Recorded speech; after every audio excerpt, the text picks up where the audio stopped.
Hello everybody! Welcome to Sea Community Invitationals. My name is Nyterra, and of course, once again, I am brought to you by and with my co-caster JJ. Now, how are we doing here today on day 2 of our amazing Sea Community Challenge? See, there's a lot of people who were looking for me yesterday, and I was like, hey, you know what? We're gonna be doing some admin work, can't really cast, so, but for now, at the very least, we're here. We found some time for me to, cast on here, and just really excited to see all the matches. Unfortunately, of course, for our, local teams, it's we're currently in the lower brackets, but it doesn't mean that we can't crawl back up. Now, we're going to have a double eliminations for our playoffs, right? So yesterday we did have our round robin where everyone fought with everyone. We divided them into 2 groups, at least 1 team per region on a group. But now we are now into our double eliminations. So for the upper brackets, we're going to have No Lucario and Havoc from Singapore. And then we're going to have Rise and Team Overdrive from Indonesia on the upper brackets. Then whoever's going to be winning that would go proceed into our winners finals. And then of course to lower bracket, we're going to have Team Rocket from Vietnam, and then going against AS40's Regis Soul from the Philippines, and then War from Vietnam again, and of course Tar Night Raid from the Philippines.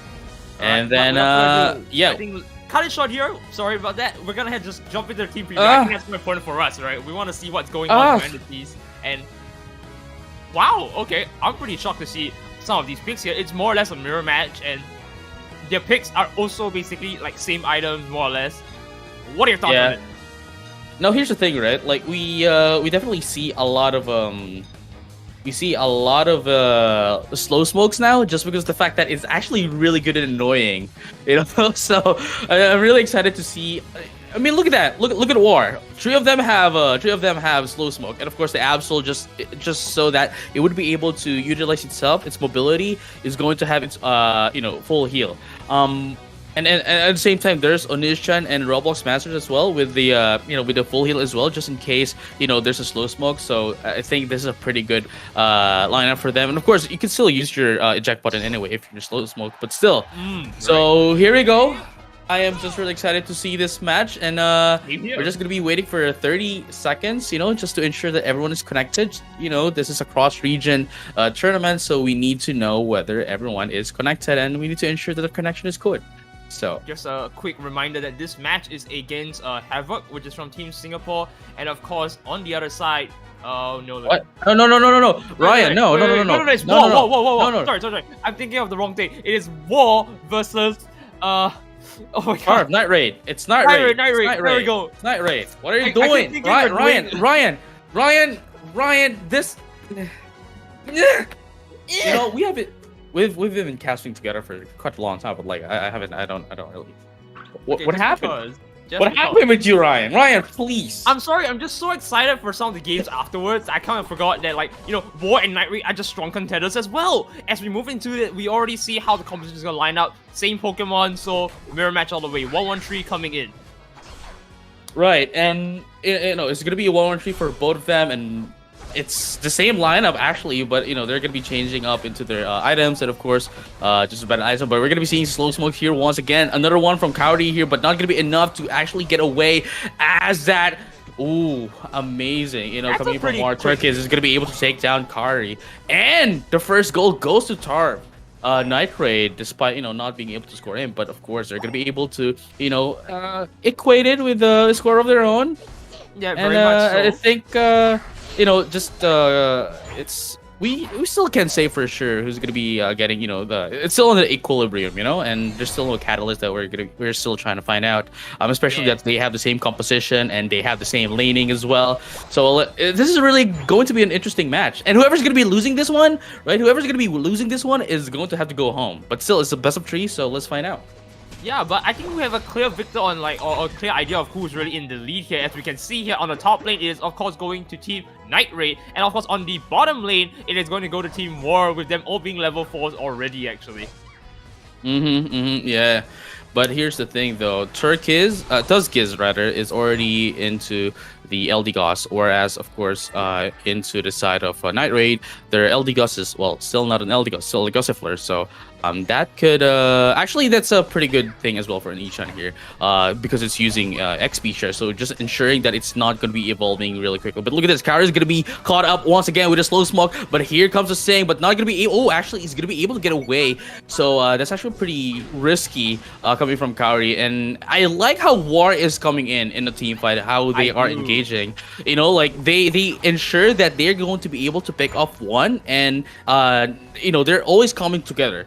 They're not spread it out, you know, like what Night Raid is doing right now. So I think if this goes on, they're going to get picked off really quickly. But here goes. Huinu is coming in with the Absol, with a beautiful, you know, with the beautiful skin from coming in from the Battle Pass. But I think we're going to see one clash here the moment that the Beast comes out into that of the bottom lane, going over into our Dreadnought. 10 seconds, tensions are rising, they're all positioned for that, and I don't think they realize that the Absol is on the top right of Of course, Skirmish coming in. Oh my goodness. It's going to be a blood splatter here. I don't know how this is going to come out, because Roblox has the Beast to help him out with the E-Speed, as Silver continuously just goes in on them and clears them out, and I do believe we're seeing a clear victor here moving into Dreadnought here, which is Night Raid.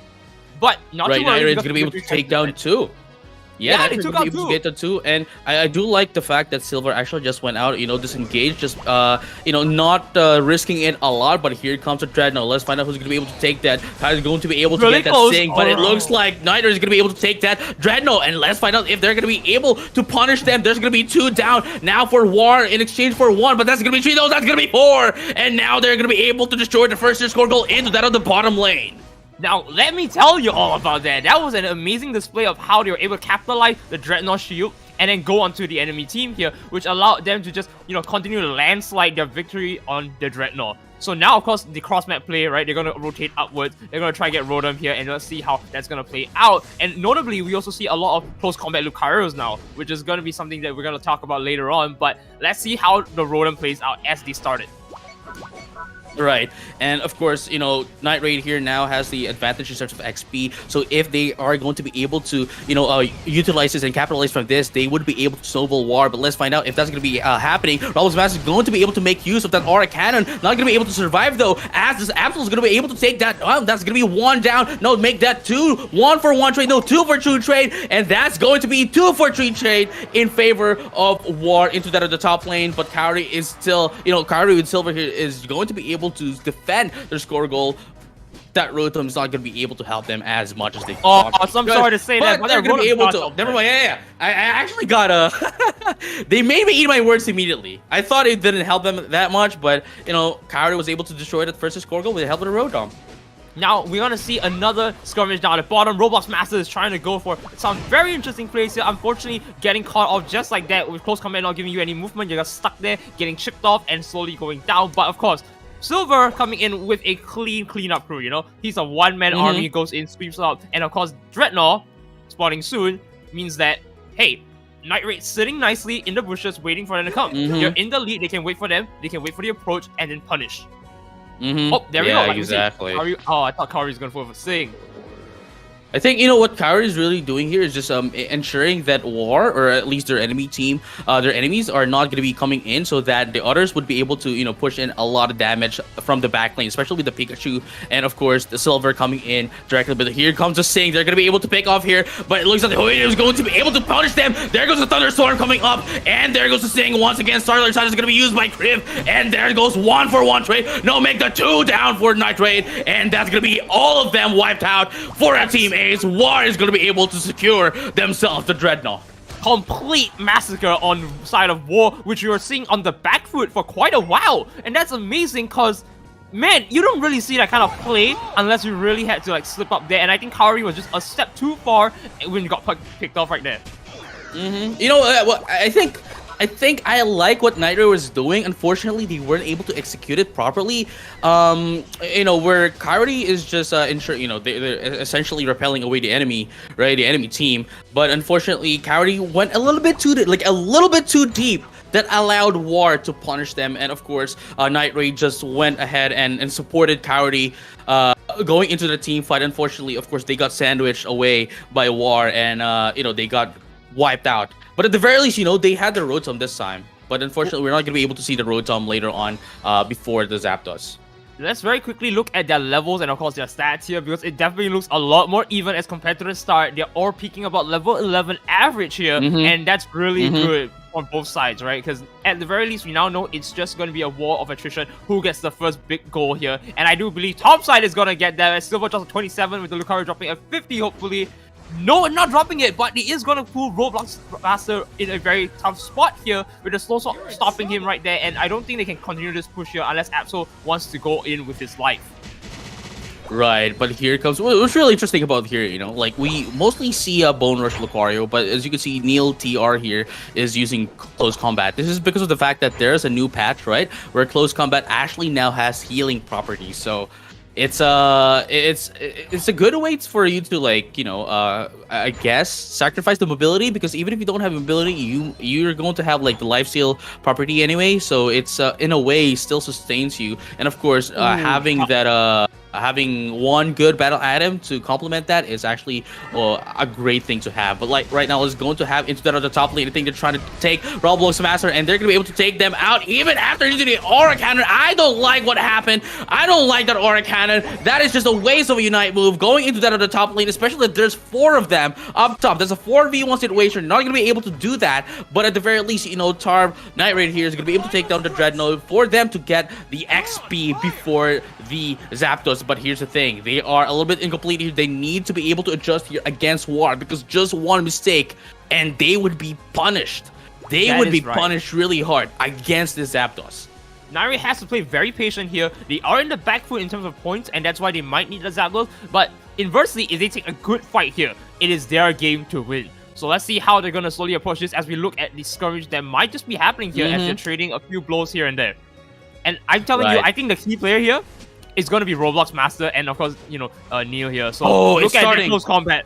Look at close combat. Look at the damage. Look at the damage. Already at half health. I don't think this Lucario is going to be able to do a lot here in this team fight. And look at that War just coming in. And they're going to slow smoke as well. Gets the sting. And Starler Side is going to be used. Mid and Slash is going to be used as well. Going to Cloud Crash. Aura Cannon is going to be pulled out. And that's going to be 1 down for Night Raid. And here comes the close combat coming from Roblox Master as well. There goes a Thunderstorm coming from that other Pikachu. But it's still not going to be enough though, as War is now currently in the lead. They don't need the Zapdos even for them to be able to take down Night Raid. That's going to be another one for Night Raid. That's going to be 2 down. No, make it 3. No, perhaps make it 4 as well. And it looks like everyone's going to be taken down as well. But look at that.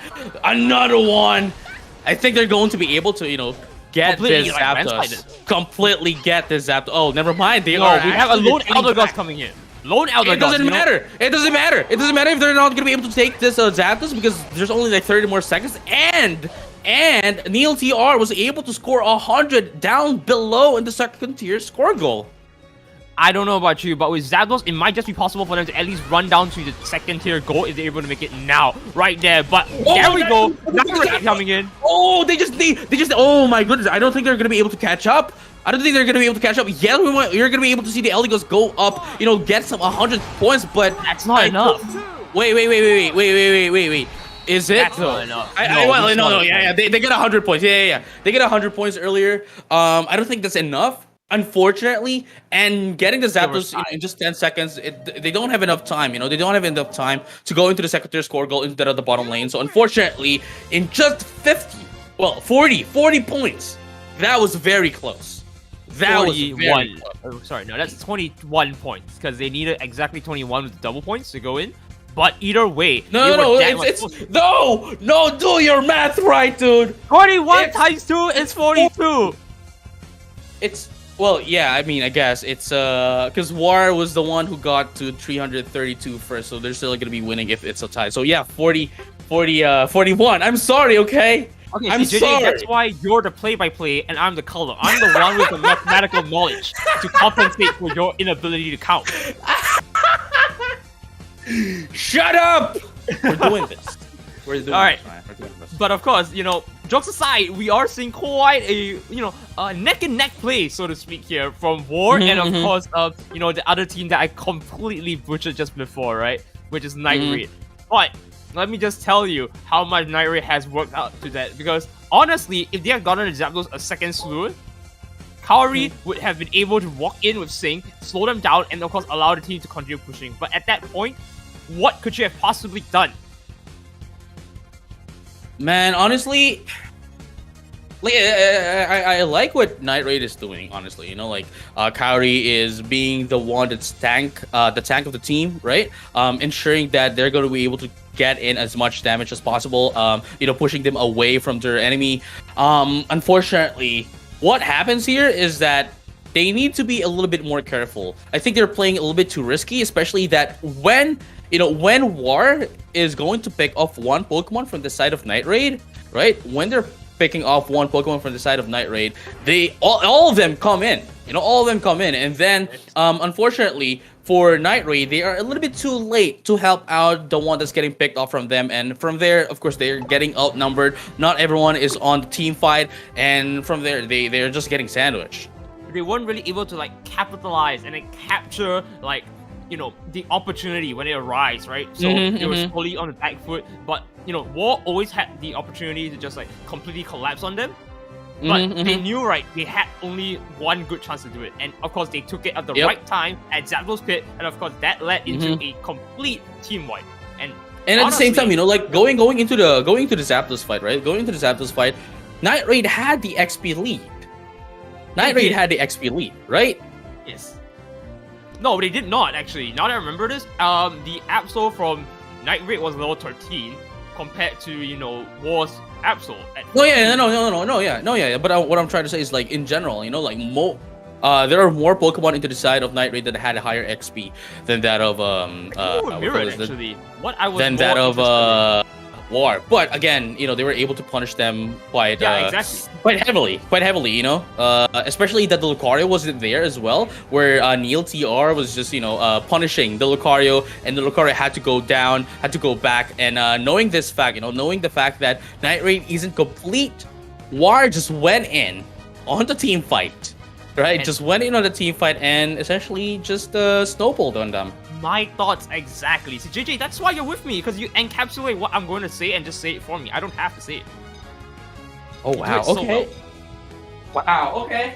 You know what? This is why I'm with you as well, because like what I'm trying to say, you're gonna be saying. So you're gonna be saying everything now.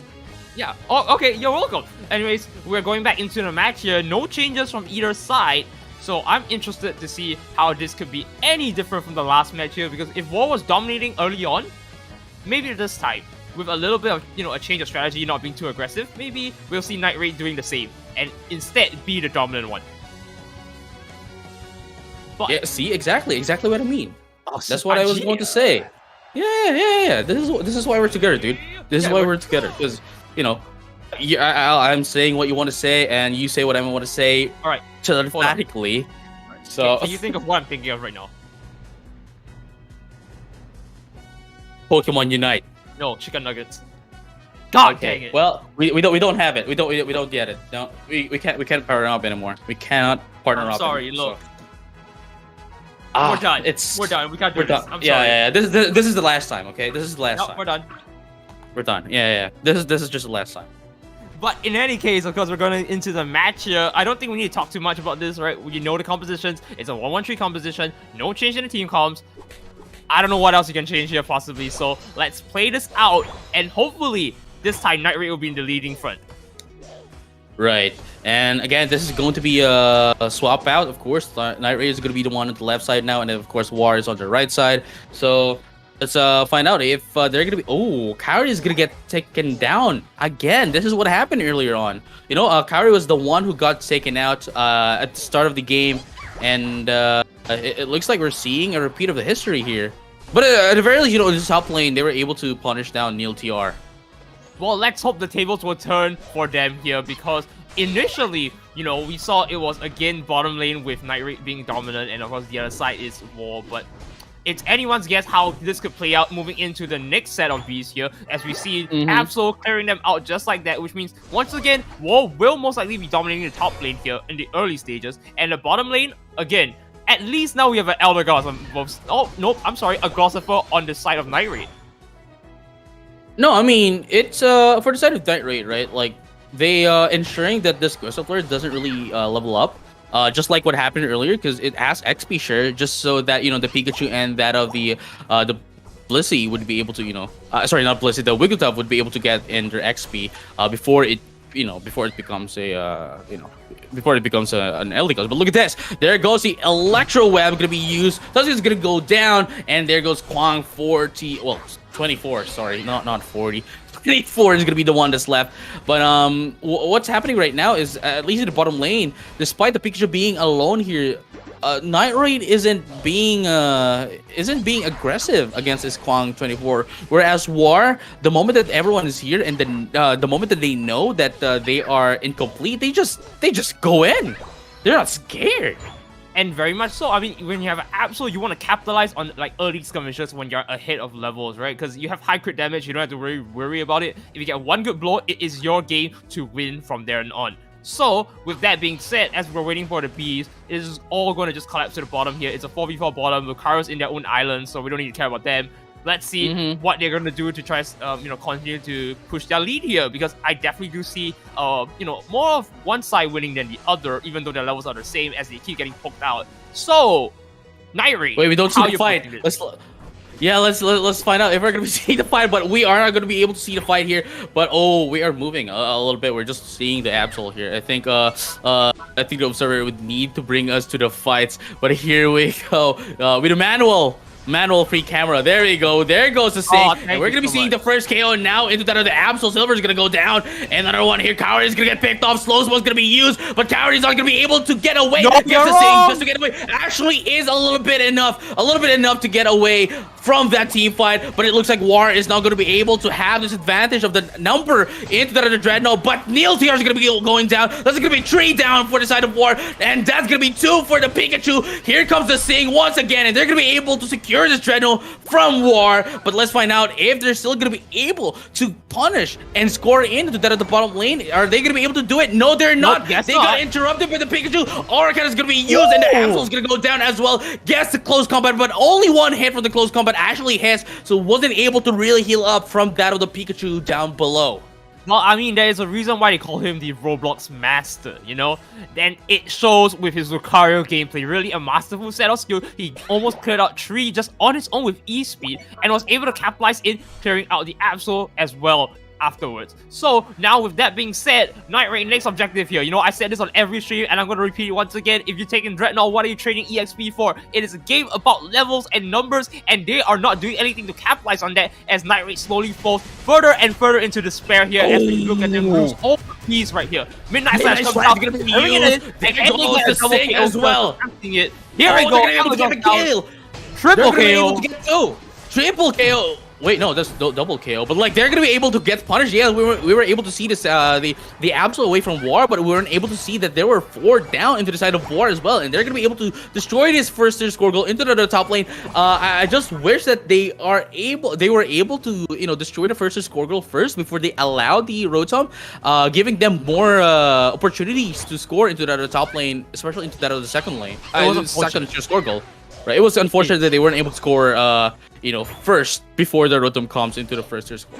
They tried their best here. I saw the 26 going in, and he did get the dunk in, but Rotom said, "Nah, I'm the player with the less points. I'm going to score." All right. Anyway. It was just like 0.1 second that the Rotom came in when the 26 points came in, right? Yeah. If he's the solo player I usually play with, the solo queue players, yeah. Don't be done. But anyways, alright, so we're going down into that at the bottom lane. Nightraid has the lead in terms of XP and the points. So let's find out who's going to be able to get this Dreadnought, because if War gets this one, then they're going to be able to, catch up into the XP of Nightraid. But Nightraid is really doing their best to secure this Dreadnought, or at least repel them away. But Cry is going to try to repel Nightraid here. But here comes the, look at the HP disadvantage here. Everyone from Nightraid has low HP. It looks like the Absol from the side of War is going to be able to get that Dreadnought, and they're going to be able to punish Nightraid as well. That's going to be 3 down for them, and they're now going to be able to score into that at the bottom lane, first tier score goal, and going to be able to destroy that one as well. And look at the scores right now. It's 144 to 123, and their XPs are now the same, more or less. I mean, you're basically right on that. and I do see them being in a more commanding position, however. You know, usually when you're the one catching up and you just equalize it, you're not in a very good position. You're still behind technically because you only just got up, and you know, anytime you go in for a fight, No, yeah, but they were able to get 3 into the state of Night. So not only were they able to get the XP from the Dreaded, but they were able to get the XP from taking out 3 from Night Raid as well. So I have to agree with you. Unfortunately, I have to agree with you that they are currently in a commanding position. You are going to eat those words later on, but we're gonna see this time if the Rotom does go in here, and I think they do, but everyone's at the bottom side trying to score as well, which means that, you know, no one's going to be contesting against Rotom as Absol continuously goes to score on the top side here. But look at the map here, right? We don't really see a lot of difference in terms of score. Like, it's only a 60-point difference, which might seem a lot in the long run, but goal-wise, they're about the same, and that's really good on the play for Night Raid as they've been defending it really well, even though they're on the back foot, and now equalizing it. Yeah, but I mean, it's not really, you know, it's not really that huge, especially that we're now heading into the 2-minute mark where everything is doubled up. So just 1 point would be able to, you know, turn the tables around. But here's the thing, though. War already has 40 points, right? War already has 40 points into the second tier score goal into the bottom lane. Now, War has a lot of points as well, so it doesn't matter if Night Raid is going to be able to get the Zapdos and they can just score, whereas, you know, War can just counter score. The thing here is the win comp here for win con here for Night Raid is that they need to be able to take down at least 2 from the side of War and take the Zapdos as well for them to be able to win against War. So let's find out if we're going to get into game number 3 or not in this fight. And look at that, a lot of them are currently down in HP. They're gonna slow smoke as well, guess the same, but it looks like that's gonna be 1 down for Night Raid. And let's find out, all the Unite was coming up. Thunderstorms are gonna be used by Kwang here, gonna be able to take down 2 into the side of Night Raid, another 1, and there goes. Oh my goodness, Neil TR is just trying to get away, you know, just to give some OS against Night Raid. You know, just Lucario just taking down their they're taking as a distraction, you know, taking in so that they're going to be scoring here or not, or you know, they might not just be able to get this one up. But it looks like Night Raid's going to be able to take that one. Silver at the very last seconds was able to take that Zapdos, and I think we're proceeding into game number 3 if they can score this one. No, they definitely got this. Great. And defend this. Now that is actually quite a tall order, depending on how they break the goals, which they broke it optimally, I believe, for War. Because now you got the furthest goal and the nearest one, and there's no way you can split your forces well enough for that. Oh wow, that was close for as well. Oh, that's it. Oh no, that's it. I don't think War wants to try to go for that. That was a... I feel like they could have done something about that, honestly. But why they surrender that? I think maybe, you know, 2 little points on their end. They can see their points, and we can't that much. So, in any case, 1-1, right? 1-1. We're looking at a very good first game of the day. Yeah, I mean, most of the games that we saw on the stream yesterday were mostly 2-0. But at the very least, you know, we're going to be seeing the first game, and perhaps maybe even on the last game of the day, we might be able to see, you know, what do we call this, a game number 3, you know, perhaps a grand finals reset as well. Yeah, first game 3 of many as well. Of the stream, yes, of course. Like, I mean, we would want you guys to watch it at home, right? More Unite for you guys, more Unite for us cast, you know, pretty solid day. Pretty solid day plan. Yeah, pretty solid day, except you're my co-caster, so I mean. Oh yeah, that's the best part about it, right? You're my co-caster. Like, it's a solid day, and then we have the best day. Yeah, it's a solid day, and then we have to cast with each other, unfortunately. Oh, what do you mean unfortunately? It's the best part about today, right? No. It's not your day with me, with Orion, and your day with Orion. What can I say? Oh man, no, I don't. That's a prelude for you guys. I don't like that. I don't like that, dude. I like that as much as I love that Absol coming in from Silver right there with the steal. Come on. Yeah. Well, I mean. Yes, you agree with me. There we go. See? Something. No, Ryan, no. But you know, we'll be talking about it together with our quote-unquote friendship together behind the scenes later on after this match. Because we're going to be proceeding into our very last match of this game. It's a Night Raid versus War, and again, we're going to be switching up. Well, actually, it depends if we're going to be switching up their placements. I believe they are, most likely.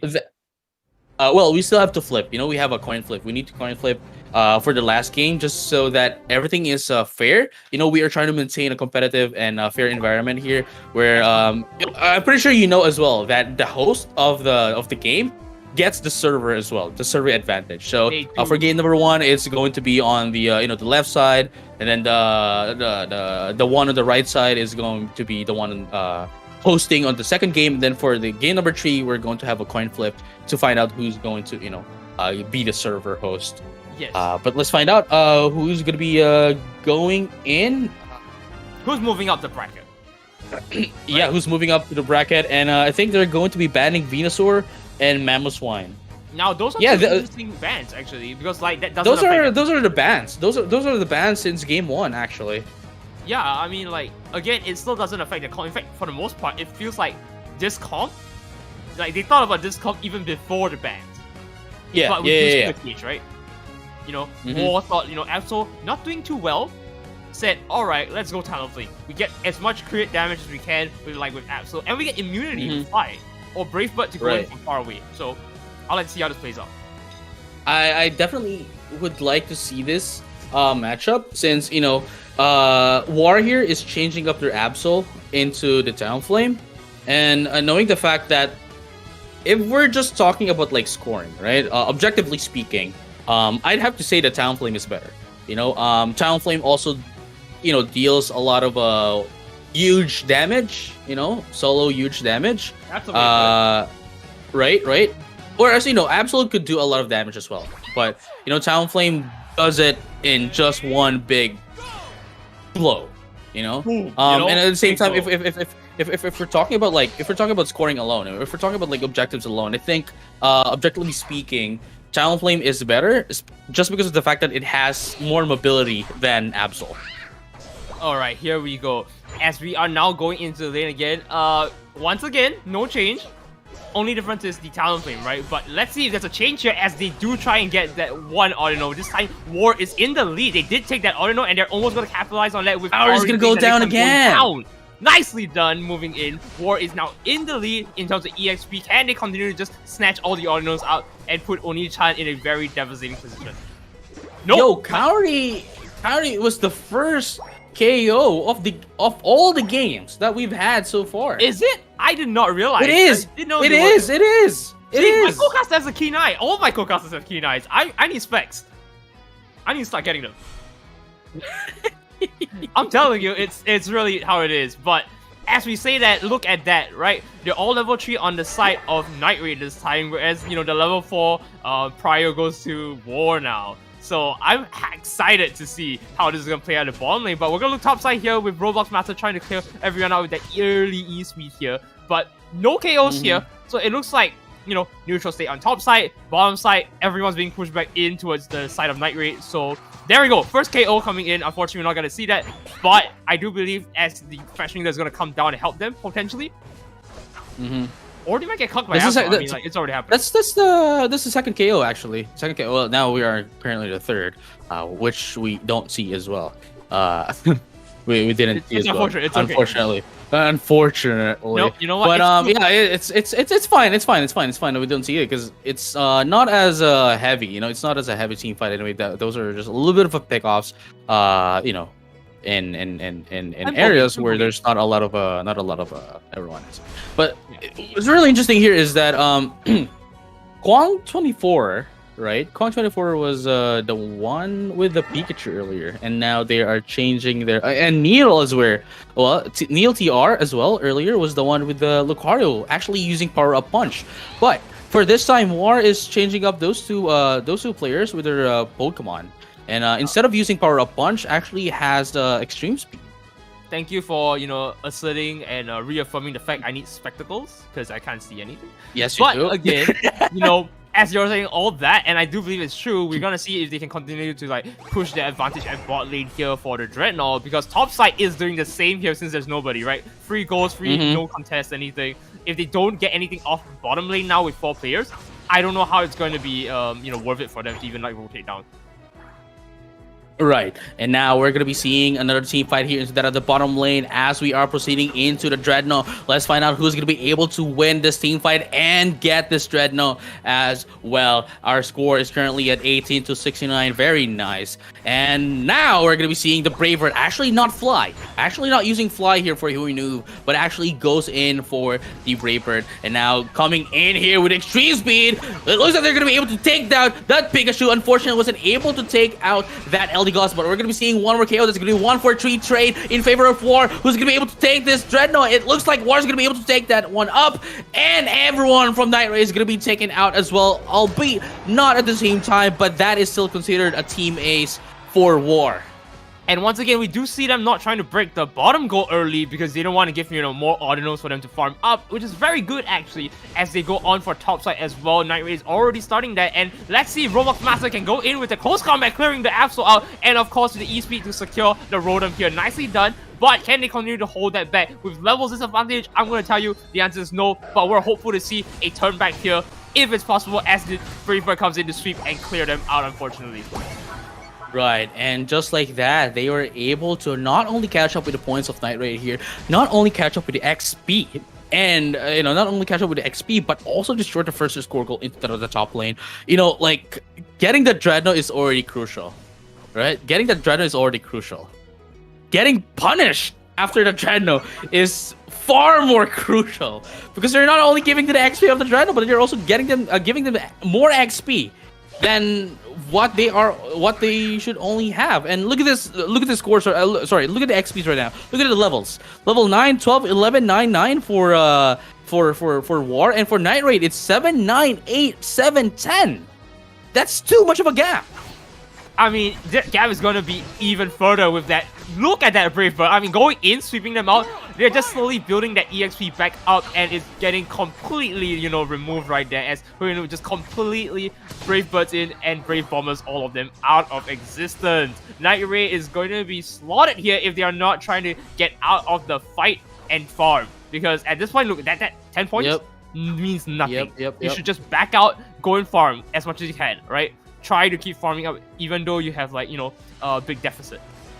Definitely, but look at this. Nyterra, everyone is ganging up into that at the bottom lane. Everyone is on the bottom lane, and for War as well. But Nyterra is just not coming out of the score goal, or at least the area where the score goal is near. But look at this. They're trying to pick off one from War, but look at that. Both of the Pikachu actually uses their Unite move. Gets a Mid Slash as well. Cloud Crash is going to be used as well to sustain their teammates from War here, and they're going to be able to take down Coyote as well. And here comes another one. Silver trying to get away. Is he going to be able to get away? No, he is not. He's going to be caught on by Kwang24, and they're now going to be able to destroy the second tier, the first tier score goal into the bottom lane. And Kwang24 looks like wants to get the jungle as well from Nyterra, denying them of the XP that they could still get before the Zapdos. This is not out for blood. This is caught telling them, I don't want you to play the game. It's not fair. It actually is. It actually is. It is a... how do I say this? I can't put it in a nice way just because of the fact that, number one, those are my local fellow countrymen. But they are getting really crushed here. Right? War is really demolishing them. They are disintegrating Nyterra. They're reverse engineering Nyterra. That Nyterra aren't able to do anything at all. They're set on the pedestal at the top.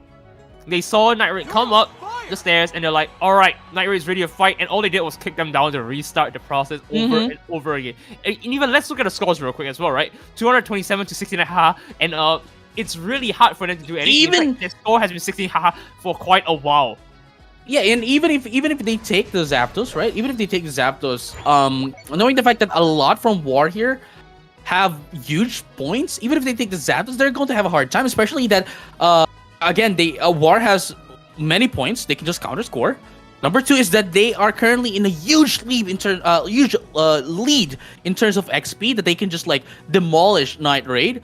And this is the tall order. Not only do they need to punish War, but they also do need to take down the Zapdos. And even if they take the Dreadnought here, it's still not going to be enough. Although, of course, it's still going to be a huge help, but like still. Maybe the shields might help them here, because as they walk in here, they're gonna continue to try and make the fight here as Huinu misses the Brave Bird. It might be the opportunity to carry on to assert their dominance here as they slowly need to play this right. Right, clear that. Yeah, they need to play this right, as you're saying. Yeah, they need to play this right because the moment that... Yes, they are. I mean, we saw from the previous games that War, the moment that there's just a little bit of a tiny hole from Night Raid, they can easily punish them up. But let's find out if what's going to be happening here. If it is Night Raid going to take down the Zapdos and win this game in a 2-1 fashion, or is War going to be able to dominate against Night Raid? Here comes the Sting. There goes a Thunderstorm as well from that with the Pikachu. The Pikachu from Night Raid is going to be taken down. There goes a Flame Sweep. There goes a Oracan as well. Not going to be able to KO anyone from the side of Night Raid. That's going to be 2 down for Night Raid. That's going to be 3v5 situation right now. And it looks like that Kwang 24, Kwang 24 alone can push back Night Raid. And now I think this Lucario from Night Raid and of course the Absol for Silver going to try to take this one up. Gets the Mini Slash, but unfortunately the last hit of Mini Slash from Absol is not going to be able to take this Zapdos away from War. And look at them, there's 5 players right now from War that has 50 points. That's 500 points in total. I don't think Night Raid is going to be able to score back up against against War here. I can't say the same for of course the team of Night Raid here, but again, this was once dominating all of them here in this last round here. War definitely did their best to push them back all the way, getting the Rotom, getting the Zapdos, getting the Dreadnought. In fact, the only objective I do believe that Night Raid took was Dreadnought. And at this point, 16 seconds, I don't really know how you're going to try and make this work. The Flame Sweep comes in and clears 2 of their teammates here. Night Raid is going to be going home tonight, unfortunately. And I do think this is a congratulations to War for taking in their first game of the day. Yes, and unfortunate as well, unfortunate for Night Raid, but they're going to be the first teams to say goodbye, into our Pokemon UNITE SEA Community Invitational, after day 1, because on day 1, of course, we had to say goodbye to all the teams from Malaysia and Brunei, as they weren't able to, get into the top 4 of each groups. But for today, we're gonna be saying goodbye now to Night Raid. And on other news as well, we didn't stream Vietnam's Team Rocket and Philippines AOS 40's Regisol. But just to give you guys an update, AOS 40's Regisol from the Philippines won against Team Rocket, and we do see War here, of course, from Vietnam, as we just saw, all together winning 2-1 against Night Raid. So it is into that of the lower brackets, right? We're going to be seeing one team from the Philippines and one team from Vietnam. And of course, we're now proceeding into our next game, which is Singapore versus Singapore, Lucario versus Havoc. And then after that, we'll immediately proceed to a game where it's a battle between Indonesia with Team Rise and Team Overdrive. So whoever's going to be losing that would be facing off against AOS 40's Regisol from the Philippines, and of course against War from Vietnam. So yeah, that's a pretty huge match here, with War and Night Raid. What can you like, any last words for that game, Ryan? I think Night Raid had a very good understanding of the game. It's just that they were getting picked off a lot, and I do believe that they can come back from this, right? I hope to see them in the future. In fact, I do keep a close eye on a lot of the teams here. Maybe a few I missed out, but I think Night Raid is one that I'm going to have to put on the top of my list. And War is going to continue to keep dominating as best they can here into their lower brackets. Let's see how they're going to show up here. Right, and before we head into our next game, which is the first semifinals of our semifinals upper bracket, right? The first game of the semifinals. We're going to have a short break, so don't go anywhere. We'll be right back for more Pokemon Unite action only here in Pokemon Unite SEA Invitationals 2022.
Yo, ladies and gentlemen, boys and girls, welcome back to the Southeast Asia Community Invitational.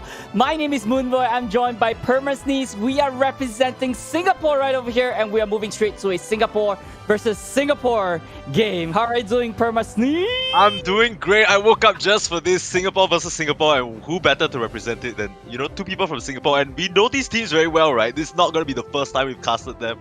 We've seen these teams show up in our local tournaments time and time again and take the crown. They're fierce rivals, the both of them. But do you know who we have on the menu today, Moonboy? Well, coming straight right from the island, Singapore, I think maybe Aokang or something, I don't know. We have Team Havoc coming in. Coming in from Team Havoc, we got Kamiru, NT, KST, Airi, and not forgetting Team NL, No Lucario. These are the one of the top winning teams in Singapore as well. Not forgetting, we got players like Senna, Seer, Balloon, Rebongs, Ray, and Clowning BJ.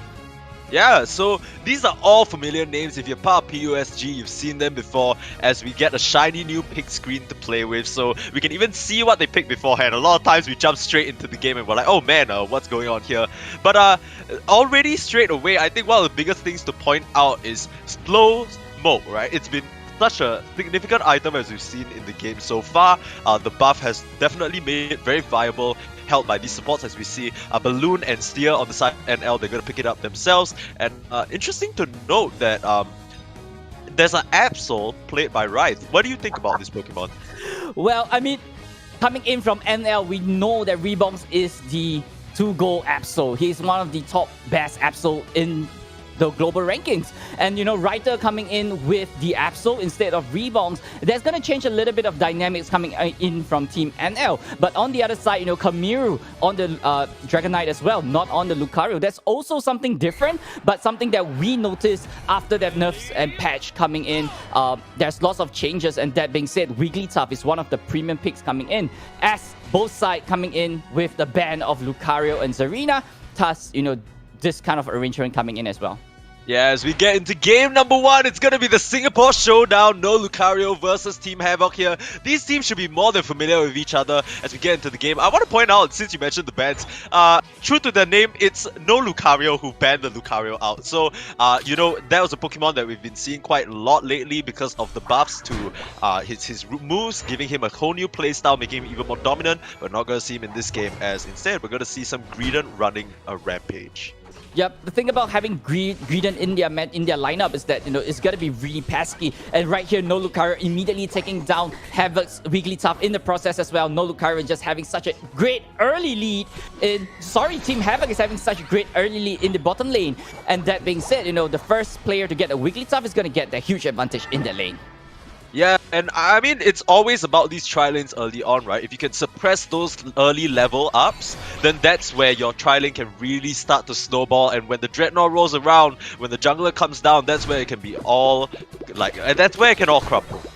Yeah, that's definitely right. Like, something to take note coming in from No Lucario as well. They have kind of like 2 junglers in the top side. They got Absol on the top side going up against the Greedent, right? The Greedent, right? Yeah, so, Dragon and it's gonna be a little bit of a skirmish coming in, and immediately Ryde goes down as well. Yeah, and Absol, really good when he's chasing you down, but not really when the tables are turned. He's gonna take an early tumble, but right now it still looks pretty even, right? Both teams sort of feeling it out. This is the first match of the winner bracket for today. Both teams obviously ending up in the winner bracket. So whoever loses this isn't out just yet, but they'll have a second chance at kind of coming back here. But obviously staying in the winner's bracket is the easiest way to the gold, right? Yeah, definitely, right? You got the shortest possible way all the way to the grand finals, and that being said, you got an additional health in the grand finals as well. So winning over here is going to be crucial for both teams, as they have that significant advantage in the whole tournament. There we have Balloon going in for a big sleep as well. Okay, but here comes Kamiru and one Hyper Beam. We were just in the middle of just discussing the implications of this game, and they just melt right in front of my face. And a third, he's gonna get a KO streak of 3, making it look easy here. Ryth is down here to party, but I don't think this is what he wants to show up to. He's gonna back off. He's staring down a level 9 Dragonite, baby. That is not looking good. Yep, coming in, Kamiru at Dragon Knight at level 9 already, while No Lucario is only at level 8 with, rebounds on the Dragon Knight only at level 8. He's really behind a little bit in a sense where that, having that Unite move is going to be making so much of a difference. And Havoc having that early game lead, they have to maintain it, take that position and try to get that Dreadnought and get that big advantage. 7-minute rolls around and the fight is gonna kick off for now. It's gonna be an early knockout to the Wigglytuff on the side of No Lucario, and here comes the Chaos here, just gonna get sniped down by Kamiru, and rebounds, he's falling solo. One last belch down his throat, and that's not what you want to see. Kamiru, once again, like you said, they have this early lead on the side of Havoc, and they push the advantage. They're gonna get Dreadnought for themselves. Yep, having that Dreadnought, No Lucario immediately rotated straight right to the Rotom, saying that, we're not going to contest that Dreadnought. We're just going to try to get that Rotom as fast as possible so that, we can get the additional push on the top side. But that being said, Havoc is just clamping down No Lucario. So difficult for them. Yeah, I mean, they tried to make their way to the top of her Rotom, but guess who's there as well? It's Kamiru on his Dragonite. He's not... Here comes the Draco Impact, almost getting the kill on the Wiggly again, but just enough for them to be zoned out. That Balloon has to back off, and both supporting cast members of the side of Havoc, they're gonna guard this perimeter as they secure the Rotom for themselves. So Team Havoc firing on all sides of the map right now. Yep, this is really good play coming from Team Havoc, not allowing Team Lucario to get any form of farm, removing all their objective in their way and just pushing them away, because as of right now, No Lucario is not in the right position to fight at all. What do you see, right? The HP, it just disappears. This Absol has not been having the time of day, that's for sure. I don't think he's been able to find as much as he needs to as well. As we see in the levels, they're falling really behind and crowding in the bot side. Not even at that Venusaur stage yet, so really hard for the side of No Lucario to put up any sort of fight. Yep, No Lucario over here, they really have to start focusing on farming. As of right now, look at the level difference. Team Havoc is already at a average of about 10 right now. And there we have, Greedent going in for the Unite move. They will be pushing in Team Havoc on the offense. Yeah, it was looking like it was a free pick-up on this pesky squirrel, but you can't underestimate him when he has this Unite move just charging forward. Here comes the rest. Draco Impact down as well, but KSD, he's gonna be A-okay. Meanwhile, the rest of the side of No Lucario, they're trying to push back Havoc, and they're gonna be successful for now because health bars not looking too pretty for them. One Hyper Beam takes down a crucial kill. That's gonna be a much-needed chunk of EXP. If they can get Yang, this could be huge. Level 10 now hit for Rife. Dodges away from that Hyper Beam. Kamiru can't land the last hit, but Airy, he's gonna finish him off. Now Rebound's in a bit of trouble as well. There's chaos all over the map. Balloon gonna sleep up 3 though, and the slap, the content crash is not there. It's time. And Airy, try as she might, can't save a team. Now it's Eldegoss against 4. Now it's Eldegoss against Dreadnought. What can you do inside of Havoc? Airy, what can you do? You poor little Eldegoss gonna get pushed away, and they're gonna take the Dreadnought and the fight. Wow, No Lucario taking the fight straight to Havoc. Key pointer to take note right over here is Rebound coming out of the jungle at level 11, up to what Havoc could provide. And that is where the whole tide turned against Havoc, where, Rebounds on the Dragonite just turned everything around. A big Hyper Beam taking off the right picks at the right time. No Lucario, fine macro play coming in, and that is exactly what they want. But Havoc on position onto the Rotom right now. Yeah, I mean, as soon as they topped those deaths, they were just like, okay, you know what? We're going to look towards the Rotom. We're going to try and even it out. They do. The point lead is not very far apart. It's just 171 to 219. Any single sneaky dunk in the final stretch could change this all around. And as you see from all the sides of No Lucario and Havoc, they have some key players holding a lot of points. Rife is one of them, but he's falling a little low. Trying to get out of this situation with the dashes, but they're not going to be there in time as 3 members on the side of Havoc are going to chase him down. And there's a lot of points lost right now. They're going to have to find one dunk one way or another. They have to know how tense this is. Yep, it's gonna be back to back, and face right here, it's still gonna be anybody's game as of right now. As both teams really have to start farming. They have to get in position for that big final stretch, and that is gonna be the turning point for the whole game. But that being said, that last Rotom coming up on top side might be a big objective coming in from both sides. I think the final, it's so important now, right? Because the last thing you want to be doing is wasting Unite moves. You want to get these pickups where you can. And speaking of Unite moves, no! Kamiru gets caught out himself, and that's exactly what you can't afford right now. Every single Unite move, every single resource is just so important, and losing your prime Dragonite like that is not how you want to start. This Greeter as well, trying to run away from all of them, but the chase is there. Not enough. The Absol looks like can't finish him off for now. Actually diving quite deep into the goal zone to try and finish it. But gonna get slapped up, pushed away by NT. Is this Absol and NL? They're gonna exercise a bit of discipline here. They're gonna back off. Yep, I believe, right here, the key pesky squirrel, the pesky little squirrel is just so annoying to be dealing with. Like, he's always running around doing minding his own business, and none of the opponent could be able to get a little bit of a position ahead of him. But that being said, Rotom is off the menu for both teams, and both teams but the fight is into the Zapdos pit. Yeah, the fight is already gonna start. Zapdos not even up. Here comes the Unite moves though. Rise is gonna be the first one picked off, and Unite moves Buddy Barriers all around Balloon. The Starlight Recital keeping his team alive. NT as well, straight with the answer. So far, both teams keeping healthy, but not for long. I believe Rise, he could come back into this fight, but the Wigglytuff already there. NT falling low. It's starting to look like Havoc are taking control of this pit as they wipe down 3. Now only... Okay, Venusaur manages to get a kill. Crowning still sitting quite pretty in terms of the health bar. Do they have the damage? The Petal Dance just doing its work onto the entire side of Havoc. Just when they look like Havoc could have it, they don't have the damage. Belch is there. Who's gonna grab it? It is the side of no Lucario, and they get the Zapdos. They knock down that pesky squirrel, and they're running straight for the goal. Wow, immediate FF coming in from Havoc. Big surrender as no Lucario takes home game number 1. Ladies and gentlemen, What? That Damn. is they're just staggering their fainted count, and coming with a big comeback with Wraith on that Absol, taking that final steal of the Zapdos. Ladies and gentlemen, 199, 299, but the winning side going straight right to Havoc. Wait, what? This is a little bit messy, right? No. Okay. Let's try to figure out what's going on here, okay? Because it looks like NL, they got the Zapdos. We all saw that, right? You saw that, Moody? Because I saw that. I saw that. That's Yeah, so Rive secured the Zapdos. But I don't know whether it was... did they surrender after taking the Zapdos? Because it looks like they FF'd. Because they some shenanigans going on here.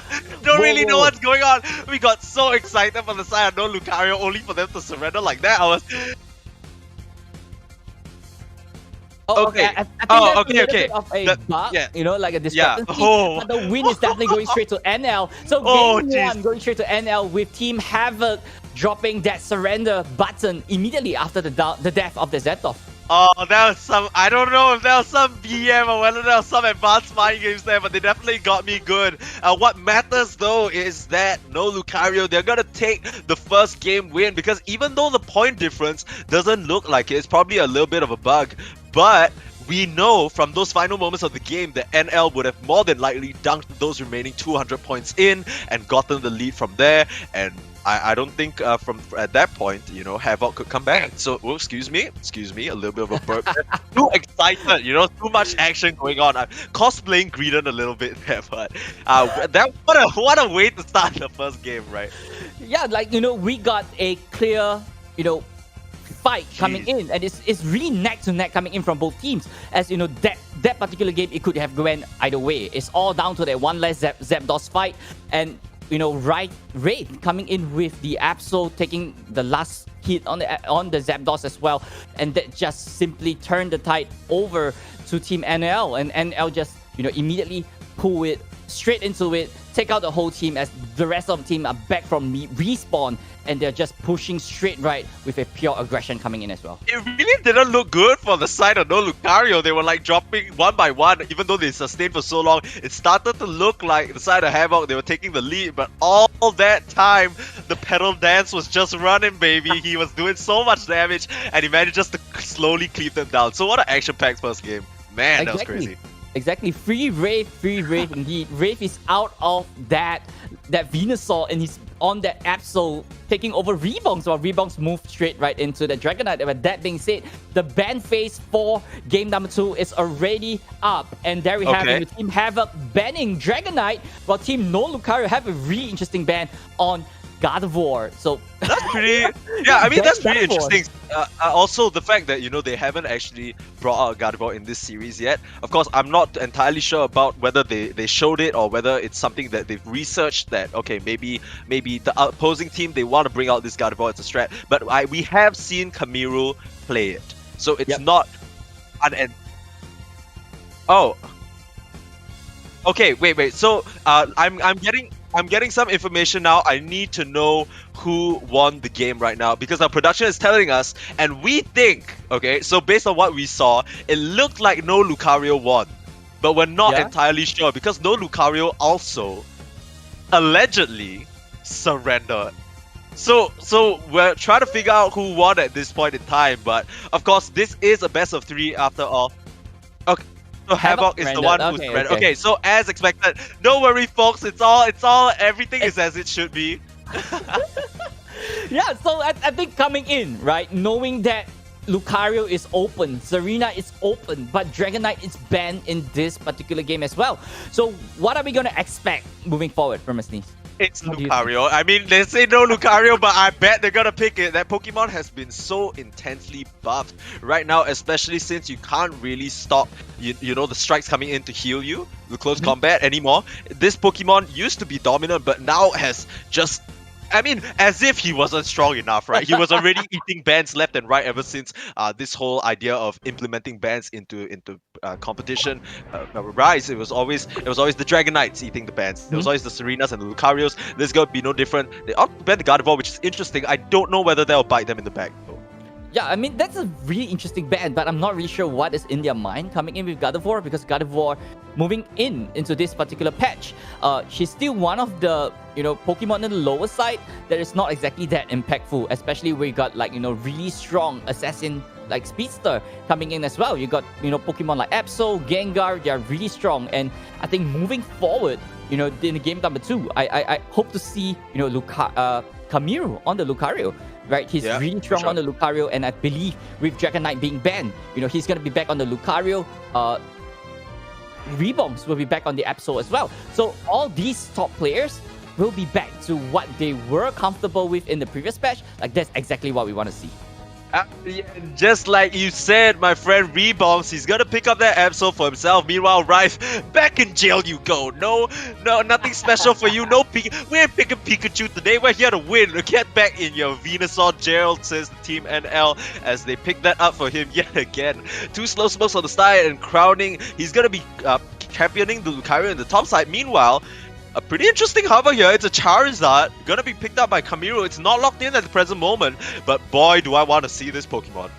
Wow, I mean, Charizard, we have been seeing him in a lot of games yesterday, right? Like, knowing that, you know, the buff coming in from Charizard, and he's just going to be doing so much more damage coming in. So I believe Kamiru will be moving straight right into the jungle with the Charizard. But that being said, would he be able to keep up the rebounds on that Absol as well? Ryder back onto the Venusaur, as we have seen him on the Venusaur once again and again. He's just too strong, and he's an unstoppable machine besides Seer on that Eldegoss.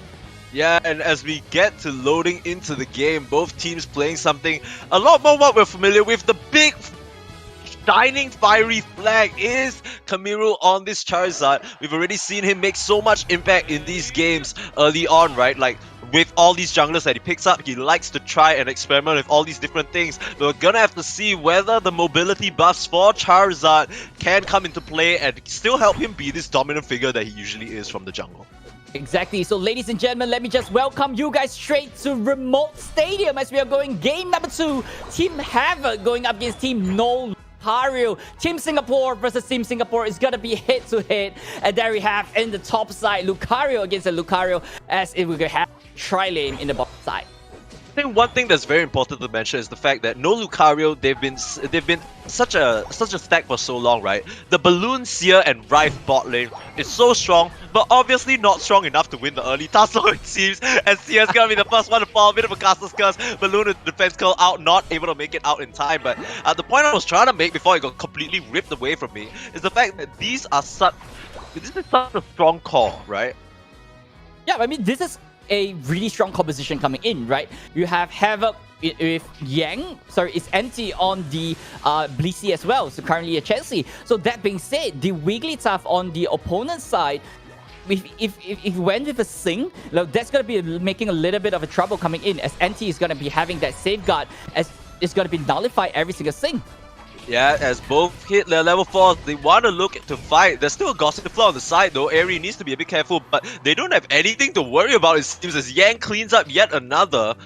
Even though they have the level advantage, Havoc still causing, just true to their name, Havoc in the bot side for the side of NL.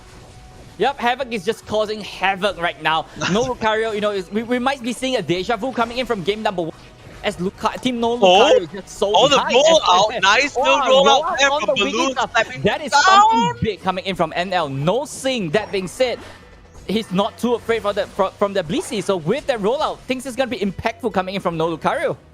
I think it's a very interesting pickup, right? Because a lot of the times when it comes to hard CC and you have the safeguard from the Blissey, you can just keep your distance from the Wiggly and then you nullify whatever CC she's throwing out. But with the rollout, you can cover so much distance that before the safeguard can even come down, you could probably knock up the Blissey as well, right? So a very interesting decision coming here from Balloon. Yep, that's definitely right coming in, permasneeze. So, you know, no Lucario coming in. I think this is where the turning point is going to be at, as, you know, the Kamiru is immediately rotating straight right into the bottom side, as Rebounds immediately catches TTKST on the top side. Yeah, they might be able to pick off this Lucario, which will be huge. They're obviously emphasizing a bit on the top side. They're rotating towards the Dreadnought, but it's not time just yet. It's just the Beast for now, and Kamiru is here to claim that for the most part for his team. The rollout, very far forward from Balloon though, on the wrong side of the stadium, and gonna just accept his death and die. I mean, he did it for the squad, he did it to interrupt the Beast, and he does. And now they're gonna posture around for this Dreadnought coming up in just 1 second. It's up, but they don't have their Wiggly. She's still a ways away, and that is such a huge piece CC for them. Rebounds falling a little low, they need to be careful. But is it KST to fall first? Yes, it is. Unite moves coming out, and they're gonna be the ones to claim the Dreadnought in one fell swoop. Rebounds, it looks so dicey for him just for a moment, but no big deal. This is his Pokemon, Absol Nation, just literally ripping them apart. Top 50 Absol, ladies and gentlemen. That we have Rebound on Absol to the finals. Coming out of the jungle at level 9. Already have that Unite in his pocket to be used right there and then, and use it at that perfect timing for No Lucario to have the additional advantage. And there we have Lucario already in position for the Rotom, and we got to see a head-to-head right here on the top side. They've already used quite a lot of resources though for that Dreadnought fight, so they need to be careful. And here comes the Charizard Unite move! Seismic Toss! Onto Cynthia! The shields are not enough, and that's the Elder Gods down! Meanwhile, Rife looks like he's just avoiding this fight altogether. Might have been the wise choice because fire beats out grass, as we know. This Charizard, you don't want to deal with him when he has that Unite move up. Just spraying and laying waste to the side of No Lucario. They're taking down the goal zone, but now Crowning. He wants to fight back on this Lucario, but he's being burnt alive! Just disappears on the side of, and really the Lucario is gone. No Lucario to speak of, but Charizard gets wiped down again. Rebounds, the true superstar of this team, cleans up. He's like, okay, your Unite move is over. Let me just grab my bucket and mop. Rebounds there to save the day. No Lucario immediately. The name is what it is. Havoc removed that Lucario, saying no Lucario for you today. Yeah. And you know, Kamiru is going to be wrecking havoc with that Charizard on the top side. But that being said, you know, No Lucario managed to just fan off that one particular attack, and they are back on the offense. And TTVKST is not going to be in a too safe position right now. Yeah, I mean, tries to pick off Sia there on the Elder Gods, but gets away with the shield and the Leaf Tornado as well, keeping himself alive there. Very nicely done. I just want to point out that Rife and Yang, they've been engaged in a bit of a duel in this bot side, both being left alone to farm. And right now, Rife's hitting pretty in terms of the level advantage, as we see off screen. Actually, KST gets his bench on Lucario, but rollout is here. And Charizard falling a little low. Rife with the Verdant Anger cleans him up, and Starlight Recital as well. The CC is being pushed, but the shield is not enough as they get wiped down. That's 4 members all dead across the map from No Lucario, as Havoc, they're able to turn the tides and take this Dreadnought. Well, this might be a turning point coming in from Havoc, as there we see it, we are moving straight right into the mid game right here. But No Lucario is not allowing this goalpost to go down anytime, as rest of the team catches up and chases Team Havoc away. I mean, the Lucario falls, but the rest of the side of No Lucario are here to defend their goal, and not a single point scored from their Dreadnought. The advantage, yes, you get some EXP, but now the fight is breaking out. Roll out, this is exactly where this Wiggly wants to be, as the pedal dance going for Yang, falling a little low. Rife as well. They need to be so careful. Where's the support? There's the shield, and there is the slash. Absol once again, Rebong swiping them down. Bing bong, he says, and wipes them all down. Wow, No Lucario immediately turned that down 4 into a win 4 for them. You know, turning the tide around at the top side. You know, No Lucario immediately got that Rotom, got Team Havoc's Lucario down at the same time, as they were marching down top side, trying to score a little bit of points and get more advantage lead on the top side as well. So 94 points right now to 178. They really got to make this work for them, but the pressure coming in on both sides. They not only won the fight in the bot side, defended their goal, but like you said, the solo kill, the Lucario and the Rotom pushing in is going to waste so much time for the side of Havoc. Instead of farming, instead of making mad pressure, they have to deal with this pesky Rotom just auto-attacking away at them as NT. He's going to deal with that real quick, but as we wind down to the final minutes of the match, before it's the final stretch here, take a look at the map. It's just clean of resources right now. Both teams just waiting around to sap up whatever farm they can get. Well, I love it, right? I love it how Team No Lucario take advantage like of that there's a Rotom. tussle in the top side though, as we are a bit late to the action, but not much action to be had as Reebok just cleans up too. Regular business, nothing special, sorry. Yep, so that being, as I was saying, No Lucario was just sweeping out all the farm that they could find, and that being said, Ryth is already at level 13. So he's so far ahead compared to what Havoc is having, as their lead level is Kamiru at level 14. And that being said, No Lucario will be moving straight right into Zapdos fight with such a huge advantage moving forward. This could be the crucial moment for Charizard though, because as we know, that Pokemon is all about the seismic toss. Once he gets powered up, he has that energy amplifier as well, and he can pump out so much damage. A lot of times what you want to do is disengage and just avoid the fight if he does. But I mean, around this Zapdos pit, you can't just ditch, you can't just give this up to your opponent. As we see, the fire damage already coming out from Kamiru. He needs to be so careful not to be caught out though by the rollout. This window is exactly where Balloon wants to be, but Sia, he's gonna be the first one popped on the side of NL, and that's the healing support down. Balloon second to fall, and so much damage coming out from them. But here comes the Aura Cannon coming out from Crowning. He's trying to do what he can, but he gets cleaned up, and right now fall down on the side of No Lucario. Havoc, have they turned this around? Yeah, Reeboks is just buying time, taking Yang away from the fight as the Zapdos goes straight right into the 1/3, as No Lucario might be able to steal it, and it's still a little bit of a chance coming in from No Lucario, but no, Havoc took down the Zapdos, and they will be marching straight to the goalpost to score as much points as possible. And yeah, he's not even bothering himself with the first goalpost, he's just going straight for the next one. Sia trying to do what he can to score, but there's a big bad Charizard there waiting for you. And just like we said, it's at the Zapdos pit that this Charizard is so strong. No Lucario, they had such advantage early on, but not able to turn it into a winning fight at the Zapdos, and that means 494 points now to 178. No Lucario. I don't know how you can come back from this. This might just be a game 3. Well, as the clock is not 0, the game is not over. Permasneeze 536 to 178. We got 45 more seconds on the clock. Team No Lucario just desperately trying to push in to score it as much points as possible. As there's still a little glimpse of hope, but Kamiru is not allowing them to do so. Right? Coming in for the big shield coming in. Yeah, the shields coming out from Starlight Recital means that Balloon can get a score in crowding as well, trying to apply some pressure onto these two Havoc supports here.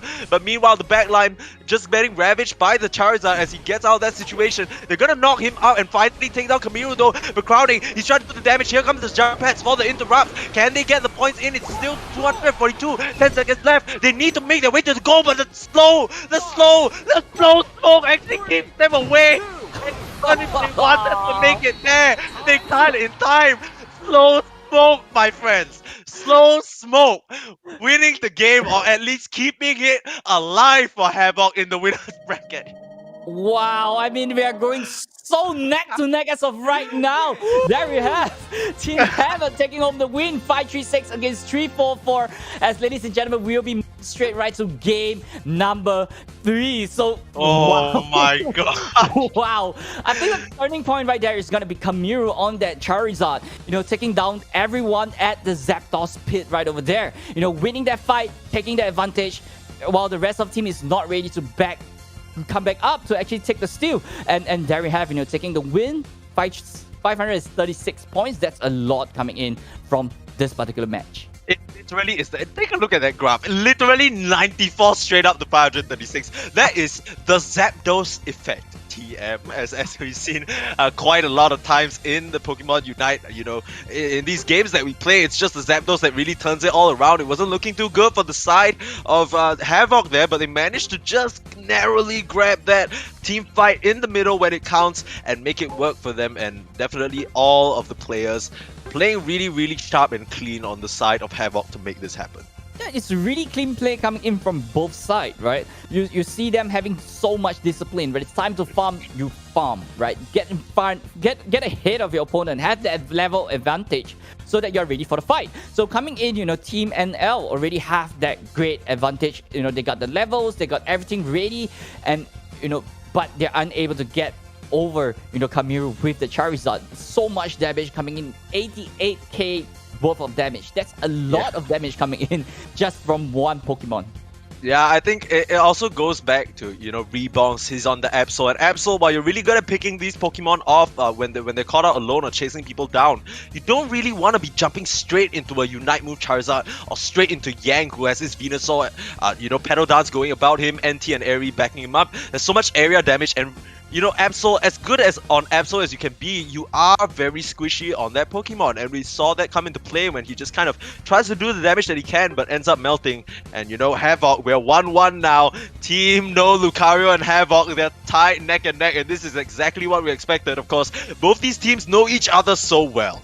Yep, and that being said, let me just bring your attention to Balloon on that Wigglytuff as well. We have always seen Wigglytuff coming in with Sing, but for the very first time today, at least, right, we got a rollout Wigglytuff.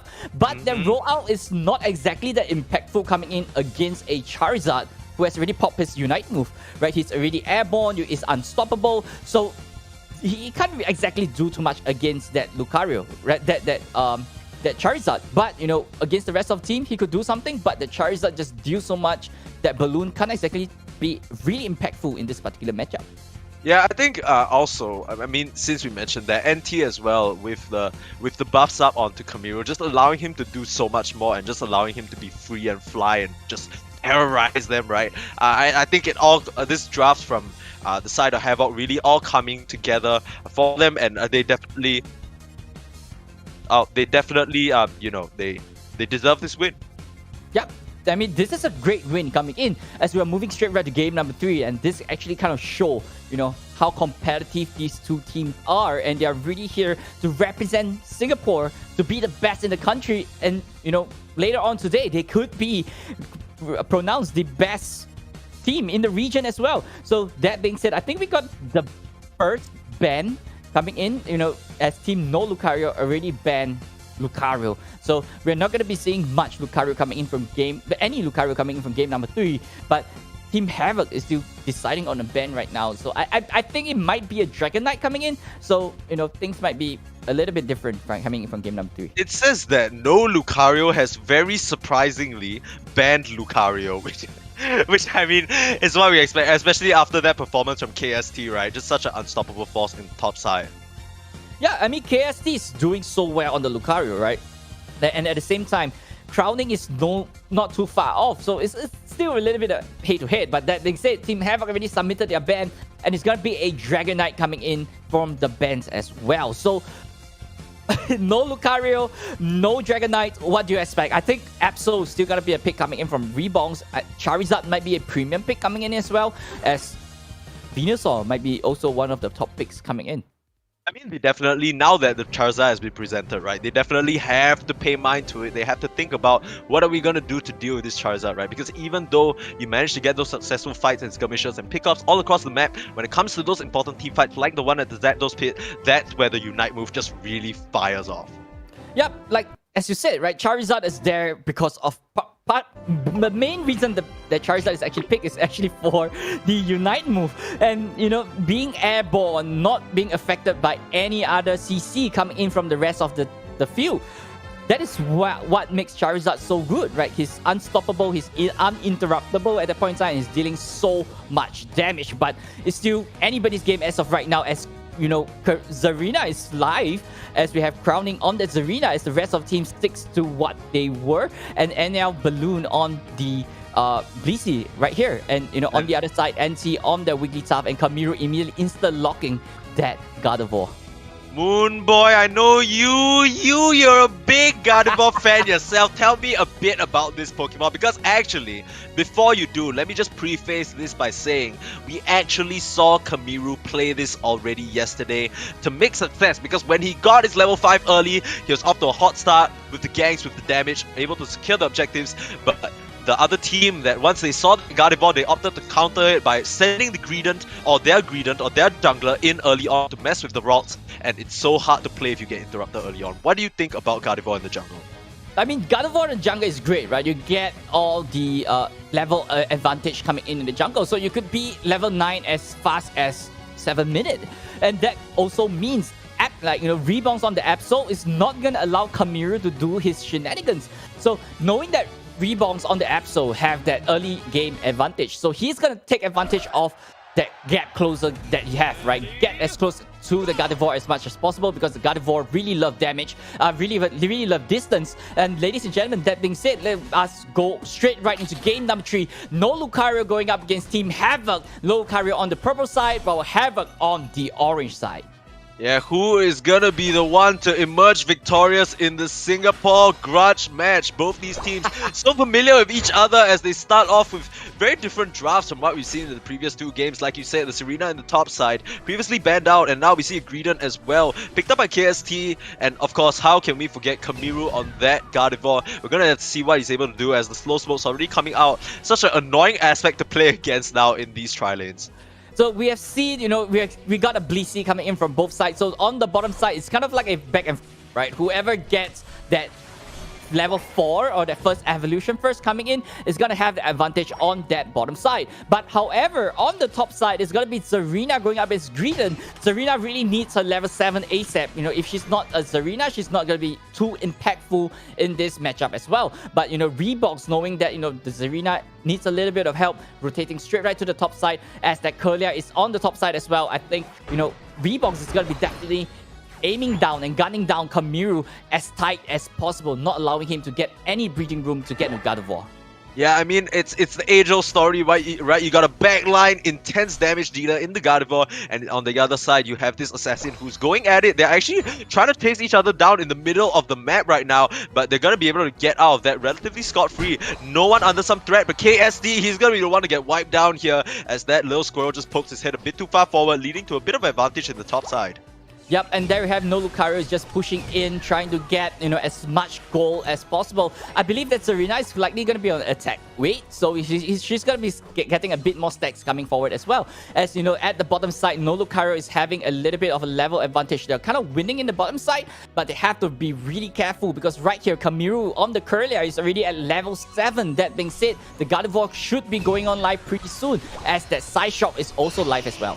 Now, NL posturing a bit far forward here, but the Curlia is here to party. Balloon falling a little low, but the side shot's not gonna land. Meanwhile, the Squirrel is all over Rife right now, trying to deal with that Venusaur, but they don't manage to get anything. They bring 5 to the bot side on Havoc, but NL managed to walk away with their lives. Meanwhile, the advantage in the top side as well. The Serene are now fully evolved, able to get a dunk off to reach that level 7. Like you said, this is gonna be a pivotal point for her. Yep, definitely No Lucario right now. Game plan is definitely going to be getting Rife into that Venusaur so that he could do so much more impact, as we're moving straight right to the Beast, as No Lucario already got a head start onto the Beast as well.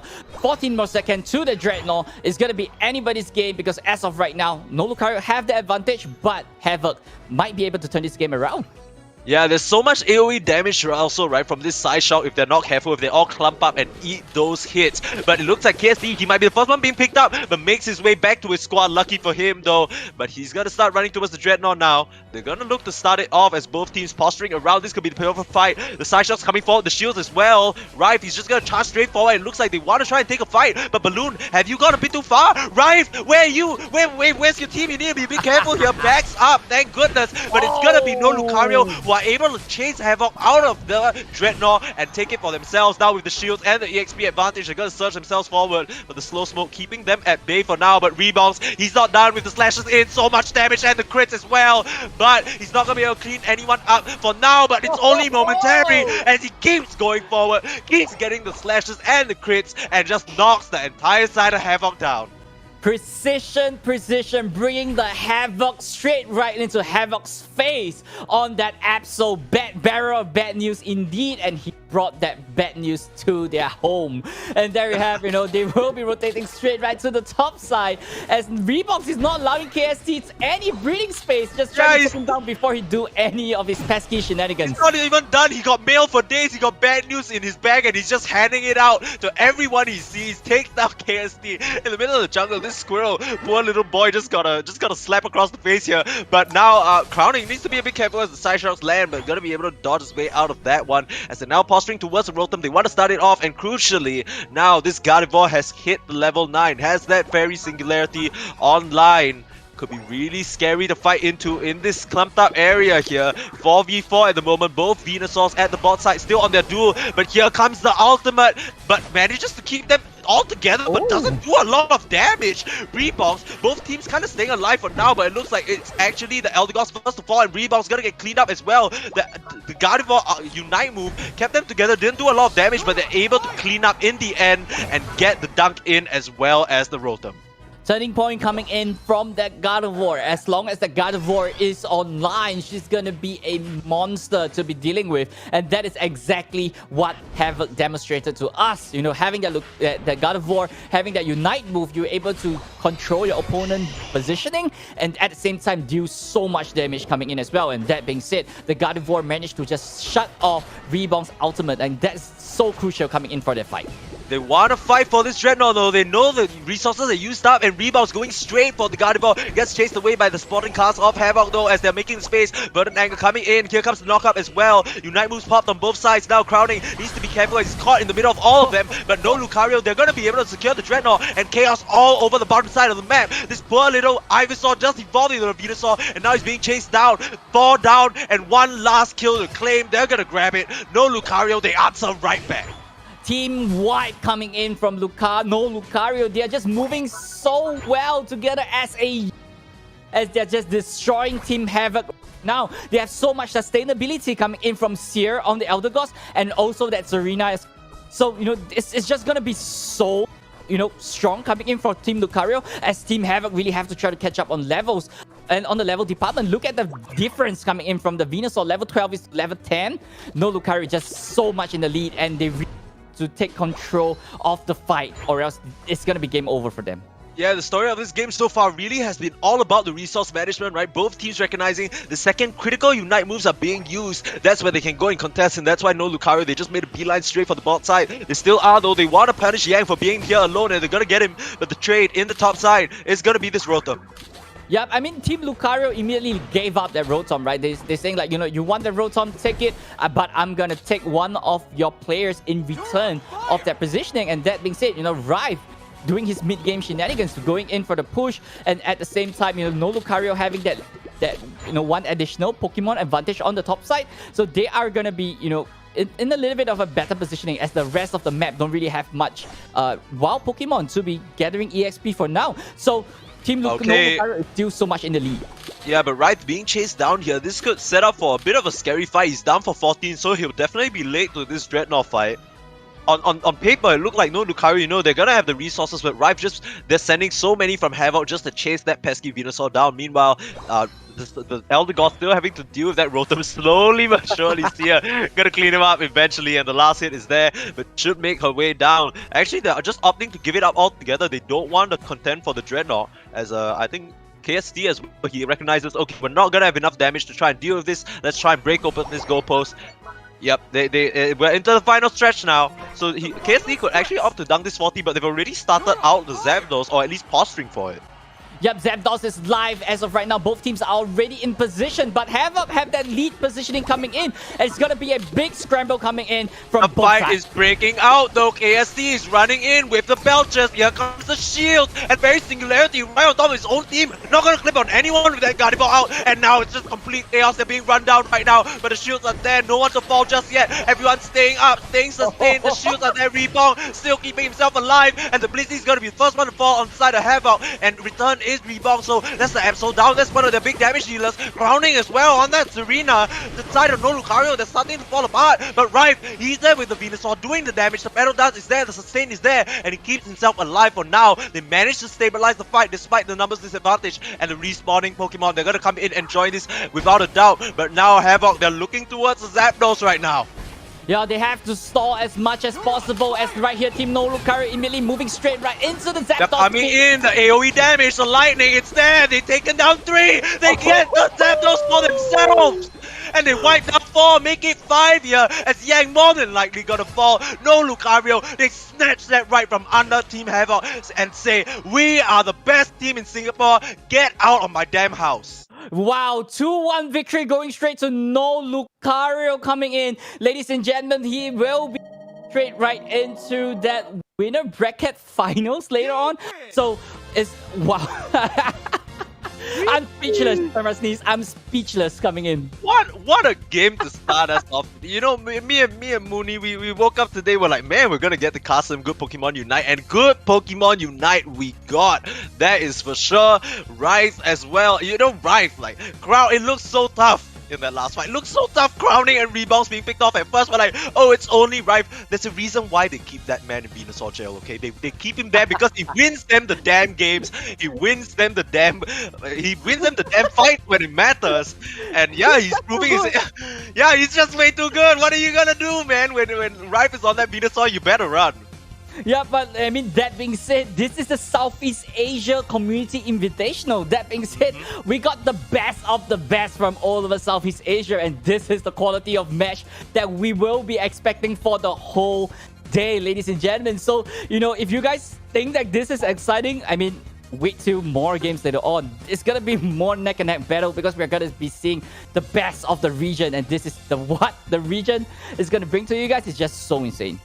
Yeah, and I just want to clarify, there was a bit of a display bug earlier on that says that Team Havoc won. It is, in fact, No Lucario who have won this series at 2-1, right? In the first one, they were going to win, but I think maybe they fat fingered the surrender. We're not sure exactly what happened, but we have confirmation that it is No Lucario who won that first game, and as a result, they're going to move straight into round 3 and just stay in the winner's bracket as well. Meanwhile, it's not over for Team Havoc just yet. Of course, they played an amazing game. It was neck and neck the entire time, but they're gonna drop the lower bracket, and they're gonna face off against War.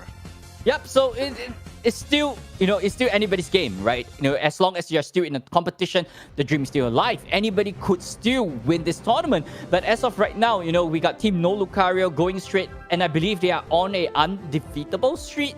You know, they're undefeated as of right now. They're moving straight right into the winners bracket finals. And hopefully they just maintain this and just represent Team Singapore. As that's just how good they are, ladies and gentlemen. Yeah, so that is it for this series though. But we had the Singapore special in this round, right? We had the Singapore, you know, the best of what Singapore has to offer. But coming up in the next match, fans from Indonesia, hold on to your seatbelts. You gotta get 2 of your representatives in the upper bracket. It's gonna be Team Rise versus Team Overdrive. And I'm gonna be staying here, Mooney. I think you're coming back for me a little bit later, right? But I'm gonna have one of Indonesia's finest casters with me to bring you the action. So don't go anywhere. We'll be right back after a short break.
Welcome back, guys, to the Pokemon UNITE SEA Community Invitational. My name is Ryuhashegi, and with me today, Moonboy Gaming will be accompanying for the second match of this winners bracket. How is it going, Moonboy?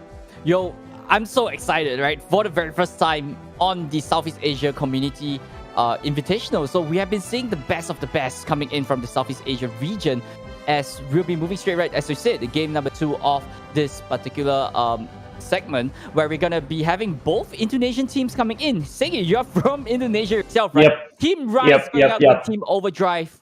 What do you think of the both team? So I guess like looking back about both of these two teams, these are the top 2 teams in Indonesia at the moment, I believe. Like Team Overdrive, maybe if you follow our first community invitational, they were the winners throughout the whole tournament.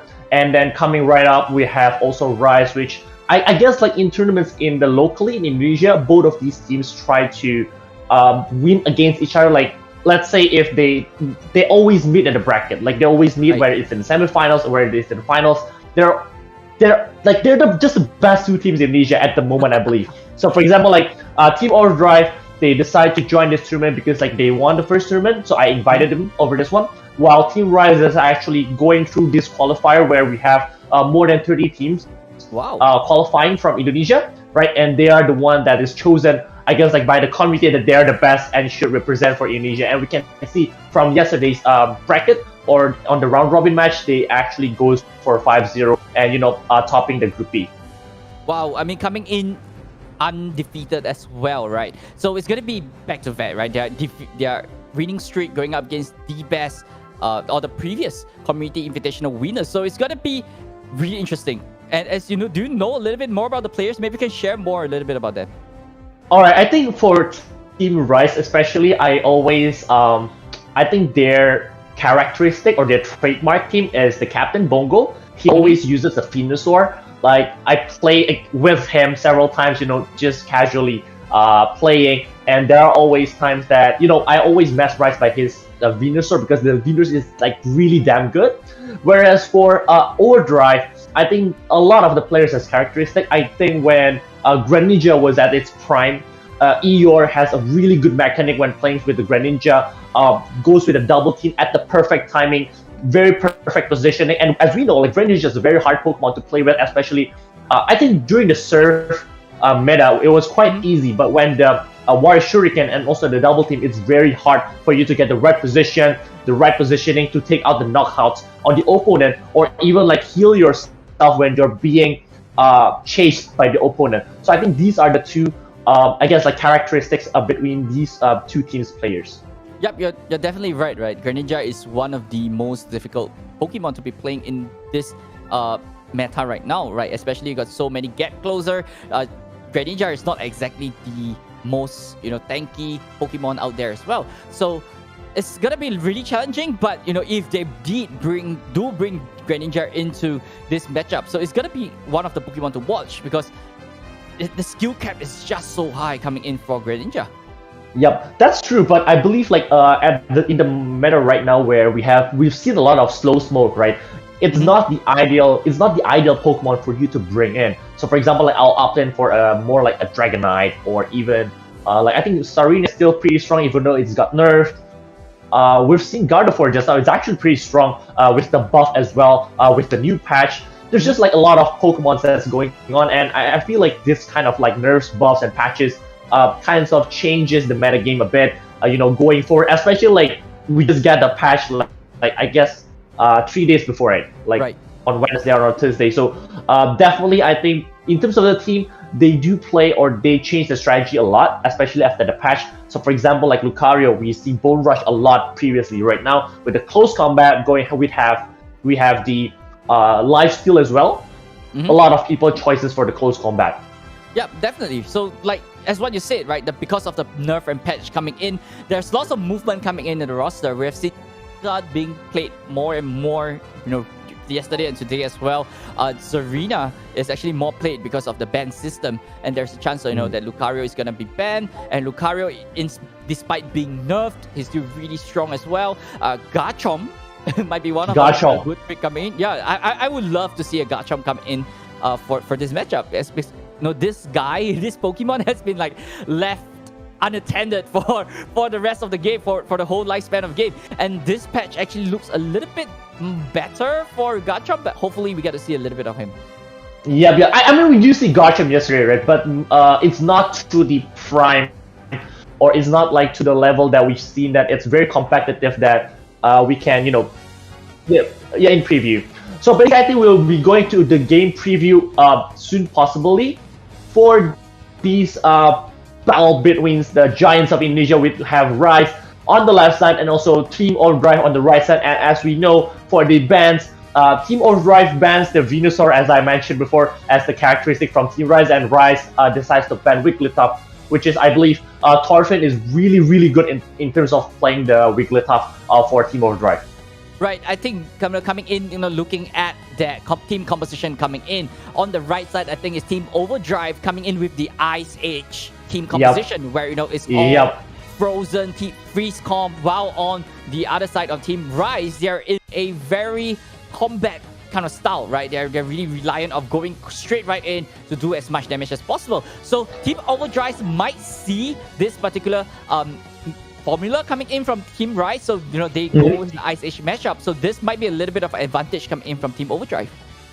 Yeah, especially Overdrive, as we know, Mamoswine and Ninetales is really strong early game, and it makes the opponent unable to do any creeping, unable to go for the goals, unable to, activate those kind of attack weight. But anyways, we'll be going on to the match right now. Without any pause, we see the Dragonite, both Dratini is going on the mid lane. We see on the top will be a Lucario against a Bounce Sweep, whereas on the bottom we'll see the double Snow Ice Age against Charizard and also Chansey.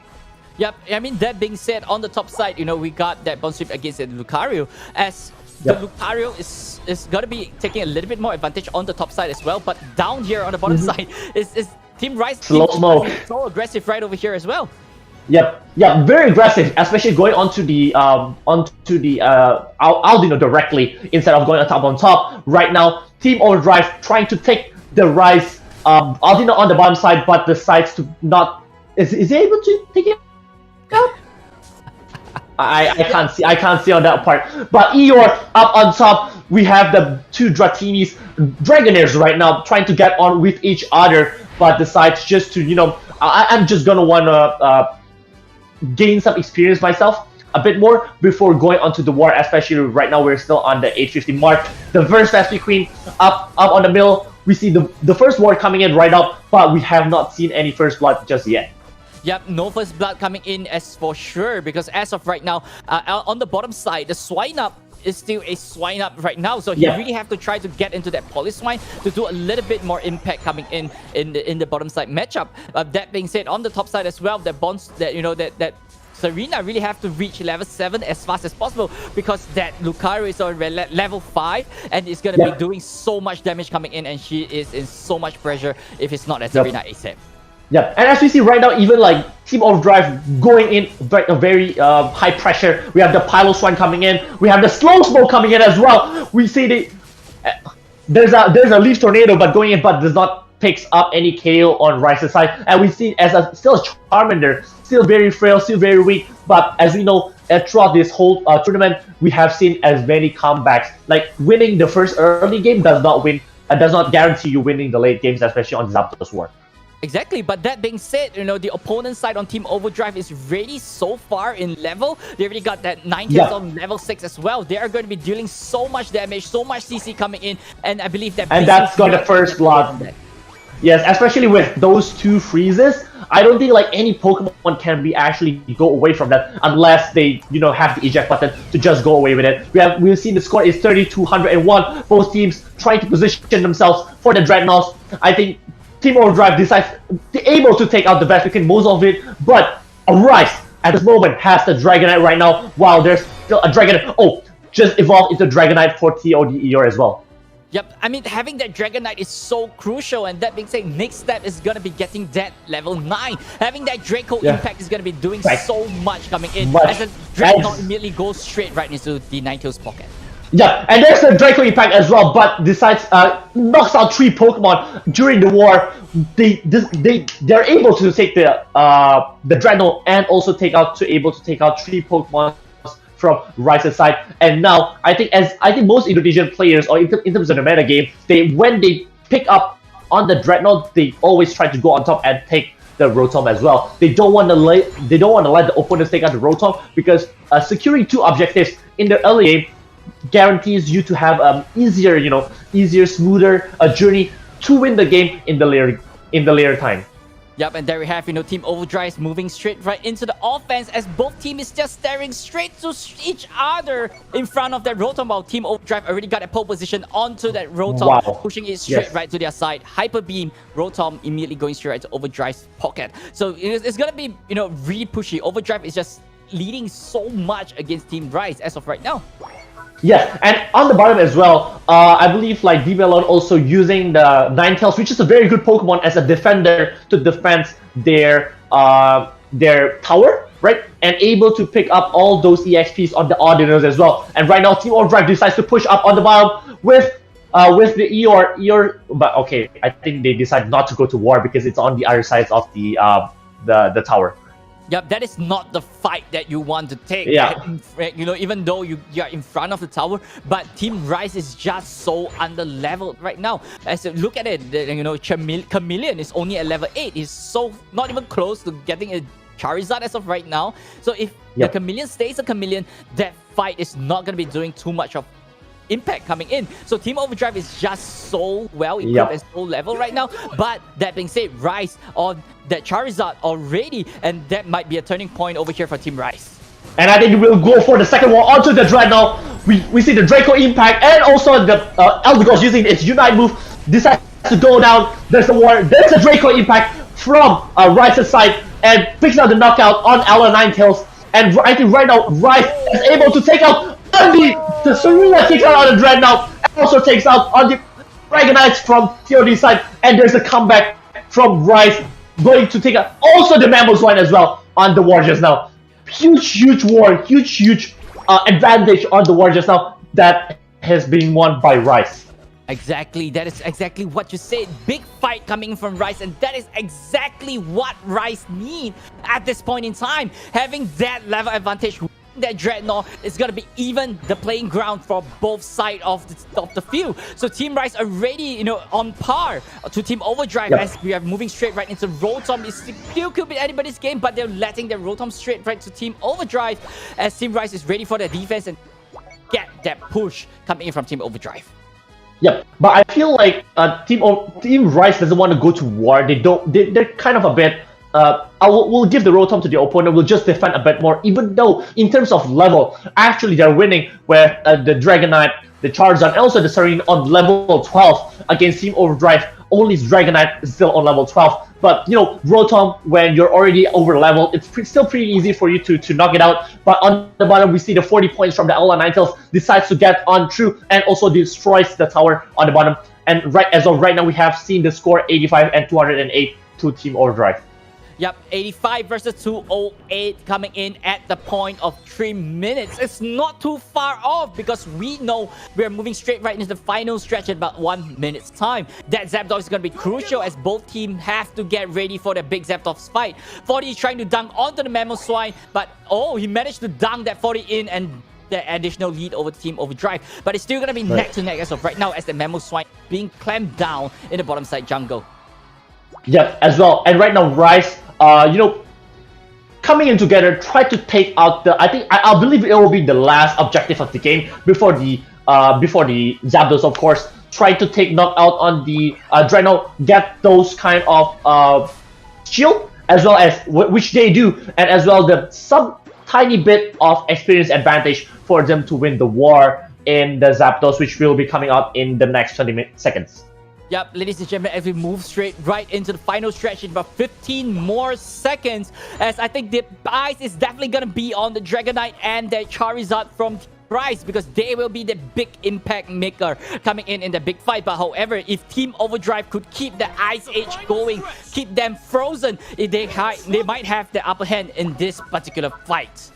Right, and Team Overdrive decides to poke a bit, but just not the slow smoke's coming out. They see the Unite move from the Mamoswine, and oh my god, there's just so many things going on. There's the Unite move from the Lucario as well. then Team Overdrive is being pushed back to their home base, and they're being knocked out actually with the Lucario, the Ninetales, and also the Dragonite as well. And Rise, I think, will be able to take out the take out the Zapdos at this point. But there's still the Mamoswine trying to pick up the Zapdos, but unfortunately is unable to take it out. Wow, Team Overdrive immediately melted to Team Rise. The aggression coming in from Team Rise is just too much to be handling with. Freezing that that Dragonite, not allowing it to do any dunking, but managed to dunk off 100 all by himself. As there we have Team Rise is just moving straight, dunking as much as possible. Another 100 going straight right into Blissey as well. Because right now, 585, 332, 45 seconds on the clock. Rim Rise is on the lead right now, and it still could be anybody's game as Team Overdrive is just trying to push so hard on the top side. Yes, that's very correct. We see the Dragonite still has the Unite move to dunk it with a body barrier, and all of these Teams Overdrive Pokemon still have a lot of points to coming in onto this match. We see taking out the knockout on the Sarina and also the Charizard as well. There's the Unite move from Rise's side, but decides unable to take knockout on the L9 on the Lucario. Our Ninetales decides to go for the Unite move as well, but cannot take any knockout. There's the TOD yours, Hyper Beam, and I think for this game around, Rise will take game 1 against Team Overdrive. Yep, exactly. It's going to be 1-0 going straight right to Team Rise. Team Overdrive really have to start going back to the drawing board. Is the freeze composition really what they need coming in? They're really missing in the damage department coming in this matchup, right? They got the Charizard and the Dragonite. They're just doing so much damage for Team Rise. But on the other side, on Team Overdrive, that Mamoswine is not exactly doing too much damage, and that Ninetales is not exactly that impactful in this matchup as well. So they really have to try to think a little bit harder. Should we go? Should we change our composition to be a little bit more aggressive than a little bit more of a CC composition? Because as of right now, they're not doing too much against Team Rise. What I'm trying to say, or what I'm seeing is Team Rise, they are trying to go for the war metagame. They try to be together, don't pick too much score, as long as we win the Zapdos final game and we are in advantage in terms of the level.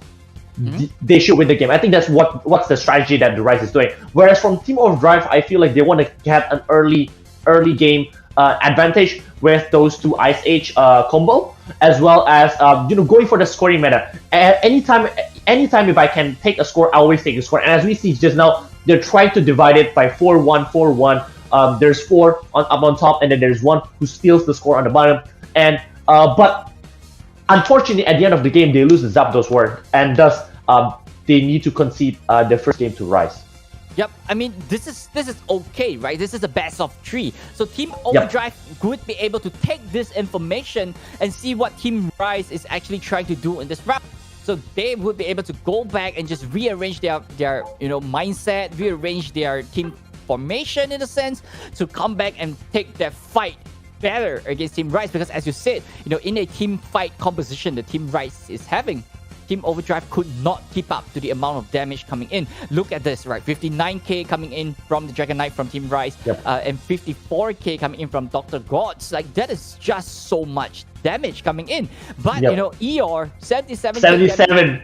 Wow. But however, that being said, he's the only damage dealer coming in from Team Overdrive.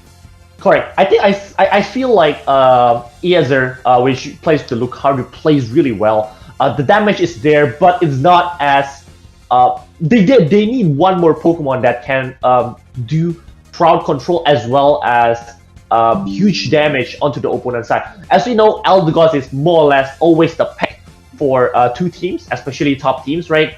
With the heal, with the shield, especially with the Blissey as well on Rice's side. That's why they are a bit knocked back when in terms of going into the war.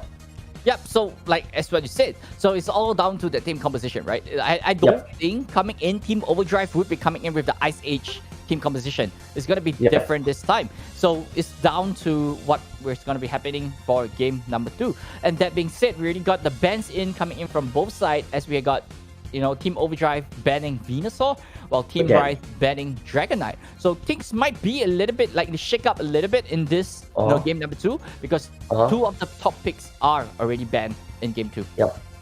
And I think in the next game we'll see a Wigglytuff as well. As we know, like both teams, I know that both teams have a Wigglytuff player, and it's going to be interesting whether we'll see a Blissey or we'll see. I believe like from Team Overdrive side they will change the whole lineup altogether. But for Rice's side, it's going to be interesting because they cannot use a Dragonite on the next match, as well as Rice.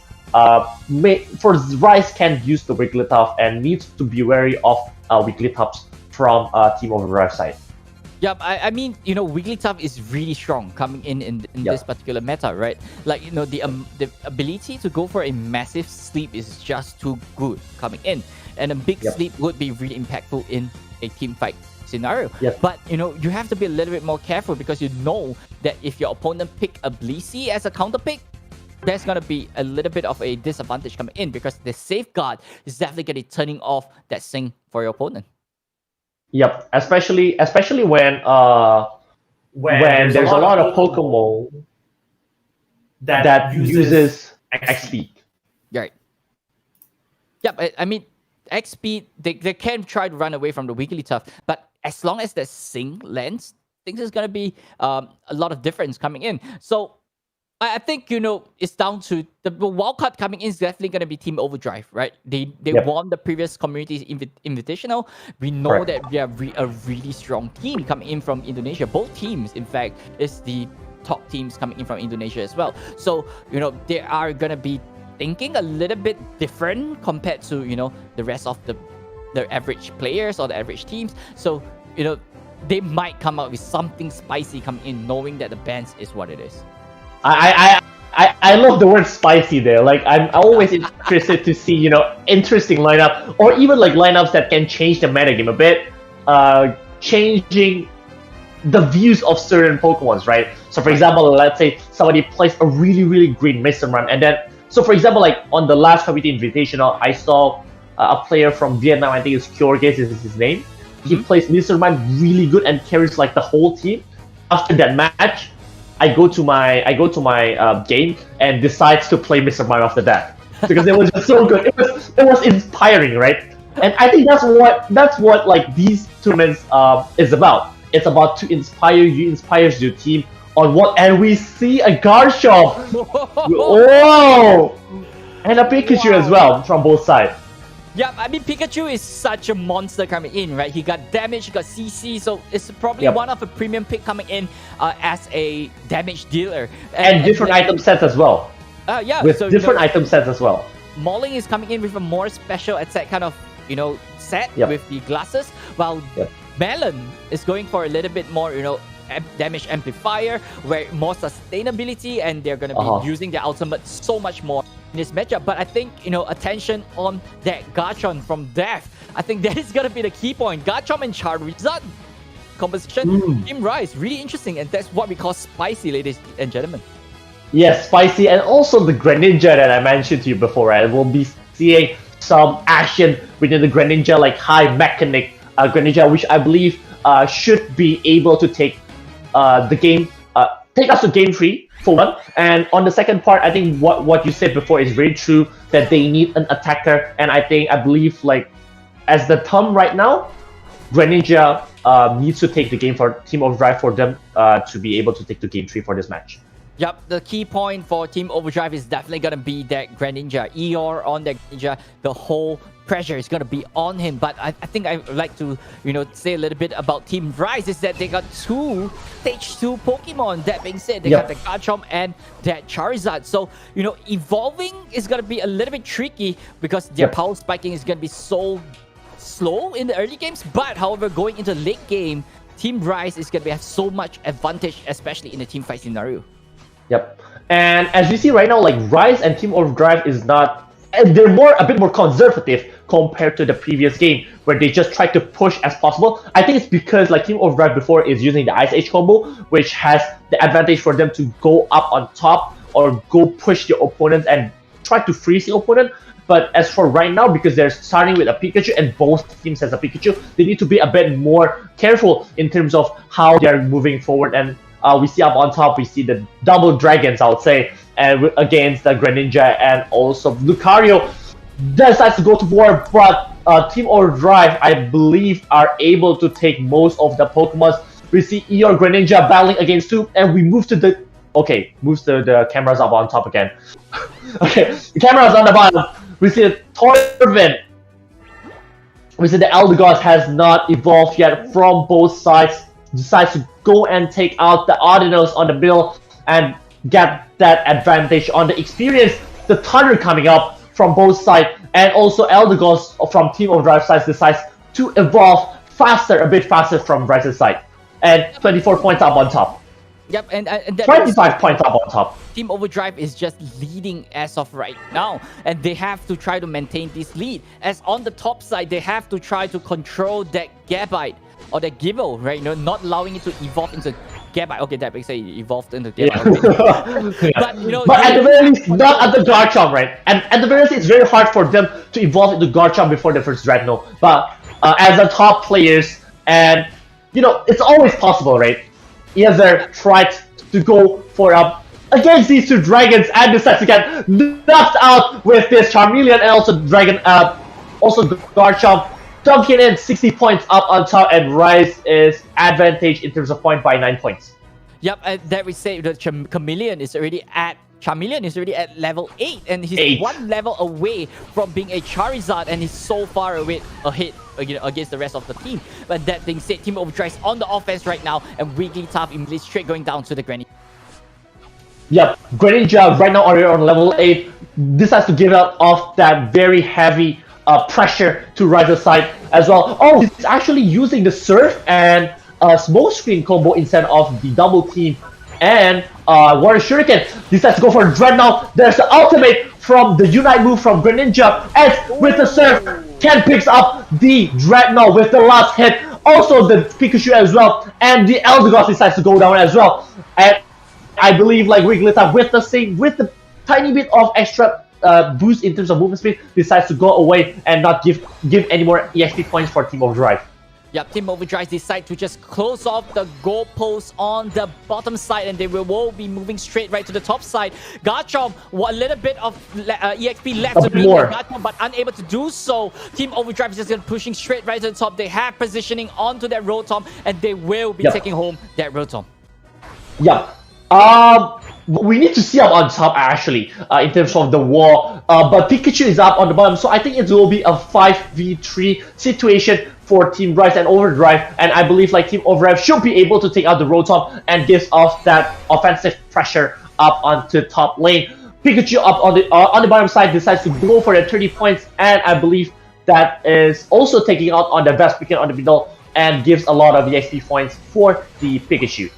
Yep, and at the same time, Team Overdrive managed to just over-dunking on the top side goalpost as well. Team Overdrive looking so much better compared to game number 1, as they will be continuing to take this lead, and they have to take this lead against Team Rise. Look at the level difference right here. They are so far ahead, and they just have to maintain this one, or else it's going to be slip off, as Team Rise already got their Garchomp and Charizard live. This could go anyway, ladies and gentlemen.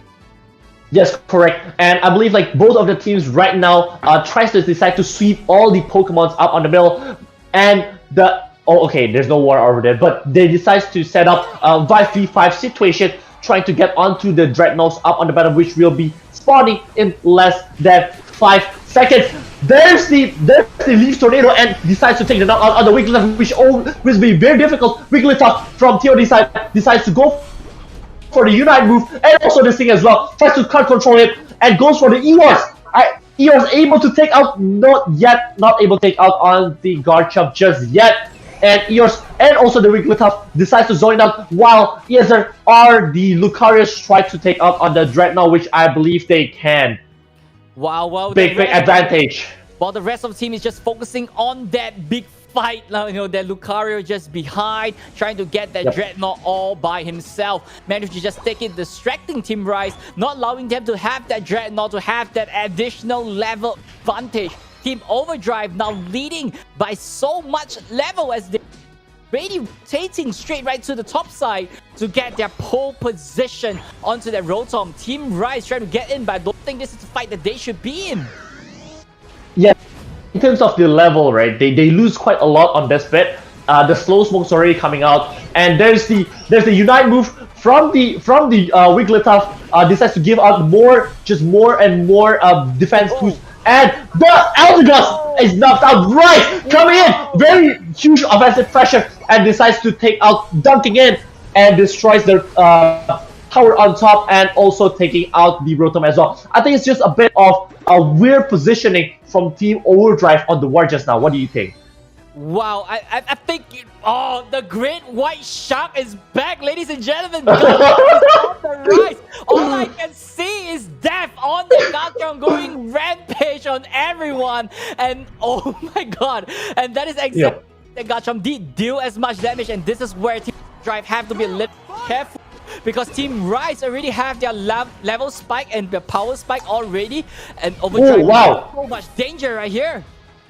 Yeah, especially I don't think like Eeyores or the Greninja realize that there is Charizard up on top. Decides to take out, try to take out knockouts on the Wigglytuff, but with the support up on the back, is actually being respawned by himself.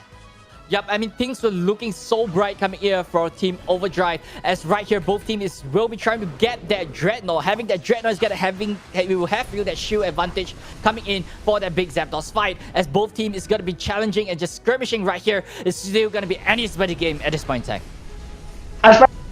Usually on this kind of war, you don't want to go with the Unite move, right? But Team Overdrive decides to go back and set up for the Zapdos. And I think both teams actually doesn't want to take on the Dreadnought, because I don't think that there's any time left. Decides to set up while Garchomp is still up on top, trying to get some experience, I think.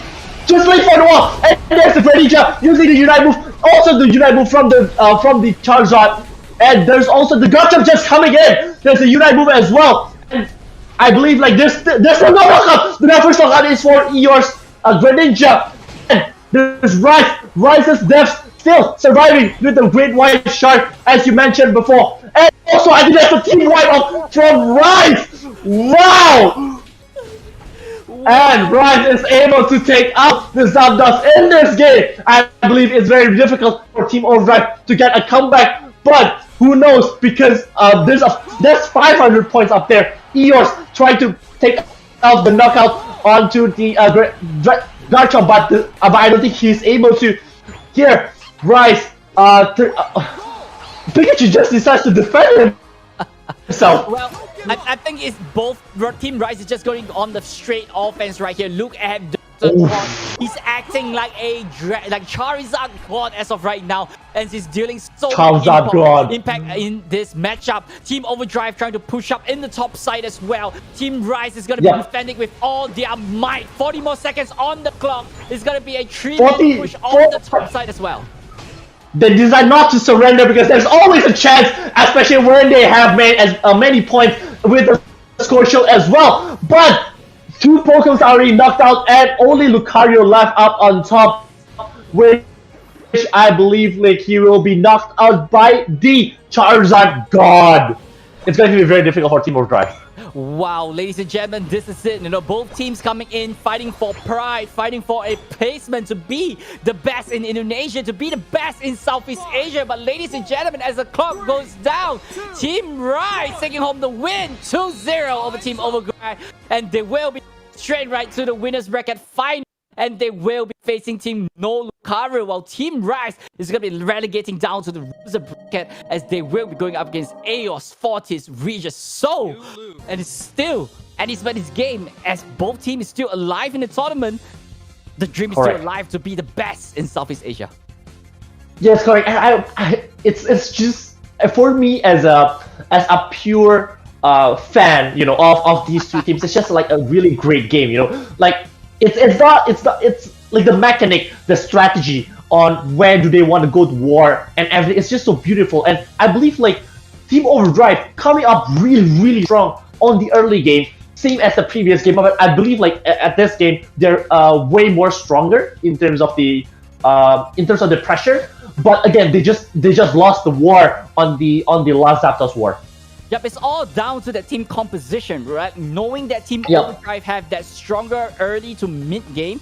But however, Team Rise, that composition, having that Garchomp, having that Charizard, like these two Pokemon scale so well into the late game, especially in the Zapdos fight. And they knew that positioning coming in from these two Pokemon, and they just brought it straight to Team Overdrive. Like taking the fight straight right to them, having that Garchomp just destroying everyone. The process, not the gods on the Charizard just blowing fire left and right, just destroying the whole team, and that is 90,000. Exactly what Team Rise knows. 90,000. 90,000, ladies and gentlemen.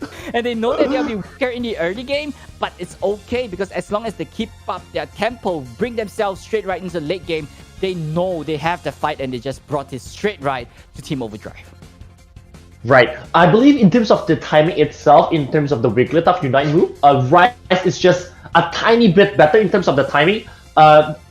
Rise Cell decides to time the timing on the Unite move slightly a bit better because in terms of because when they decide, he waits for the Unite move to come first before he decides to go to heal his friends with the crowd control. And as we see, there's not a lot of full heals as well. And in the last war of the Zapdos game, I even I was just mesmerized by how the Charizard and the Great Purple Shark, just rampaging everything and destroys Team Overdrive.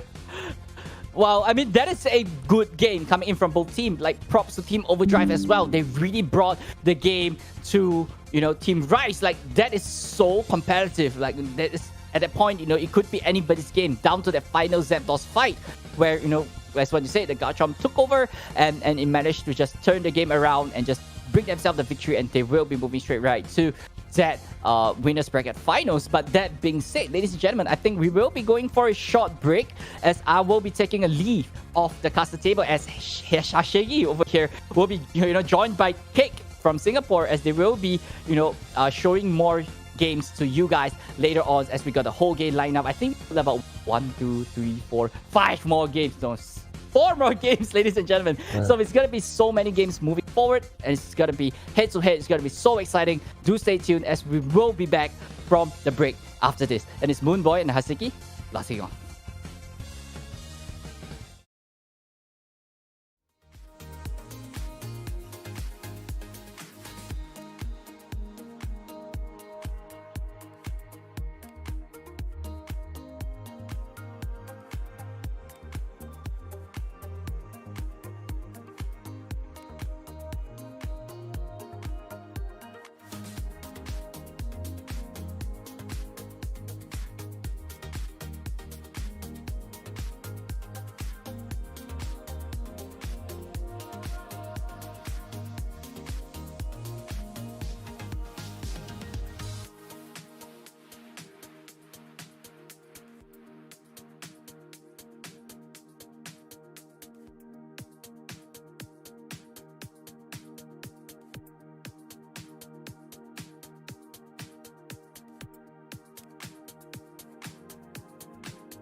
Okay.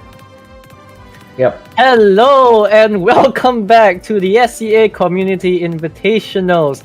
Right here with me is Shaggy and I am Cake. So we've seen some I'm pretty... Garchomp now. Oh, we're Garchomp. Alright, let's just do the chant. Let's do the chant one time, okay? On the count of 3. 1, 2, 3. Garchomp! Garchomp! Okay, I'm satisfied. but okay. All things aside, we've seen an incredible showing from the side of Garchomp on Rise. The combination of Charizard and Garchomp just dealing the hurt. Man, that is something I never thought I would see in any professional play, but here we are. And as we see just now, right? In terms of the level, we know as a stage 2 Pokemon, it's very hard for you to keep up with the level, especially until from the level 9. And even though like they lost the first Dreadnought, they are still able to keep up with the pace and evolve when they need to evolve. But Exactly. that was like a really great game by or gameplay by Rise's side. I mean, not to say that Overdrive didn't put up a good fight. I was actually pleasantly surprised when I saw the freeze composition, having the Mamoswine and the Ninetales, and the Ninetales actually pocketing the first Dreadnought. I just felt at ease because like I don't really see these compositions much, and having to have like looking at a team composition that really abuses the mechanics of two very like Freeze. niche Pokemon, which is mainly the freeze, and to stack on all that CC. Woo! The execution, amazing. Yeah, the execution was really Amazing. good. It's just that in terms of the pressure, right? They don't pressure as much. But we're going on to the game against No Lucario against Rice. We'll see two Venusaur still blissey, and we see the Garchomp again against the Dragonite, as well as Lucario against the Pikachu from Lucario. No Lucario is using a Lucario, whereas Rice is using the Pikachu. I mean, no Lucario, just a bit betraying to their name, picking up that Lucario. But we've seen what the Lucarios on the side of no Lucario can do. Although they say like no Lucarios, and we've also received word that Charizard and Absol have been banned. So we've seen what Rebongs can do with that Absol, just surgically picking off everybody. And Charizard on the side of Rise, stacked together with Garchomp, dealing the hurt as we said just now in the late game, winning them all those crucial team fights. It's just up to this to see whether they can replicate this yet again. Yes, especially as I mentioned before on the game before, right? Bongo is very correct. Like he's very famous for his Venusaur. I'm not sure about Wraith, but in Indonesia, Bongo is very famous for its Venusaur. That's why I was like really enthusiastic about this game, because I can see two Venusaur going against each other, and we'll see who is going to win this match. First match of this winners finals bracket. Okay, Against Lucario against Rice. I think we're going to see two of the best Lucarios in the two of the best Venusaurs in each country, because Wraith is also a pretty strong Venusaur himself. Right, and in terms of the lane itself is also a bit different, right? The Venus is actually going on the middle, which we haven't seen since quite a while. Since the buff of the Venusaur, and Wraith is able to take the first knockout on Rice on the Eldegoss. I mean the Gossifleur, not the Boss. No Lucario really showing the power of the pressuring of the 1-1-3 composition, stealing almost every single wild Pokemon that Rice has to offer on their side, while just calmly farming away on their own. Like look at the side of Rice. I think they're just still stuck at level 3. While on the side of No Lucario, they're slowly starting to level up already. They already have access to the Eldegoss, while Rice only has the Gossifleur. Eldegoss and Blissey, you don't forget, and as well from Rice's side, only Chansey and Gossifleur with his 850 on the first fast wicket that has just been spawned. But the slow smoke is actually coming in, but it's still unable to take the knockout on Rice's side any moment at the moment. Rice's side, wait a minute, you use slow smoke, I still can get away from this mess. Well, slow smoke only slows you down, but it doesn't prevent you from scoring, and Balloon knew that. He just walked right in and scored the goal. Meanwhile, I think they're really putting on the pressure on the Gible right here, because they know that if the Gible is able to level up to the Gabite, he's going to start to cause problems, and they're really preventing him from doing so. Correct. But as we mentioned, right, for example, if they decide to destroy on the top tower, I believe Rotom is going to get more pressure easier, but the Gible can go for creeping a bit better with the Audinos and also Corfi spawn from his side. And we see the skirmish going on the bottom side, preparing. In less than 45 seconds, we'll see the first Dreadnought of the game, which I believe is the objective for everyone's team to take out on the Rotom, actually take out on the Dreadnought, and gives those experience boosts up for the team. And Lucario decides to still unable, but with just sliver of health for these two Pokemon that Rises has. Very interesting. Well, that 1v2 situation could have spelled death for Crowning, but I think Crowning's running a close combat. Yes, we see that here. He manages to take down the Gabite, and I think that will be partially due to the fact that he's running close combat, because close combat can heal you that much. And we saw how that sustain actually managed to keep him alive in that 1v2 situation. And a Bongo has not evolved yet into his looking good Venusaur. Yeah, Venusaur. Whereas for the Dragonite has been ready and up yet in just a bit. After the trading Dreadnought is able to use the Unite move with Unite move, and also gives the Body Barrier to its team. And the Blissey with the defense able to take out the able to dunk it in, and gives out 101 extra points compared to Rise in the 6 minutes of the game. So that was quite disgusting, honestly. Like, you have a score shield and you stack it upon with Blissey's Safeguard. That's just gonna give you a really chunky score shield to work with. Yep, and I think Rice right now, right, without the Garchomp, it's very hard for them to take on the war right now. The Rotom has, ouch. I think Rotom is just will be taken, and Rice needs to get up back on their feet closely and slowly, because if not, they'll be losing on the Zapdos game later on in terms of the levels. Well, honestly, the levels aren't looking too hot for the side of Rice, and I think Rice really needs to farm up. They really need that Garchomp. We saw how Garchomp could deal so much damage in the previous game. If only they're able to get the Garchomp, I think that's when things will start to go towards the side of Rice a little bit, but no Lucario has to prevent that from happening if they want a chance at winning. Wow, another 12 points up on the bound for Balloon with the Venusaur with the Petal Dance, and coming in with another 13 points, and just decides to leave it blank right now. Oh, the 40 points from the Dragonite decides to come in, and that's 214 points against 11 from Rice. Rice really needs to step up their game here as well. Up on top with the down there, evolves into the Garchomp. Well, there's the Garchomp X-Speed actually using it to get away from the Slow Smoke. That's a really good counter since X-Speed removes all slow effects, and I think Rice Dev can actually use that to his advantage in future team fights. Yes, especially, and of course, no Lucario needs to take into account as well, and make sure during using the slow smoke, use the slow smoke after the Garchomp uses the XP. Garchomp decides to spawn back and jump up on top to get some of more EXPs, as well as no Lucario decides to get their next Dreadnought and be a huge difference in terms of EXPs against Rice at the moment.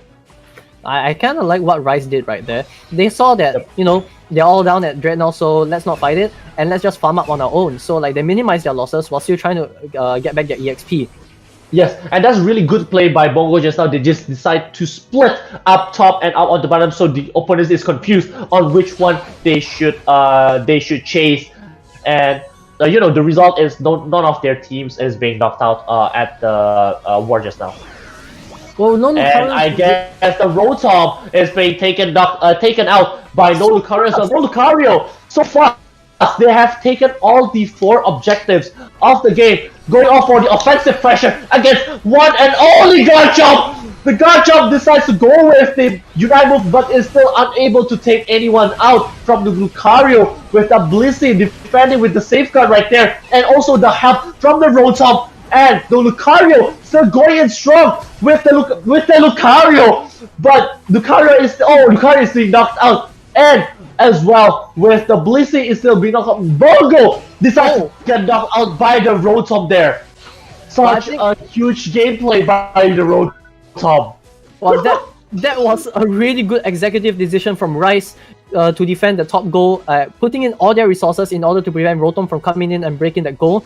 Because if that goal was broken, that late game Rotom that's going to come out right before Zapdos would just march straight into the center goal, and that's not what you want. if your center goal is open during the last 2 minutes, everybody can just dunk in a double point for free. For free, we know the Zapdos, right? Because like Yeah. that's the worst things that can happen Like, you in the don't even war. need it. We have It's 1 minute left. Less than 1 minute until the Zapdos objectives coming right up. And there's a Oh, no. there's the Venusaur coming right up from Lucario is being knocked out. This Those, only- actually they are able to take the last threat now with 30 seconds left. I don't think up on top the Rice that 48 points. Just try to dunk it in as many as possible. 48 and plus 40. We see less and less difference between these two teams, Rice and also the Lucario. 20 more seconds up until the spawn of the Zapdos. I think Rice just right now trying to farm as much as possible, try to recover as much as possible for their Unite move until the war that will start in less than 1 second. Right now, the Zapdos has been spawned. All the teams except the Venusaur from the Lucario side is a bit off position. There's the Unite move from Death, but is unable to take anybody's knockout. There's also as well from the Blissey's Unite move, the Bunny Bear is coming in. There's the Broncos, but this starts to get knocked out. But this is a 4-3-2 situation, and I think Roy is able to take a race right now. And right now only Lucario is left with that very little health. I think Lucario can take knockout onto the team as a whole. And there's the Lucario taking out knockout onto the Blissey, but Pikachu just decides to go back and the steal from Lucario, and no Lucario will just go up on top. Bogo decides to just defend the bed, tries to not get as many as points as possible from no Lucario's side, able to take out the knockout on the Eldegoss even though with the lead storm. But we'll see the Blissey's coming in, 100 points up on top with the safeguard with 404 against 162. I think it's a very difficult situation for Rice. 414, 606. I think it will be very, very difficult for Rice to come back from this game. Yo, that was just an intense team fight over there. We saw that was a deja vu. Rice bringing in the Garchomp through the middle, annihilating almost every single person. But Lucario was just taken it. But Lucario was just taken out a bit too early before that everybody else was just taken out. Correct. And he was able to just come back, clean out the Blissey, push the Pikachu away, and come in with the with the Zapdos steal. An amazing textbook play from Crowning.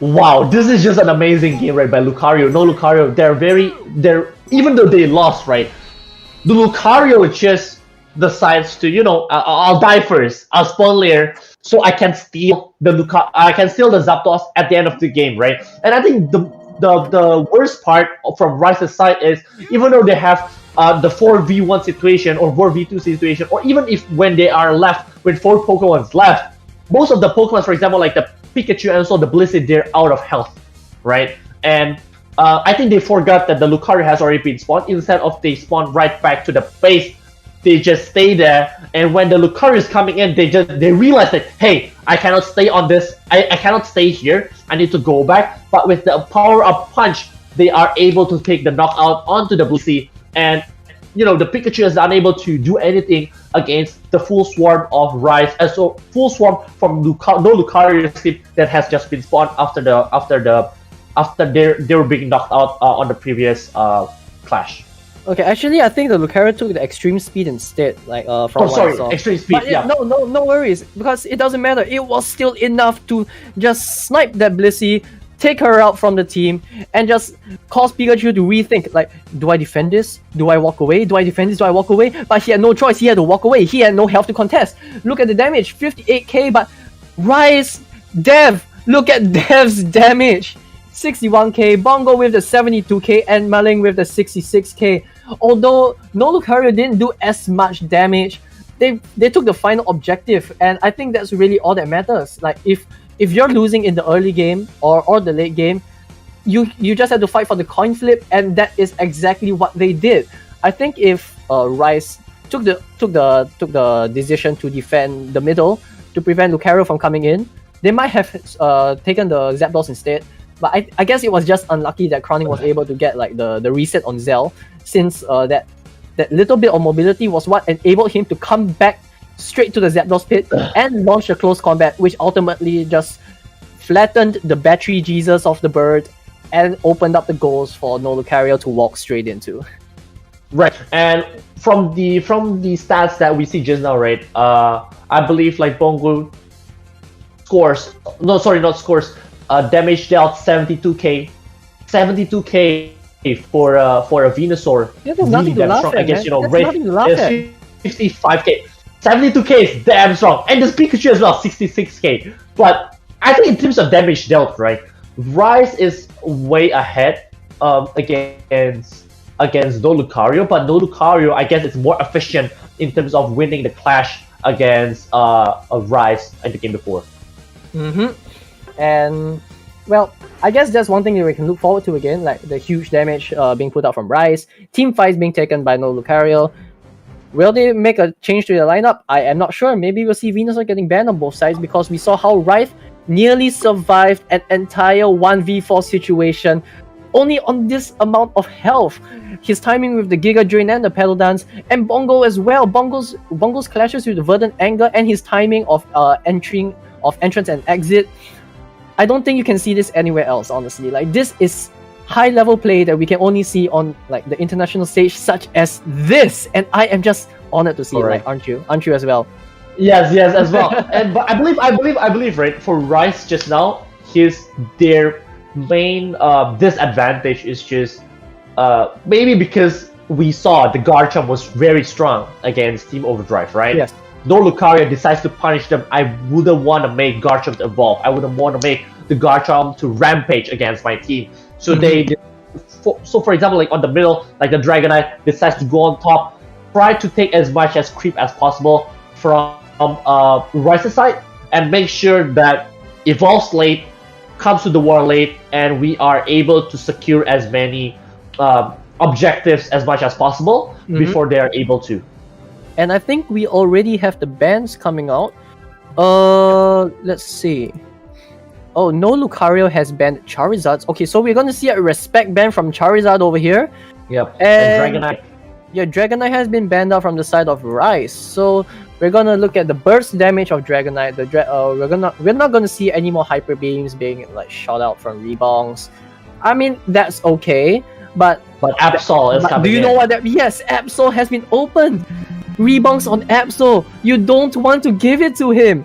If you give Rebongs to Absol, you just know he's gonna go in, he's gonna work his magic. But then again, Venusaur is still open as well. Bongo is gonna have it back. Yeah. And Garchomp is also open.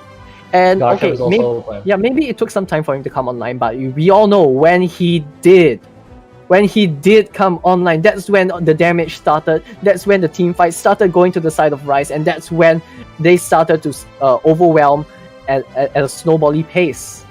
Yeah, especially against Garchomp, right? You don't want them to unite move you again and again, because that's the maximum amount of damage that you'll be receiving.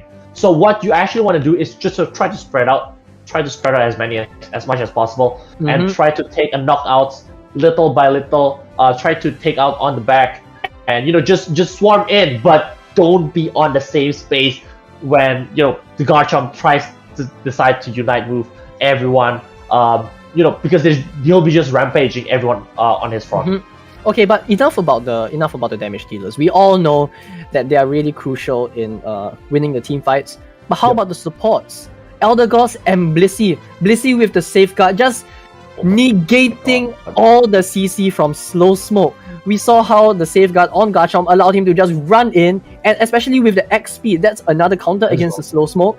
And with the Eldegoss Cotton Cloud Crash, giving everybody that much needed healing and the body barriers. I'm not sure about you, but I saw Garchomp go from this amount of health to suddenly, bam, you just get an entire chunk of white, and they just kept him alive in the team fight for so long. The way they staggered all their body barriers to ensure that they ended up on Garchomp is wow. And okay, not Yeah, not just Rice, no Lucario as well. They put everything on the carries like Venusaur and Lucario, like ensuring that okay, it's time to fight. I'll pop my Verdant Anger so that we have some body barriers and I can go in and take the damage, Giga Drain whatever I can out. And then when I start to get a bit low, Cotton Cloud Crash comes in. Lucario comes in with his Aura Cannon, Safeguard and Bliss Assistance as well. I mean, the communication required for this is something you won't get from a solo queue match. And I know this because I'm a solo queue player myself and I hate it. It's exactly. Solo queue, you it will be very rare for you to see slow smoke. Exactly. Full heal. Most of the things that you'll see is just like eject button. Sometimes self-preservation. Sometimes right now, potion, right? Because you cannot communicate with your opponent, right? These are the matches that you want to watch. You want to see how the team play, the strategy, how to comes in, how to communicate, how to destroy the opponent tactics. This is why we live here. This is why we play Unite. Exactly. And I know there isn't like a formal ban system in place right now, but the fact that this tournament itself has introduced the global ban system where we can pick out 1 or 2 Pokemon to not have in the match, I think that's still pretty fresh. It really opens up the avenues of team compositions. Like, I think if not for these bans, we won't see Garchomp on stage. Yeah, Facts. won't see Garchomps on stage. We'll just see Serenas, Lucarios, Dragonites, the usual picks. Boring. We don't want to see those all the time now, do we? We want to see something fresh. And something fresh is what Rice brought to the table, bringing in the Garchomp in not 1 but 2 matches today. I just appreciate Rice for that. Yep. So I think both teams are trying to prepare. Both teams are trying to choose in terms of who will be playing on the next match, because as we know, each team will be bringing in 7 players, right? And the bans is actually in place before coming into the room.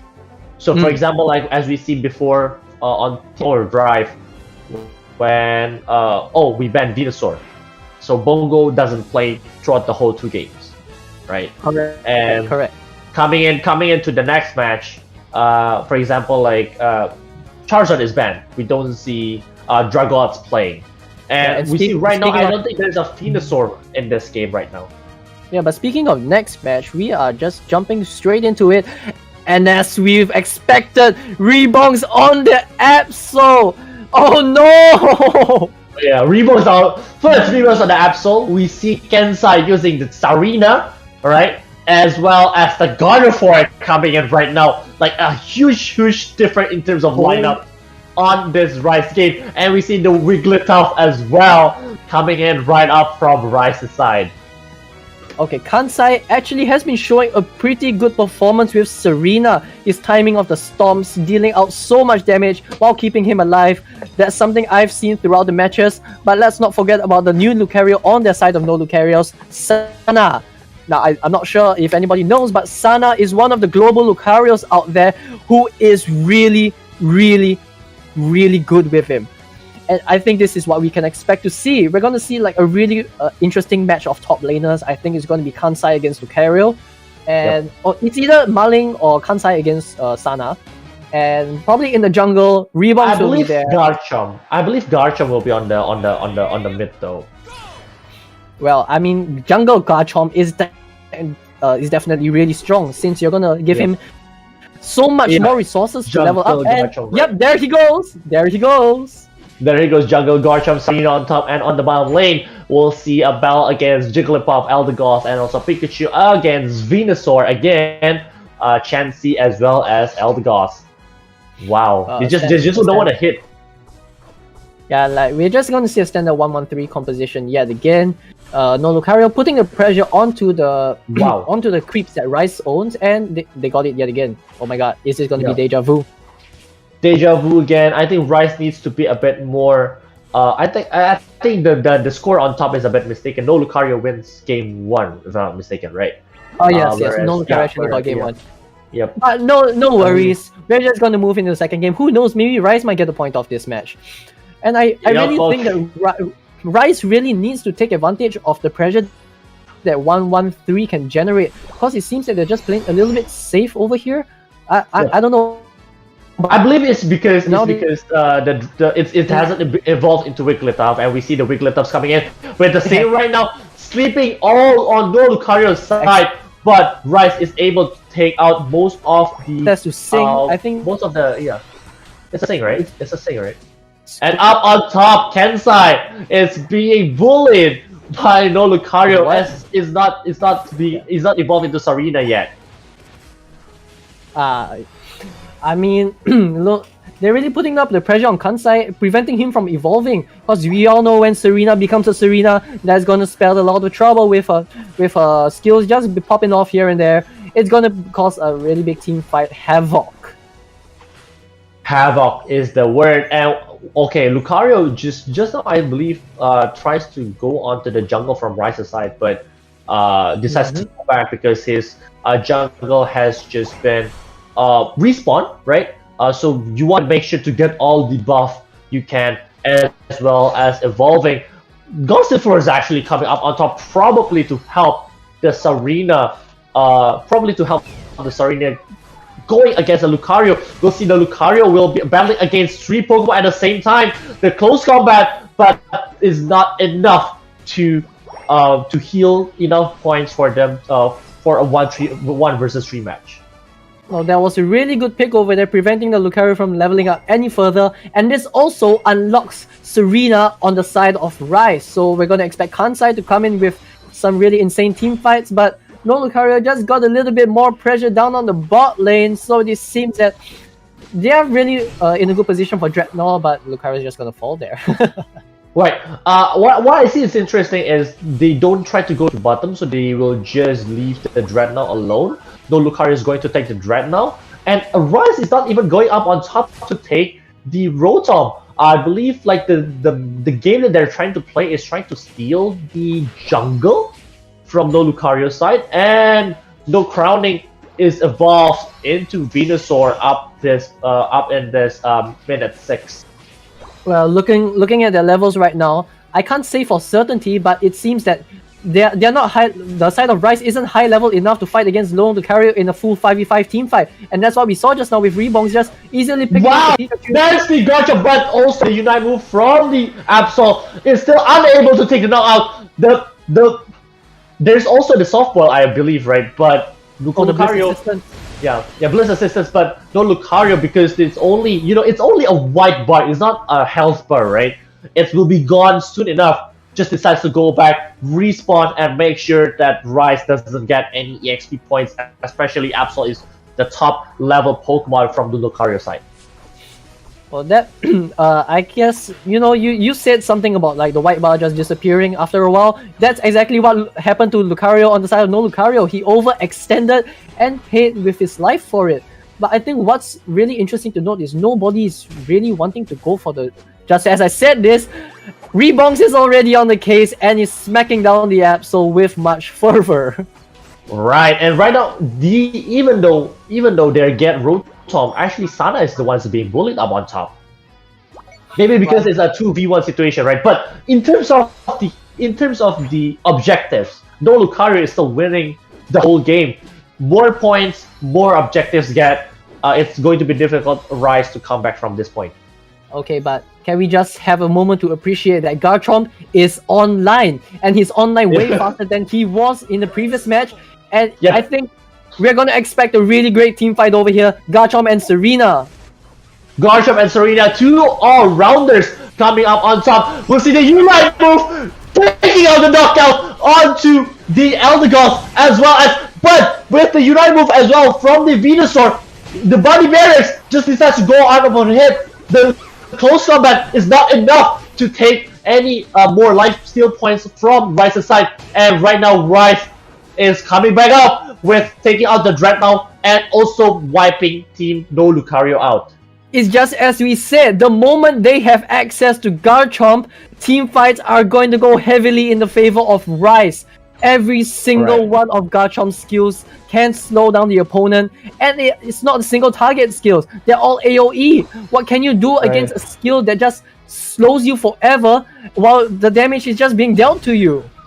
Right, but again, here up on top, we see the Unite move from the Lucario and take the knockout onto the Serena. Sana is going back as a Wigglytuff, as a support Pokemon, defender Pokemon. You absolutely would have won the chase the Lucario, and Lucario has just gone back and right now goes up on top onto the next objective, which is the Rotom that will be spawning in less than 15 seconds.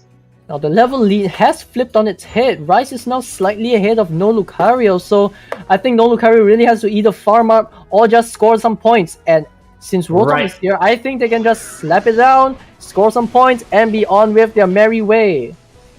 Right, especially Wigglytuff is on the bottom side. They would win with a 5v4 against situation. Marling decides to get. Oh, Marling is still surviving with the body barrier here, and also takes the knockout onto the Absol and also Lucario, two of the carries Pokemon. And there's the Eldegoss. Eldegoss is also taking on the knockout on the Venusaur, taking the knockout as well, and tries to defend from the Rotom. We see a 1 minute left until the Zapdos final round, and there's still a 20 seconds before the last objective of the game, which is the Dreadnought will be spawning on the bottom in less than 15 seconds. Right now, up on top, they're trying to score as many as possible before the Zapdos, because they want to make sure the Zapdos, when they score the Zapdos, they will be scoring as much as possible on the second tier and also the third tier. Well, I'm not really sure if they wanted to use their Unite moves right there. That means for the final Zapdos fight, we're missing a Thunderstorm. At least that's what I could see. We're missing a Thunderstorm from the side of Rice, and that's a really critical Unite move to like open up the map and allow just that damage to be dealt to No Lucario, as well as that Buddy Barrier. So they're going in with one Unite move less. I'm just really interested to see how this will turn out for them. Yeah, imagine if somebody is going out on the AoE on this bush, but no, they decide to poke the Zapdos a bit. They actually tried to kill it. Oh no, actually no. With the Zapdos is going for the Thunderbolt onto No Lucario's side, it's actually chipping off of some damage on No Lucario. Rice is trying to circle the team right now, decides to go out for a bit. The Pal Dance going out, the Serena, and the Eldegoss is almost dead, but I think it still survives. The Unite move from most of the teams decides to go all out, but the first knockout is going on to be No Lucario's health is actually almost down, but Pikachu and also Wigglytuff is going to be knocked out. Garchomp using the Dragon Rush, able to take a knockout onto the Lucario, onto the BC. Right now, battling against three Pokemon. No Lucario is going to take most of the team out from Rice's side and is able to take the knockout onto the Zapdos, which will be coming soon. Will it get stolen by the Pikachu? Pikachu stalling it with the Sing as well from Rice, able to take knockout onto the Eldegoss, but will be knocked out again. The Rice on top, 500 from back. They now Rice right now needs to defend themselves up on the bottom. We'll see if this any scoring going down. The Unite from the Serena going onto the Venusaur, trying to defend as much as possible. 60 seconds left. We see the Garchomp knocking out the Lucario up on top. Lucario up on top. Nobody's going to try to go up. They're trying to go down. 100 on the bottom. 100 on the bottom. Sell 100 on the bottom. 200 on the bottom. The Serena is still able to score 52. We'll see who's coming up on top on this game. I believe it will be still a No Lucario, I believe. I think it's a No Lucario victory right there. Yes, it is. It's No Lucario. Just by the wow, a really good defense. A really good defense by No Lucario on the bottom side. Imagine if they decide to go full front on the bottom and they decide not to defend, everybody's dead. On the tower, especially it's the first tower, and it's very easy for you to just score. Especially with the jump pad is not able to stop the Pokemons from Rice's side from dunking it in. But really great gameplay by Sana. Decides to leave it out, and I think Rice, they didn't realize the Lucario is up on top, right? I don't think anybody realized Lucario went on top. Not even me. Nobody. I didn't even see him. Nobody realizes that. Was really, really great sneak in by Sana. Oh my gosh, it was. Oh, I believe I thought Rice would win that game, to be honest. Oh, but yesterday we saw a sneaky dunk from Airy, and this is just a deja vu. Sana sneaking in at the back, popping in the 50. Okay, but enough about that score. Dev with that amazing Pikachu steal on the Zapdos. Earlier in the first game, we saw Lucario just close combat the bird away, but this time Rice just came and said, you can steal, so can we, and they proceeded to just snipe the Zapdos away from no Lucario. But I don't think it mattered. You can get Zapdos for sure, yes, but if there's nobody to score, how are you gonna get the points? Yeah, especially I believe it's really great that Dev can scores up on top, but unfortunately Zell up on the bottom side, it's being ambushed by more than 3 Pokemon if I'm not mistaken, right? So that's why he cannot able to score the 100 points to the opponent's side. And I believe in terms of Rice, right? I think in terms of Rice, they're also a bit worried whether they actually win the score or they lose the score, especially as the players don't know what the scoring looks like. Only you got a huge lead, you got a lead, only things like that. Definitely. So it might change the strategy a bit, but again, I think Sana decides to go up on top is a really, really huge dunking point from the Lucario. Not to mention, Kansai actually managed to pop in a little 32 as well. And okay, if not for Sana, the game would have gone to the side of Rice. Because that little 32 points pumped up the score to 292 against 244. And alright, benefit of doubt, nobody could have known what the score was, but Sana with the sneaky dunk, I just can't stop talking about it. Yep. It was I think it was a really, really great gameplay by both teams. Really great strategy. In terms of the changing of the strategy from Rice's side, especially using the Serena, actually helps a lot in terms of the team match against no Lucario compared to the game 1. How do you think? Garchomp. Garchomp. That's the only word I can say. The moment they got Garchomp online, we saw almost every single team fight go to the side of Rice, like the Dreadnought, like the little Zapdos skirmish over there. Okay, granted, they didn't really win that, but we saw how much impact the Garchomp could have made, and the decision to put Garchomp in the jungle allowed him to level up faster, and we saw Garchomp come online faster than he did in the first game, which also gave him a little bit more impact. But I guess ultimately, in the end, this is Pokemon Unite. This Pokemon Unite we're talking about. There's no way that you're just gonna win if you win. Like, there's no confirmed way that you're gonna win if you have an early game lead. Like, sure, take the early game lead, take the mid game lead. What really matters is what goes on in the late game. If you manage to score, if you manage to get the Zapdos, if you manage to wipe out the entire team and dunk in some points of your own, or as we saw just now, if you manage to sneak behind the enemy team and pop in 100 just to push your team over the lead by that little much. No changes in strategy was needed. I guess it was just... No changes on the strategy is needed. But I believe so in terms of the grand final, right? No Lucario will be the first team going onto the grand final, whereas Rice will be going up on the bottom.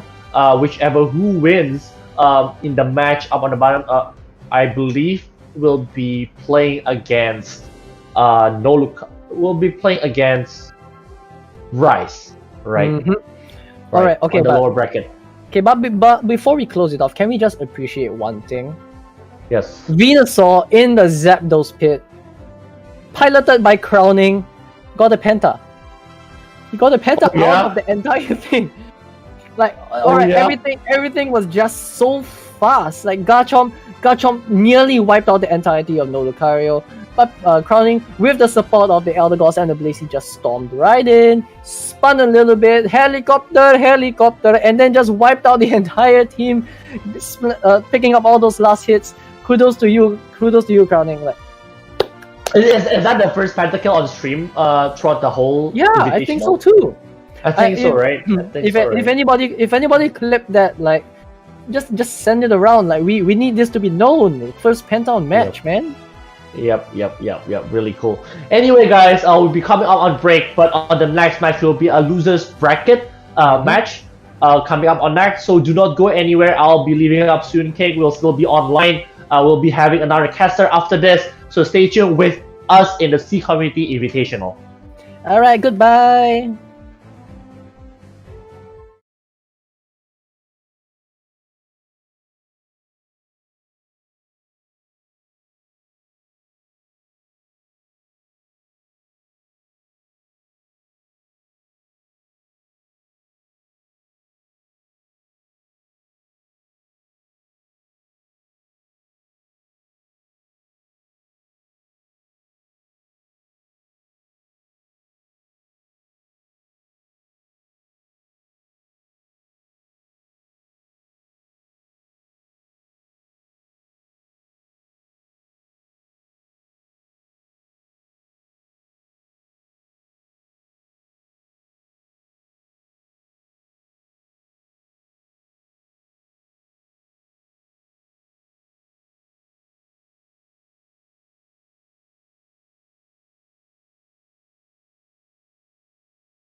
Welcome back to the Southeast Asian Community. Shut We talked about this. Shut your damn mouth. We're back at the Southeast Asian Community Invitational for Pokemon Unite. Of course, as you can see here, this is I would like to clarify that this is an instruction given to me by Cake.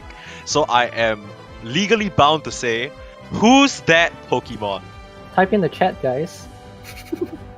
Alright, was that all you're gonna do? Are you gonna make me say who's that Pokemon and then just be like, type in the chat? That's like, that's yes. not okay.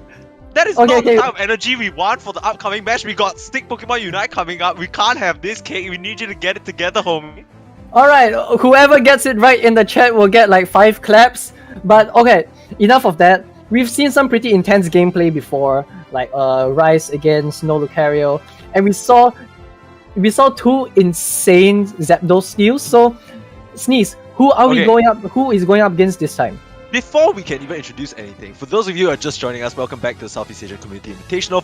For those of you who don't know what's going on, how can you not? You might be living under a rock.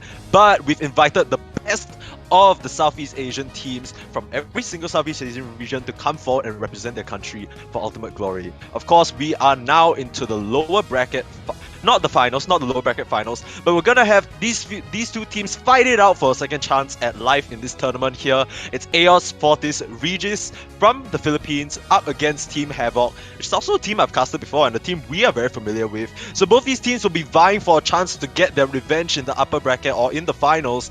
But for now, it appears we are already in the pick screen as we see a Charizard.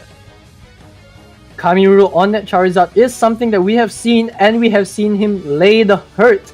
So, are we gonna see this again in this match? Who knows? And KST is back on that Lucario, and we all know that he's an awesome Lucario. Let's just leave it at that. Yeah, I mean, there's a reason why it's usually banned against him, right? KST is such a menace as well, and of course we don't really need to talk about Kamiru. He has won games on this Charizard that we've already seen. On the other side of AFR though, have you casted any of their games recently, or have you seen this team perform? What do you think of them? I have. Okay, one player that I would like to point out is Dan on that Wigglypuff, because that Wigglytuff that he plays, he has really good engages. His timing is just really nice, setting up the team with really good sing, putting them all to sleep while Eos Fortis Regis can just come in and clean them up straight away. And Miva's also a really good player as well, so that's something to take note of. Yeah, before you get to literally introducing every single player, let's introduce the teams as we get into game 1 of the lower bracket. This is Eos Fortis Regis Seoul from the Philippines against Team Havoc from Singapore, of course. For those of you who don't know, my name is permasneeze. I'll be casting a game alongside my homie Cake over here as we see some action already start to kick off, but nothing really special, just a few early skirmishes here and there. Well, what I see now is KST just dunking in those little goals on the top lane, so I have a feeling he's just going to stack his attack rate up, and that's something you don't really want to see. That's something you don't really want to be on the receiving end of. Yeah, actually, one thing I want to ask you about, since you are the analyst in Colorcaster after all, tell me a bit about the different team comps, because really it's just a difference of the Greninja and the Charizard. How is this going to play out for both sides?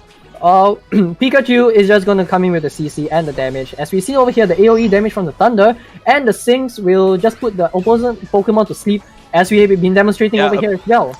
A bit of a fight here in the bot side. Slow Smoke's helping them escape though, so really nicely done from the side of Havoc. They're keeping themselves alive for now, and we've already seen how snowbally these bot lanes can get if you get those EXP advantages early on, and that's where it can get really dicey for you to fight back. Then he's under a bit of threat here, immobilized and taken down by the last shock from Havoc.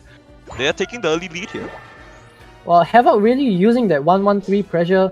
Okay, now not really in the early game stages, but they're really just utilizing every single Pokemon skills in order to bring down like some little picks. It may be just 1 or 2, but any pick is a good pick, right? Honestly. Oh, and this is the Lucario solo that we've been talking about. KST getting the edge over Miva over here. You mentioned he's a good player, but is he good enough against the KST Lucario? It seems like they're drawing even for now, but that looked a bit dicey for a moment. KST, oh, look at that skill. I think he stole that little Aldino over there. So that's going to push him out to level 6. A step closer to close combat. And that's something you don't really want to be on the receiving end of as well, with the health regen and the insane burst damage. Yeah, I mean, both teams just kind of take it rather... Ooh, the solo kill. Miva Doubters in chat, couldn't be me, takes down KSD in the top lane. Forget everything I just said, he proves his worth on this Lucario. Meanwhile, Tussle in the bot lane, ooh, nice little CC chain, catches NT off guard. The Focus Man gonna keep him alive for now, the shield's up as well, but they're gonna take down the Eldegoss to begin with. Shua able to slice him down with those shurikens, and now it is Eos Fortis Regis Soul who are backing up a slight bit. They may have overextended with their own Wiggly, and it ends up being an even trade as both teams, they brought all 5 towards the bot side. Sometimes we see trading out the Rotom, no such thing here. They want this Dreadnought and they're ready to fight. Walking into a sleeve though, catches 2 of them. NT keeping them away is Yang with the electricity, but who is going to be the one who takes the Dreadnought? It looks like it was the left side, AFR. They just walk in and steal it right under their noses. The Lucario just sweeps in Miva, making work happen all across the map.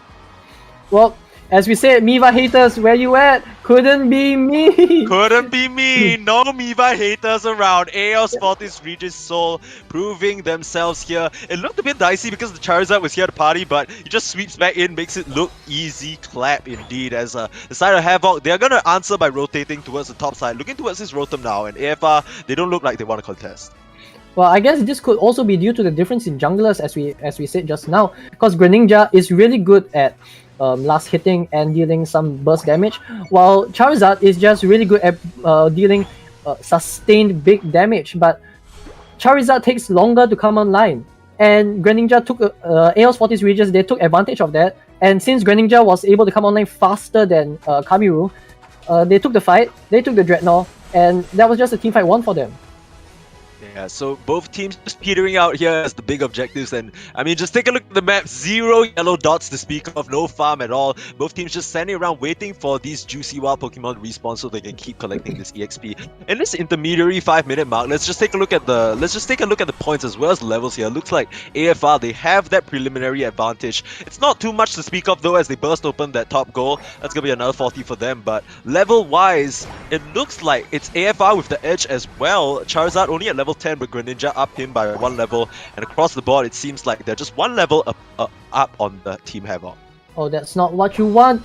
The first tier goal for Eos Fortis Regis has been downed, which eliminates their Speed Flux Zone and the Citrus Berries, which could actually help them sustain in the Dreadnought fight, which is about to happen, and that's something that Havoc has. Yeah, so they stay at the goal zone, hanging on by 3 points, but still goal zone nonetheless, as Dan, he's a bit far forward with the Wiggly, but pops the Starlight Recital, keeping himself alive. Was this a bait? But here comes the answer, the Recital on the end of Havoc as well, keeping them alive, but like you said, the sustained damage from this Charizard coming out hard and heavy, slicing down the Wiggly. It's 2 down for the side of Havoc at the moment, though. Kamiru, he has to turn tail and run. Yang, he's caught in a rough spot, eject buttons out, and as the dust settles, as the fight completes, it's gonna be AFR who managed to take that over the scary Charizard, blowing fire down their throats. This is where you can see how a difference in level really plays an impact in the team fight. Havoc just wasn't that high enough level to compete with Eos Fortis Regis in a big 5v5 situation, and I think they took advantage of that, dealing out so much damage that Havoc couldn't sustain against. And that is definitely not a good look, right? Whenever you are playing Charizard and you press that Unite move, you want to be the strongest Pokemon on the map, but if you're getting beaten back like that and the rest of your team is just getting killed, it's really hard to do things alone, as we saw Kamiru. Even though he was firing out so much damage, he could not get the job done, as both teams settle into a bit of a lull right now as they start to get their resources back up. A lot of Unite moves being expended in those past 2 fights, so it's a lot closer in terms of goals than expected, but like you said, the level's just not looking too pretty for the side of Havoc. Eldegoss, I think on the side of Havoc, Eldegoss is still on a level 9 while Eos Fortis Regis is already at level 11. And let me just tell you, and level 11 Leaf Tornado prevents basic attacks from hitting whoever is affected by the Leaf Tornado. And that's gonna be huge, especially against Charizard, whose main damage comes from basic attacks itself. Yeah, could essentially just negate this Pokemon's just put an end to this man's whole career as Havoc. They look like they're posturing for a little bit of a something here. Might be up to some sneaky moves, but no one's falling for it at the moment. Eos Fortis Regis, they sniff it out. They're just gonna rotate towards the top side and pick up whatever left of the farm top they can get, as 26 seconds, 25 now left to that Dreadnought. It's likely gonna be the last big objective that they grab before the inevitable Zapdos fight. But Havoc, I don't really know about this move because I feel like they've just been standing here for a long time. They're waiting for Eos Fortis Regis to kind of come in and fall for this trap, but They're not biting at the moment. That's a good positioning, honestly, because they have no choice but to come in from those angles that they are already guarding. And with NT on the Sing, that's just gonna stop all attempts at coming in. But I don't think that matters. They just burst it down so fast.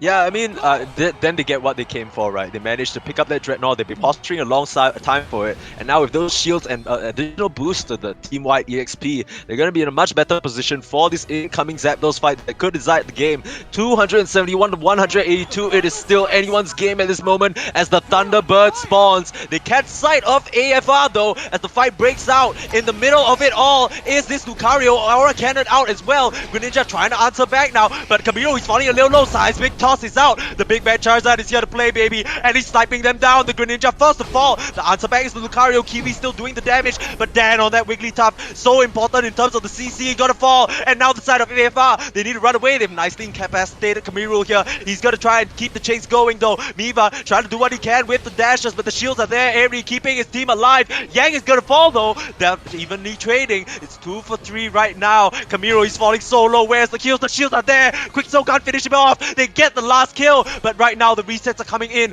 Both Pokemon, both sides streaming in one by one. They know they can't let this up. They're trying to start the Zapdos now. 1 minute left on the clock. Havoc, they're coming in one by one. Aeos Fortis Regis gathering the troops as well. The Wiggly's up. Dan is already into the fight, and they are starting off this Zapdos half HP. Who's gonna finish this off? Schwa is around the area as well. This Greninja, they have to be so careful with this last bit. Who's gonna grab it? It's gonna be Havoc. They grab the Zapdos for themselves, and they chase Aeos Fortis Regis out of the pit. And now this is the important part.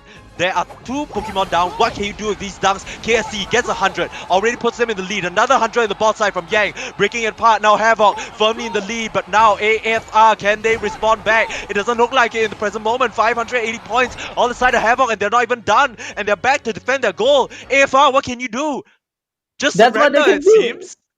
That's what they can do. I mean, time to throw in the towel, on to the next. That was a really good showing from Havoc and Aeos Fortis Regis, but unfortunately the damage from Havoc was just a little bit too much. KST with that power-up punch and the close combat really just securing the objective right there. Who said power-up punch was dead?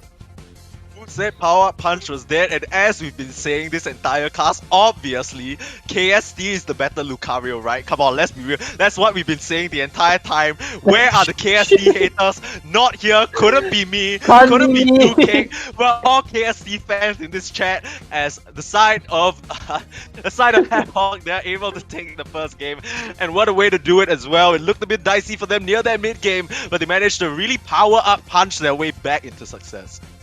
I guess if they had gotten that last little pick on Kamiru back in the previous Zapdos fight, I think the match might have gone to the side of Aeos Fortis Regis. Kamiru was at such a low HP, but Aerie just came in with the Cotton Guard, and Quicksoul just couldn't land that last hit on Kamiru.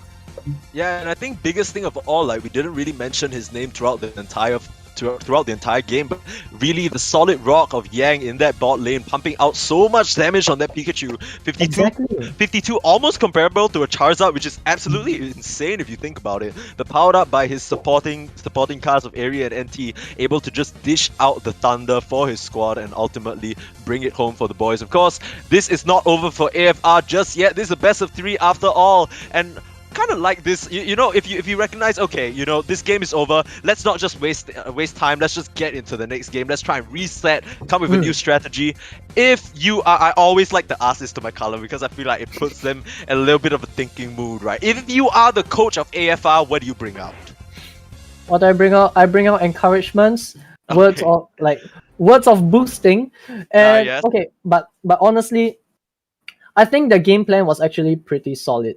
It was just some moments that they couldn't really catch, and I think that was just more of the critical team fights. It wasn't much so on their concept, but rather it was just you know, it's Pokemon Unite. Anything could happen. Even if you have a rock solid plan, it could just fall apart by some random lucky power up punch. And I think they just have to keep going at what they're doing. Probably pile in a bit more pressure onto their junglers so that you don't get a Charizard like breathing fire in your face all the time. And I guess that's what they could do. They really utilize the fact that Greninja spikes earlier than Charizard, And as we saw in the first fight, they just swept Dreadnought off the feet. But the moment Charizard came online, that's when the damage started to come in, and that's when like it started to get a little bit more troublesome to go against, and ultimately ending up in like how the last Zapdos fight ended.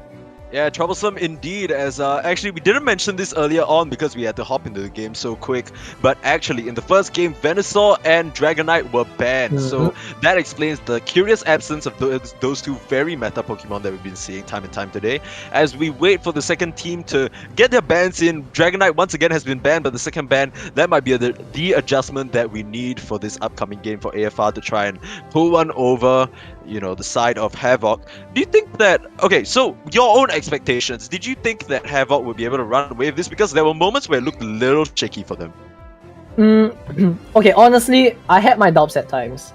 Like, there were certain situations where it just looked heavily in the favor of Eos Fortis Regis. But somehow, Havoc managed to come back into it. And I guess that could be partially due to the fact that their supports really focused on peeling for their damage dealers. Sana and Charizard, Sana and Kamiru were able to do what they did, like because you know, Aerie and NT, they just popped in the peels whenever it was needed. The Starlight Reciter with the body barrier, the Cotton Guard, especially the Cotton Cloud Crash, which just dealt that super big AoE healing. Okay, not to say that the side of AFR didn't do the same, but I felt that the impact of the supports were much bigger on the side of Havoc, seeing like how they were able to dish out that much damage without like fearing for their life too much, in a sense. Yeah, I mean, all very valid points, of course, and we're still waiting for both teams to get ready, though. I believe that we are getting into it very shortly, so hang on to your seatbelts, ladies and gentlemen. I believe we're right into the picking phase, as we have the second game of Team Havoc versus AFR here, of course. Team Havoc able to take that first game over AFR, despite a nice early lead from AFR, but AFR now, we're gonna have to see whether they can come back and do their country proud, or whether, you know, they can just get, or whether Team Havoc can just sweep them off their feet. It looks like they're going for the same thing on the side of Havoc, though. Wait, hold on, are you seeing what I'm seeing?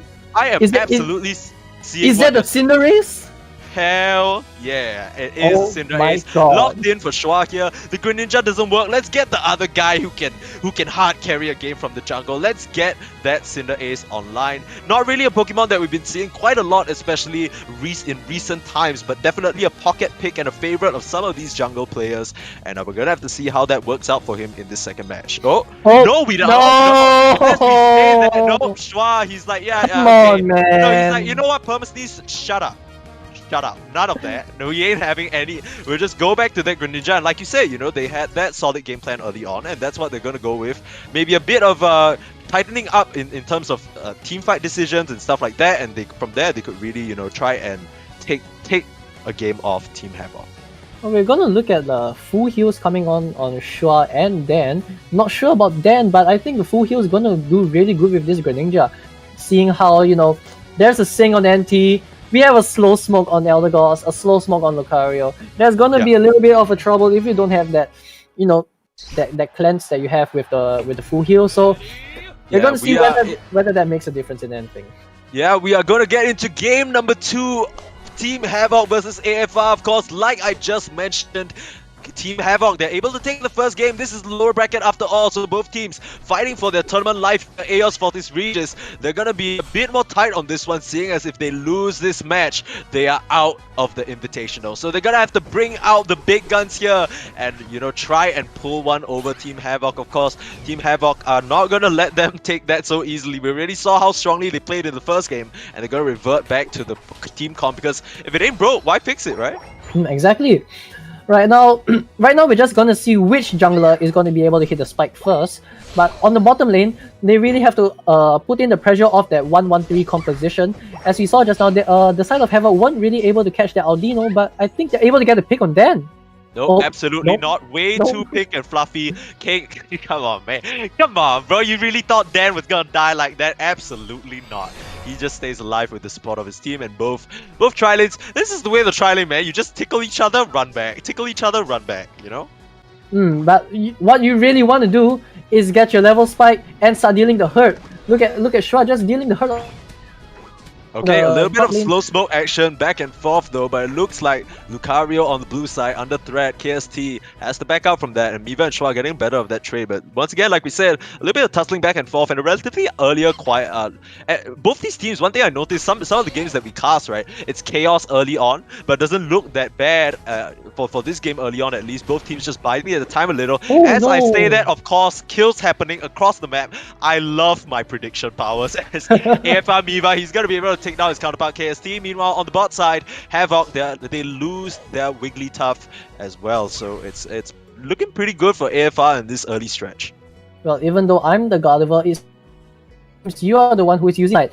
And that pick on KST up there, that's not gonna do Havoc any good. Because look at the level difference. Miva is just one step closer to the next skill, while KST is just on the level 5. Okay, but granted, he's just stacking his attack weight, so we're just gonna see how he can come back from this.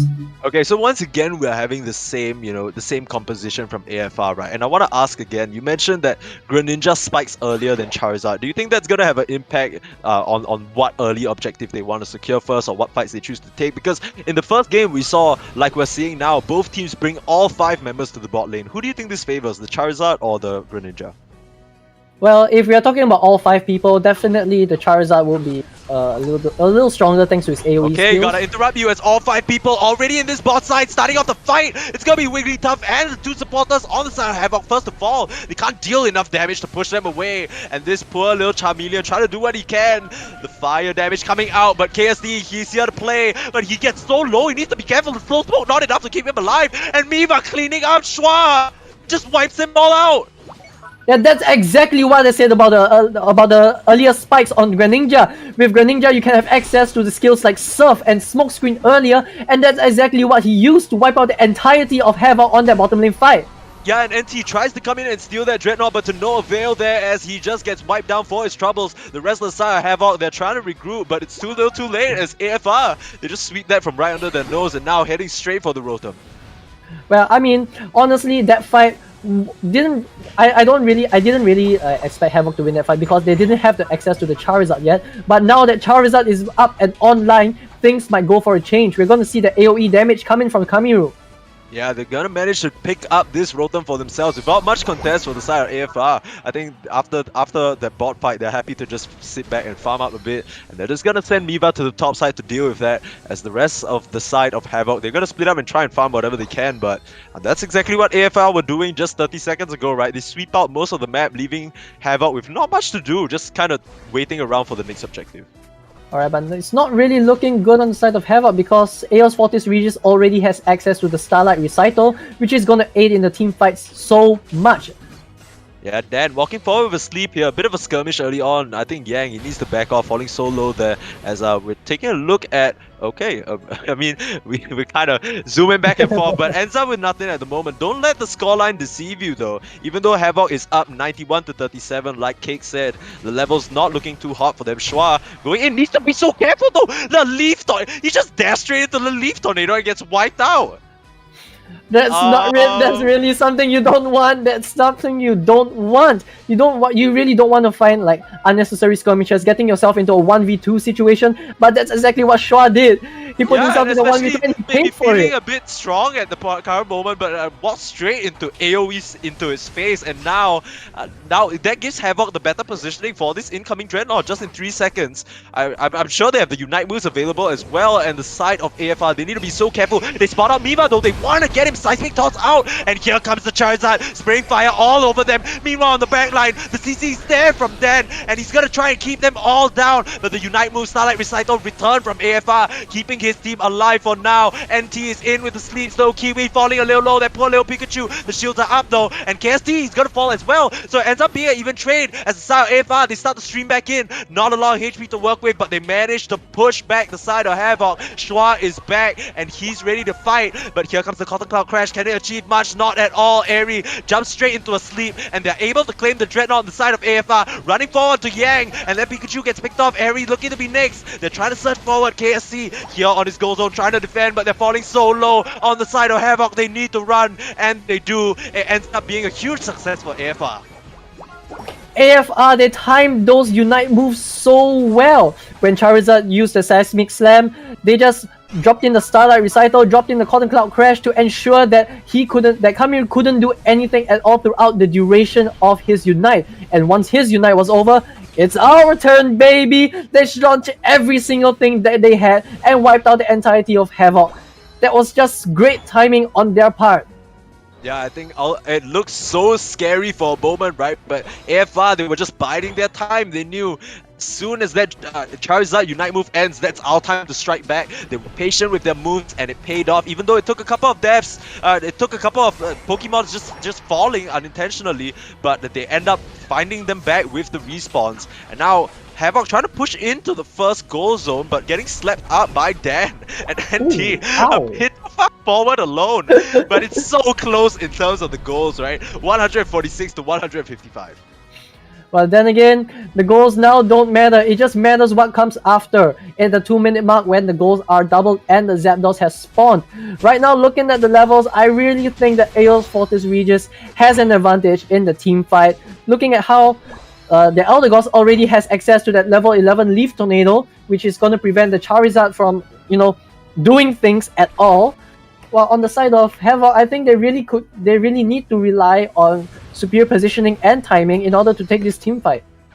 Yeah, it all comes down to this Pokemon on your screen right now. It's Kamiru on that Charizard. It'll all be on him to see whether he can do the damage that he needs, right? Because he's such a big component of his team's fight. And as we see, now 10 seconds left to the Zapdos. AFR, they're trying to rush the Dreadnought from right under Havoc's nose. I feel like this is a slight replay from the first game where like Havoc, they opt to choose the bigger positioning over trying to make the map motions, as much as the fight is starting to not break out just yet. A few pokes back and forth. They see Dan though, the Sing is in, and the Starlight Recital just in time to keep him alive. They have to retreat for a short while as Havoc, they have the superior positioning now. AFR, they're trying to inch forward through this little brush, but keeping them away with the Leaf Tornadoes, with the Thunder, just herding them back to the goal zone, and they're starting out now. This Zapdos, we're following AFR as they try to breach their way into the pit, but the Zapdos already started by the side of Havoc, and the team fight is erupting. Here comes the Unite moves, the Cotton Cloud Crash as well. On top of all of them, the Pikachu Thunderstorms answer back and forth. NT falling a little low, both teams staying alive for now. No one really falling, but Schwa takes the long time to pop that Water Burst Shuriken, but finally does. But it's too late for his Wiggly though. First one to drop is the Wiggly as well as Schwa, and now Kamiru is starting to clean up. Already 2 down, but answered back on the side of Havoc. This AFR Miva Lucario doing so much work, finally being stopped by Yang's Pikachu, but he gets sniped down as well. So it just trades back and forth. They're trying desperately to take out this Zapdos, but just with Kamiru alone, they don't have enough damage. The Pokemon starting to stream in from the respawns now. They need to be careful. They have 46 seconds left. The Pokemon are trying to come back on both teams. They're trying to make this happen. Zapdos falling low. Who's gonna get it? It is Kamiru who grabs it for the squad. He just stays there and does the job. He's under some threat though. He needs to be so careful. But they're walking forward now. AFR, they need to defend their goalposts where they can. A duel KSD, just trying to deal with Kiwi at the moment. But the dunk in from the Wigglytuff on the side of Havoc. They've eclipsed the goal lead now, 346. And KSD, he's going to get another 100 in as well. Where's the answer back? 15 seconds left on the clock. They still have this outer goal that they could make something happen here. AFR Miva. But Airy being chasing him away. 9 seconds left. You can't make it to the goal. That is your only hope. That was the Lucario. And he couldn't make it happen. Gets taken down. And with that, it looks like Havoc, they're able to just sweep AFR straight out of the lower bracket. That team fight at the Zapdos pit was an entire opposite situation of that team fight at the Dreadnought pit. Meanwhile, at the Dreadnought pit, AFR waited for Kamiru to come in with the Seismic Slam before popping Unite moves of their own. But in this case, Kamiru waited for Unite moves from AFR to come out first before popping the Seismic Slam of his own. Starlight Recital was used up by Dan way too early in the game. That removes the much needed CC immunity and the body barrier that AFR so desperately needed in that team fight. And with that, we saw what happened just now. KFC just coming in, punching everybody to oblivion, Kamiru burning everyone to a crisp, and ultimately taking the Zapdos fight in a very intense final match. And we really got to bring attention to the positioning more than anything of Team Havoc, right? Because time and time again we question it a bit. We look at them opting to try and position for a nicer, you know, start to the fight for these big objectives rather than split the map and farm, which is what we saw AFR do. And it ends up, to their credit, because they just keep the side of AFR stuck in that choke point with the constant spells coming out, the thunder, the leaf tornado, the charge out, just pumping fire straight down that entranceway. It just forced them, like you said, to pop that Starlight Recital so early on, and from there, that's such a huge aspect of the fight to suppress the Charizard's damage. Like you said, the patience on that Seismic Toss was everything. And those were some mind games that Havoc really just played on AFR. Absolutely. Baiting out such critical unites before finding a team fight for themselves, and also timing the unites timing of their unites as well. Like, can you see this anywhere else? Absolutely not. I think, of course, Team Havoc, they definitely deserve it. They were down at certain points in both games, but I think maybe a bit of a, I don't know, because AFR, you know, they kind of lost to this lineup. They felt confident though. They wanted to bring it back and try it again, of course, but it's not really working out for them in this present moment. Like, I don't know how I really feel about the Greninja, even though we did see it pop off in the early fights. It feels like it's all about the team fight execution that they got outplayed with. So I'm not really sure whether a draft change would have really mattered. What do you think? I honestly don't think so. Okay, but let me just point out one thing. Hamiru scored 0 points in that match. He scored 0 points in that match. Like, literally, I'm not kidding. Look, 0. MVP rating 31, even though we've been saying his name the entire time. That's a little bit embarrassing, but I mean, who cares? You win, right? Who cares? You win. A win is a win. We take those. A win is a win. We take those indeed. And I mean, even though he doesn't score any, we know for a fact that this man really put in the work for his squad. Of course, very well played to AFR as well. Unfortunately for them, that will be the end of their tournament life, as this is the lower bracket after all. But that just means Team Havoc from Singapore will continue fighting on into the next stage. Honestly, really well played from both sides. AFR utilizing the early game advantage that they had, especially in the jungler with Greninja, and Havoc for playing such high level mind games, like baiting out unites, throwing in the timing of the unites of their own, and ultimately stealing the Zapdos at the end. I want to see it again. I want to see me and you, we're just playing Pokemon Unite solo queue, man. These guys, they're playing 4D chess with their motions. Just stay in place, way ahead of the curve. We're like, oh, Dreadnought's coming out in 30. Yeah, they're already there in the brush, way earlier waiting, right? They're on another level, that's for sure. But that's exactly what this Southeast Asian Community Invitational hopes to bring, right? The highest level Pokemon Unite that we have from every aspect of Southeast Asia, as Cake unfortunately dips away for moments as commentator, but I believe that's just a bit of a... Yeah, you're back, welcome back. But you know, we're gonna be back though after this short break for more high-level Pokemon Unite. For now though, thank you for joining us. We'll be back very shortly. Stay with us for more Pokemon Unite action.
Alright, welcome back to the Southeast Asian Community Invitationals, brought to you by literally every Southeast Asian Pokemon Unite community. My name is permasneeze, and I'm joined here by the man from the Pokemon Unite Indonesian community himself, Ryuhashegi. How are you doing?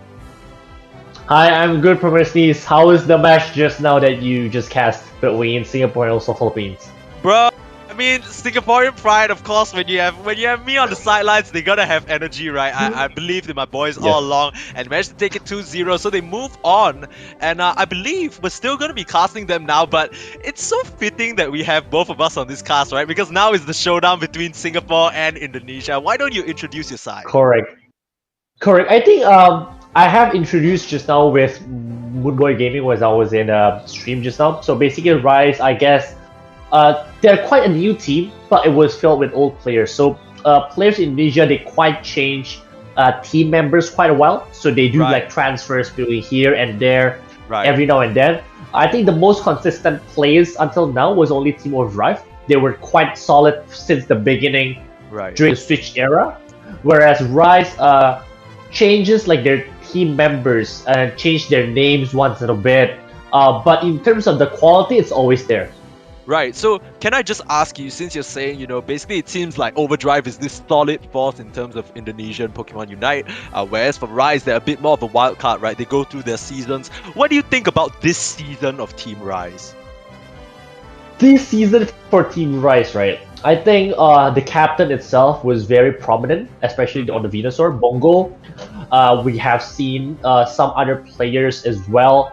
Like Dragoots with the Charizard. We have seen the Garchomp as well. There are some players that actually has a very unique playstyle. I think that's why the Team Rise is again rising throughout the fame. And I guess like when there's a match between, even like if there's no casters, right? When we have a tournament or just like some streams and stuff like that, these players tend to live stream their gameplay on Discord. Right. So sometimes we just all come in to watch them play. Right.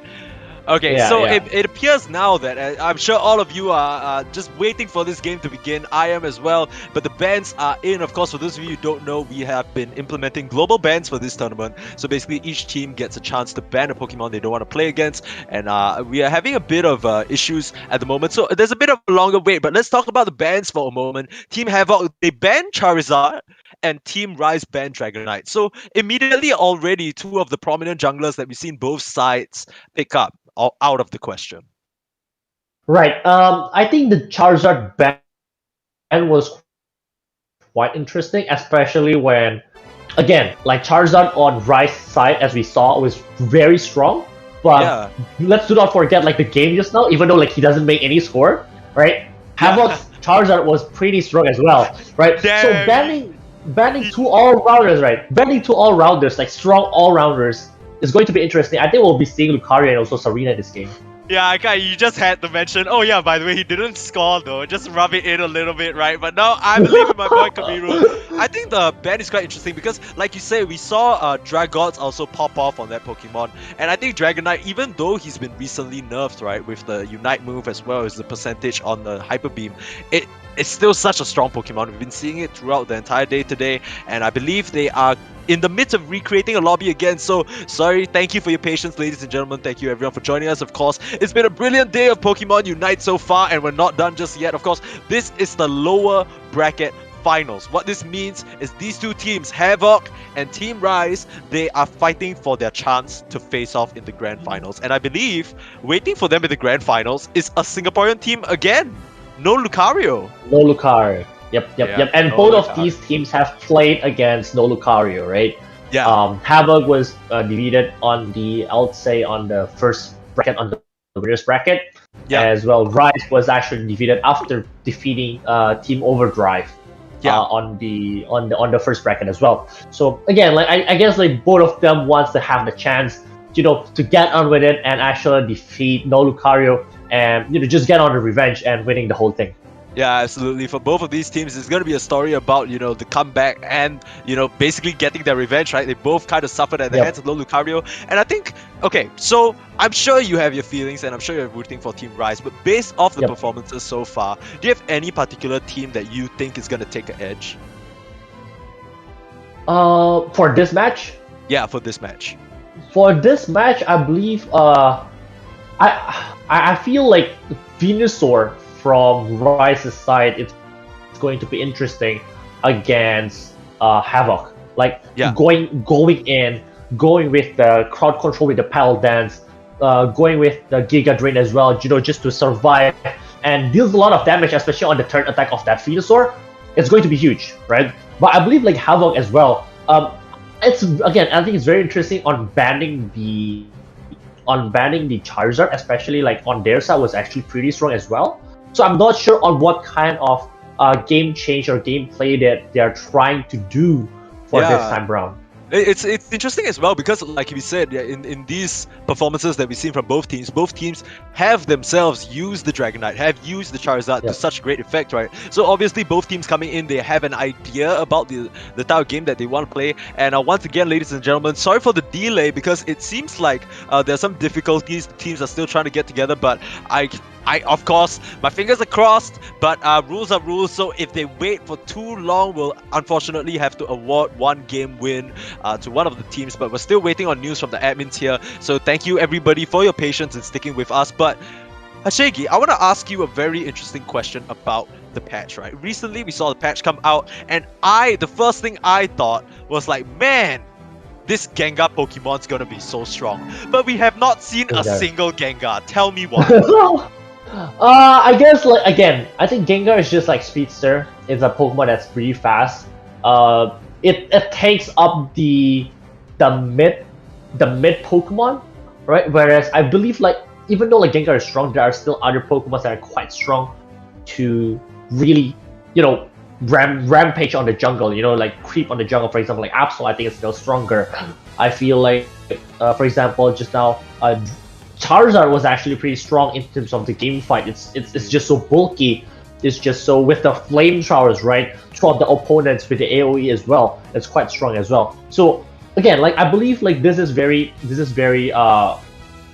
it's just that it doesn't get the spotlight that it deserves for Gengar at the moment.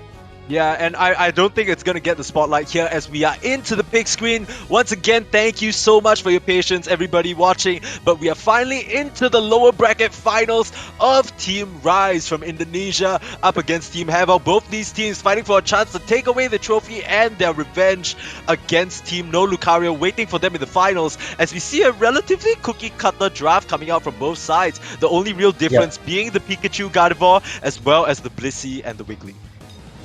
Yep, I think Blissey and Wiggly both has different style of play, right? Like one is healing, one is crowd controlling, and again, like Pikachu and also Gardevoir is also a very different playstyle as well. Like Pikachu is more like a crowd control, I guess crowd control as well as a huge damage, whereas for Gardevoir it's just pure damage with a side shot onto the opponent, and you know, make sure.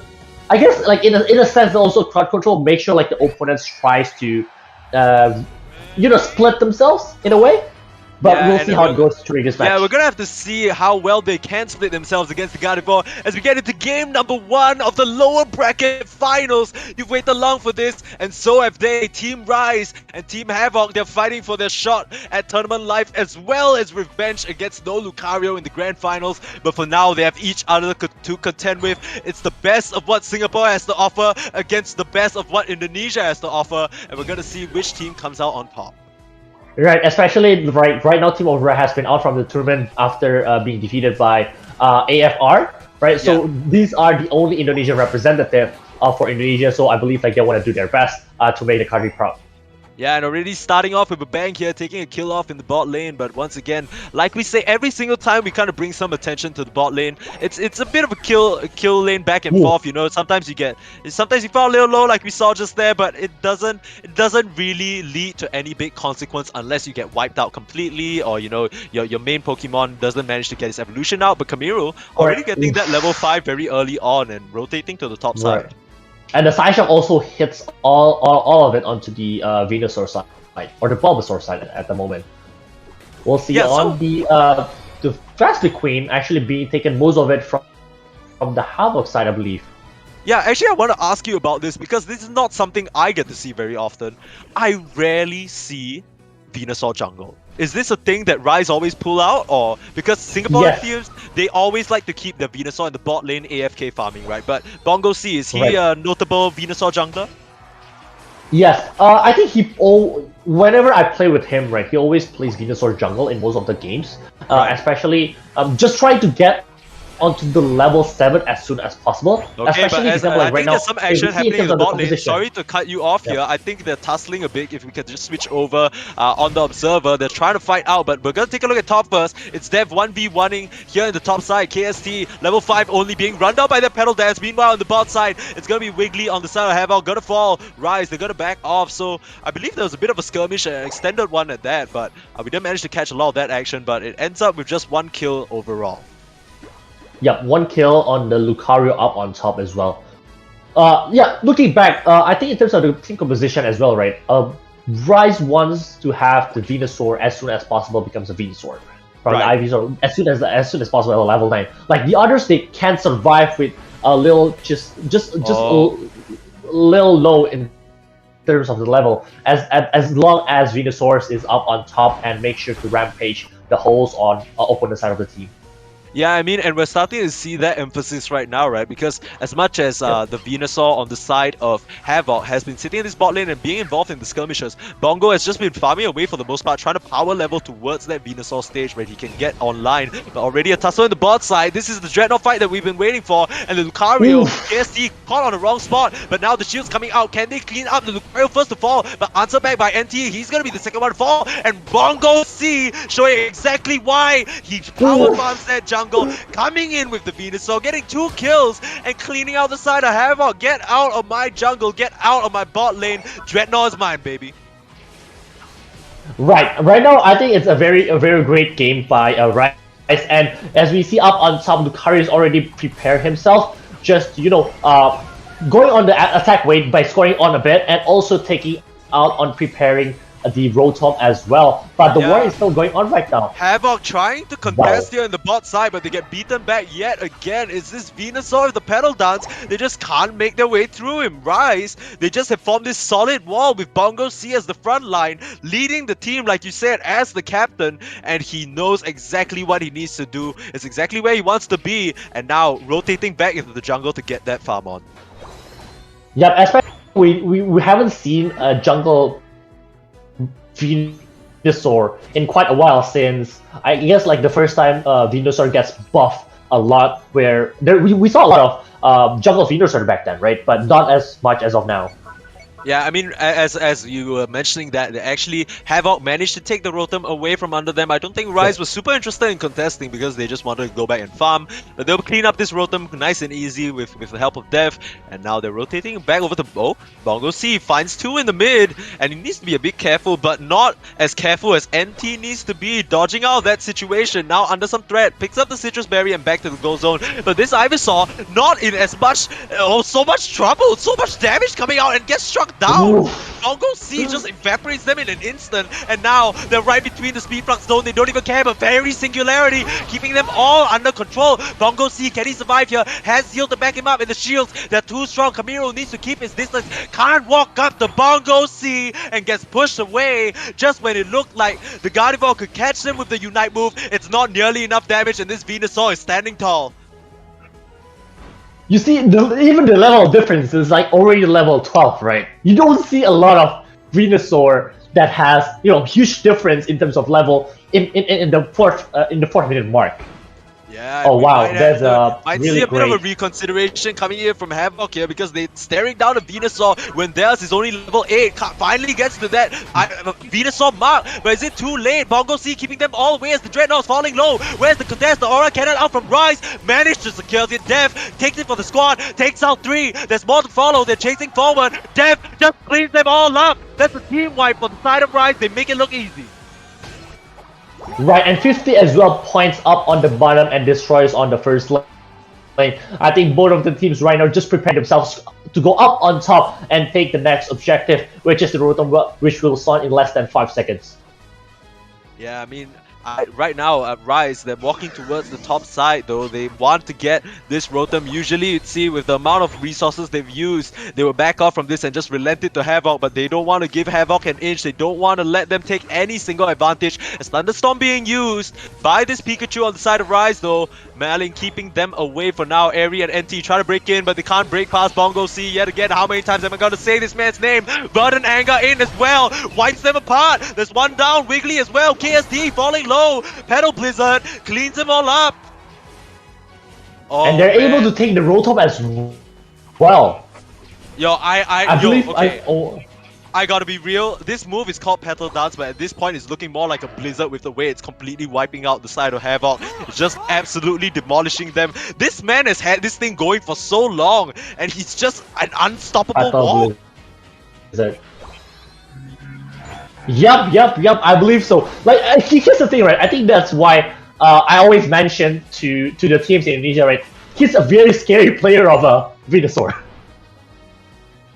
Yeah, I mean, and you've been preaching, and now you know that we have no choice but to listen. I mean, it's right in front of our eyes. The evidence is right there. This man is an absolute menace. Already level 14, almost at max level. He's just been getting his farm on and putting the carry pants on. He's like, come on, Indonesia, we got this. We want to make our way back in the finals. We're not going down without a fight. But speaking of a fight, though, looks like they're gearing up for one in the bot side. They want to contest this Dreadnought, even though there's only 15 seconds left. They've started it off, but Bongo C finds KST inside the middle of the map though. They're gonna start a duel up, but Bongo C, this could be their opening to take him down if he's not careful. He's gonna get picked off. No, the Verdant Anger Shield is there, and the backup, they managed to get down Bongo C. That's a huge kill. He's down on sidelines for 30 seconds. That could be the pick that they need to take this team fight. But meanwhile, the rest of the side of Rise surging forward. They're trying to take down Kamiru, and Dev gets the kill. That is one of the big damage dealers. Meanwhile though, Yang, level 12, trying to do what he can, fighting against the supports. Now his turn to battle, dance it up, but it's not gonna be nearly enough at this point. 9 seconds until Big Bad Bongo C is back to the party, and they need to be so careful because this Venusaur,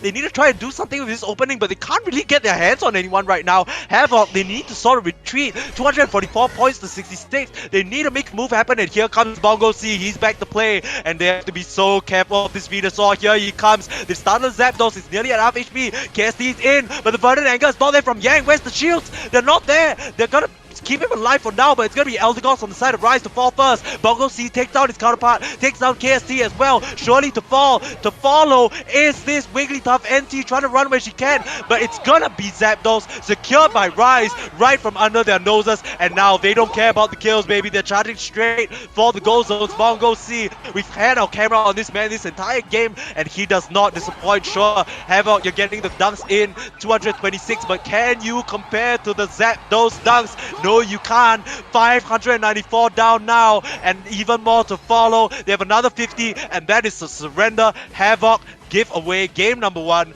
to Bongo C and the gang. I like that word, Bongo C and the gang. Yeah.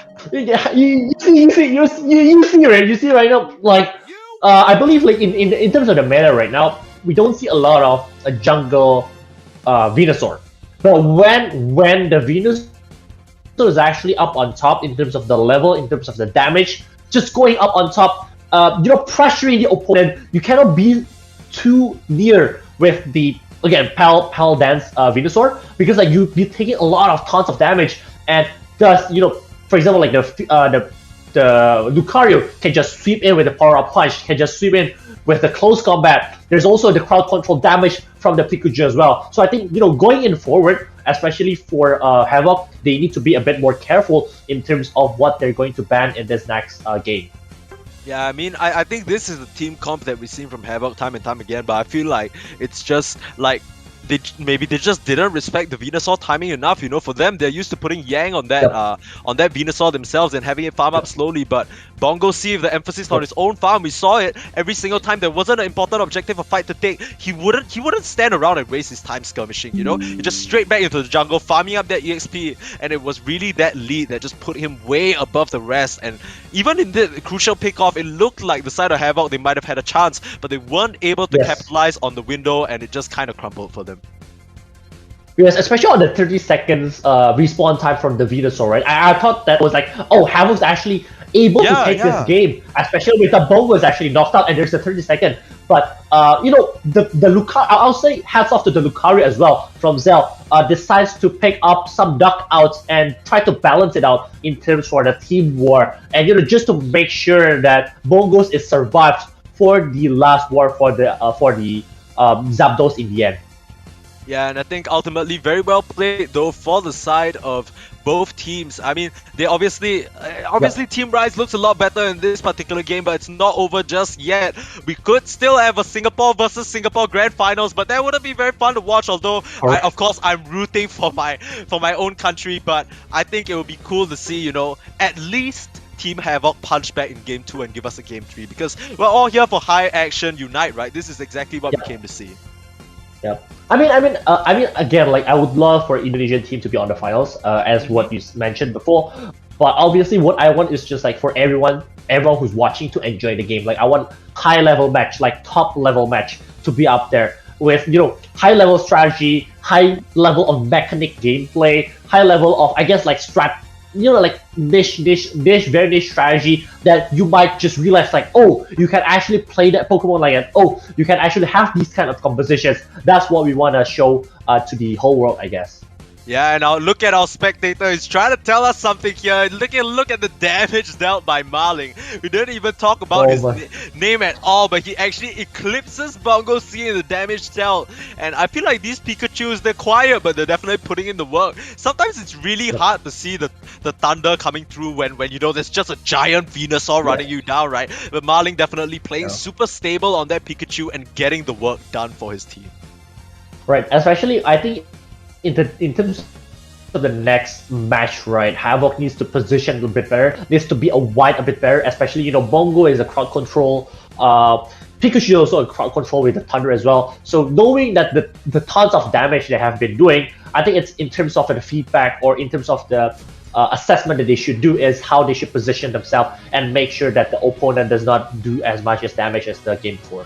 Yeah, and I think this is a very good adaptation actually from the side of Havok, because they've opted to pick up Absol instead for Kamiru, and I think this is, you can correct me if I'm wrong here, but it looks like this is their answer for the Venusaur in the jungle, right? When you are that Bulbasaur early, what can you do against Absol just running you down? The answer is not a lot, and we're gonna have to see whether Kamiru can make it happen for his team and stop Bongo C and Marling as well. As right now we're getting a pause, but don't worry guys, it's because of beautiful production that you haven't been seeing these so far. But the reason why we have these pauses is to make sure both teams, they're stable, there are no issues, we don't need to remake and all that stuff. So just hang on tight, you know, I'm excited, I know you guys are too. I know Nyterra is just on the edge of his seat, but we'll be right back into the game in an instant as soon as we confirm both teams are good to go. It'll just be a moment, don't worry. But do you think the Absol can do the job here?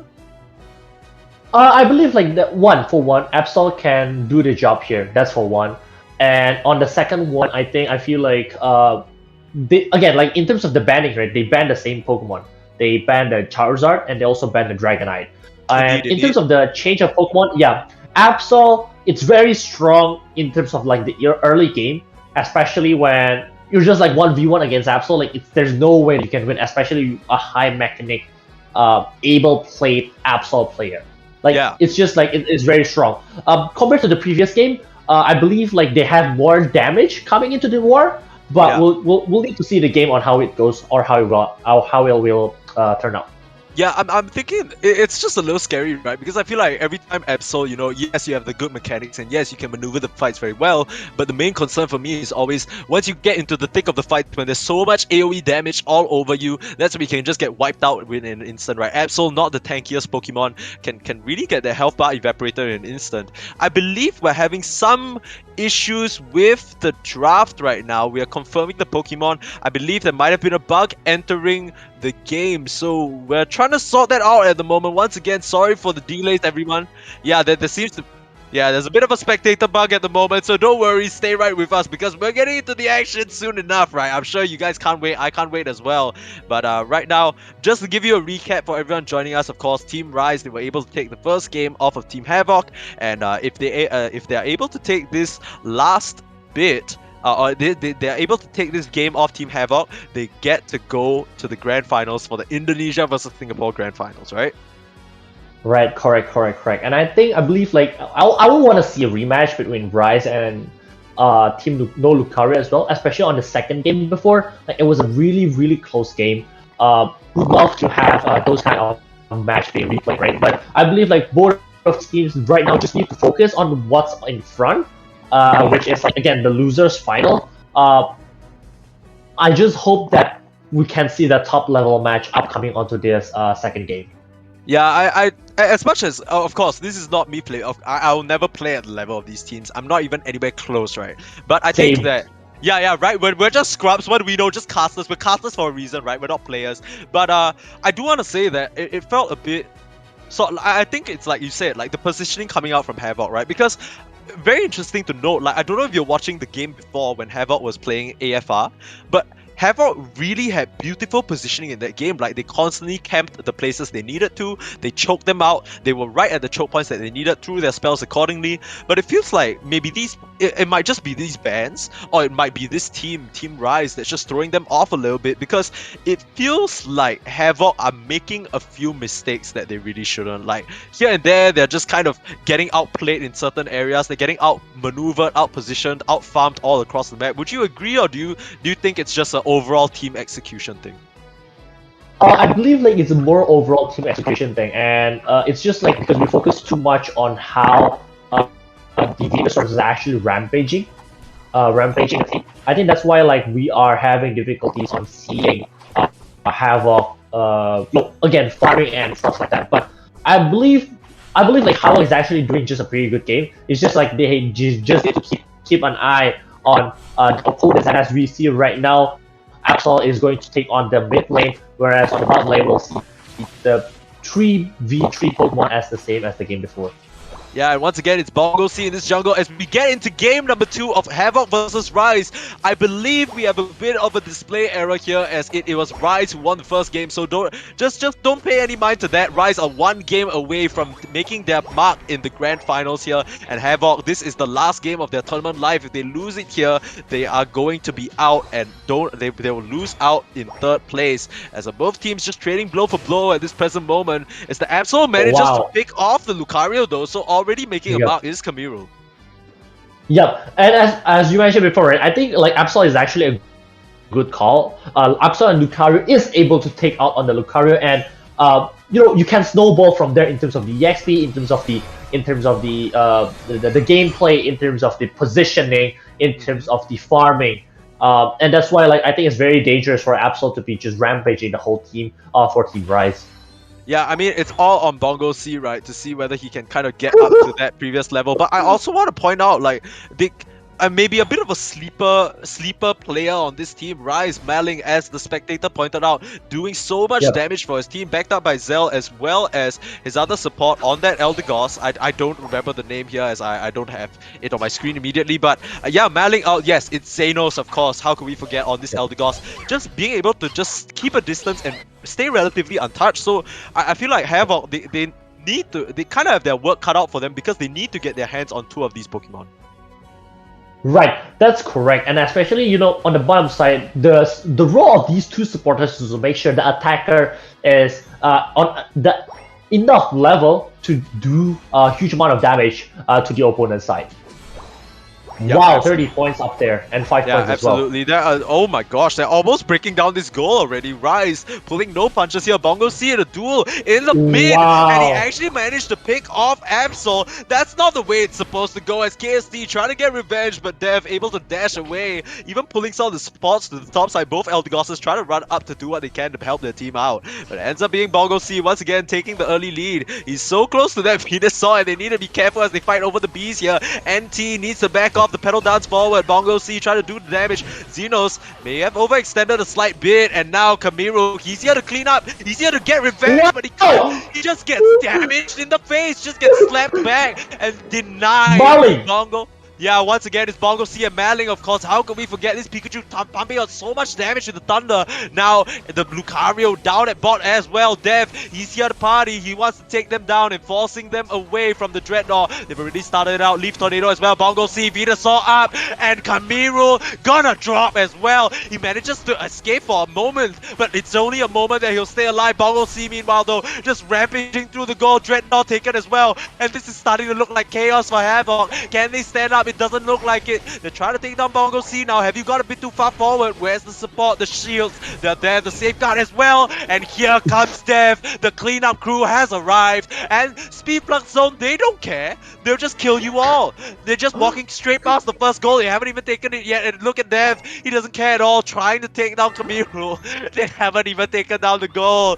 Shaggy, what is going on? I don't know. Like just now, I thought the Absol was able to take out some knockouts, but it's just like Marley just coming there, doing the thunder, and I think the Absol doesn't even realize that his health was so frail. You know, it's just like he was gone in an instant. Yeah, and Dev, of course, coming into the backlines yet again, though, fighting them off. But here comes the slow smoke, keeping him away for now. And he's going to be able to dash away as both teams posture towards this Rotom. It looks like Havoc, they have a nice advantage, or advantageous position over it for now after pushing Rise away. And they're going to take this for themselves. So very nicely done. A nice little answer for Havoc. As Kamiru, he's not done, he's dashing in. But Dev as well, trying to take down Zell early on. And that's the Blissey down. That's a huge kill and so much sustain for them. But it's going to be Eldegoss to fall as well. Or Absol, rather. Going to be taken out immediately. Dev, he's not done, trying to take down the return kill onto NT. Knock up there is there from KST though, keeping the Lucario at bay. But here's Bongo C with the Verdant Anger, so much damage coming out, and the shields as well. KST, Giga Drain down, slap down, staying alive for now, but ends up falling as he dashes back into his death, and now struggling absolutely Havoc. 100 points behind as Bongo C, it's all Bongo C, baby. I just need to mention like how Bongo C move against the Pursuit from the Absol, like because like Absol's Pursuit, when he attacks from the back, it deals more damage, right? Bongo C's positioned himself so to make sure that the Absol does not hit from the back, but instead hits from the front. I think that I just need to mention that like how good the positioning is. Yeah, very nicely done from the side of Rise. They're everywhere they need to be, and right now where they need to be is at that Dreadnought, but they're pushing away Yang once again, not even at that Venusaur stage yet. So close to the EXP, it's not gonna be there. The shields, the slow smoke can't keep him alive as Aerie doing all that she can, but not much else that she can really offer up, as Bongo C gonna order up another 50-point dunk, and Marling really gonna point him out, because I feel like the entire time Rise, they were rotating towards the bot side. It was this Pikachu, this lone Pikachu, keeping them at bay all alone, and so much work coming in from him this game, as you know, the side of Havoc, they relent and they try and work towards the top side and farm their way there, but Rise, they're not gonna let this go so easily. They want this Rotom as well. Right, I think they both want, especially, you know, going late onto the game, and they have just lost their first tower. They don't want to make sure they don't want to lose the Rotom as well, because the Rotom gives a lot of offensive pressure, especially on the top speaking lane. of losing the Rotom, they might not be able to make it through the fight here, as the side of Rise, they're surging forward. NT to drop, that's a big support down, and more to follow. They're surging forward, they want to get these kills, Marling. No fear whatsoever, eject button in and Thunder, just to scare them off. What a terrifying Pikachu to deal with, as they just walk back to the Rotom and pick it up for themselves. As soon as it started, that's how quickly it ended, and the side of Havoc, they're forced to give it up yet again. It's not looking good for them. 130 to 320 points, Shaggy. 130 and 320 points, around like 200 points difference, especially in the 3 minutes mark. But you need to see on the levels though, like 3 level difference from both Venusaur. Like that's just really huge. Yeah, I mean, just taking a look at the core matchups as well. 14, 13, and 12, and you see the other side, it's 11, 12, and 12. It's not looking too good, and it's already so hard to take these fights against Rise. It's starting to look like we might have another 2-0 on our hands, but of course, it's not over. It's in these final stretch where these things happen. They're just gonna let him get a 50 off. I guess they don't really care about that dunk, but That's a huge amount of points to get in, and a nice little boost to EXP as well.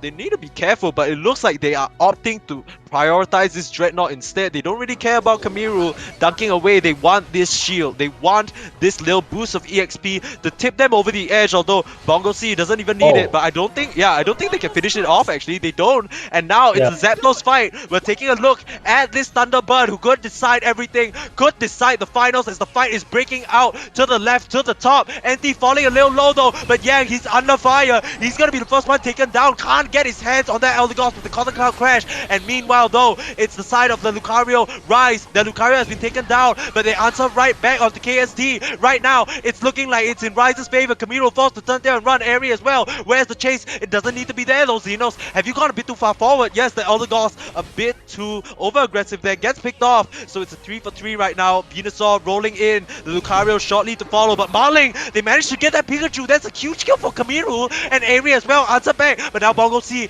gets so much damage with the Giga Drain. Keeping himself alive. Level 15. Backed up by Zell. He can't fall on this Venusaur. And KSD trying to do what he can. Aura Cannon out. But it's not enough. And Rise, they take the Zapdos for themselves. And out they go onto the goalpost. It was a valiant attempt from KSD to do what he can. But the timing just wasn't there. And once again, the rest of Rise, they come in, clean it up, and they're storming right towards the goals.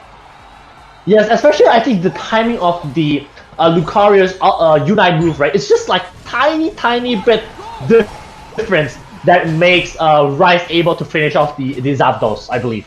Yeah, it looks so dicey for them, but I wouldn't be surprised if we saw surrender here, as that we do as we get into the finals. This was an exciting lower bracket, but it ends up being a 2-0 for the side of Team Rise, showing everybody that Indonesia is here to play. They're gonna get their revenge up in the winners, or rather the grand finals against No Lucario after this magnificent 2-0 performance.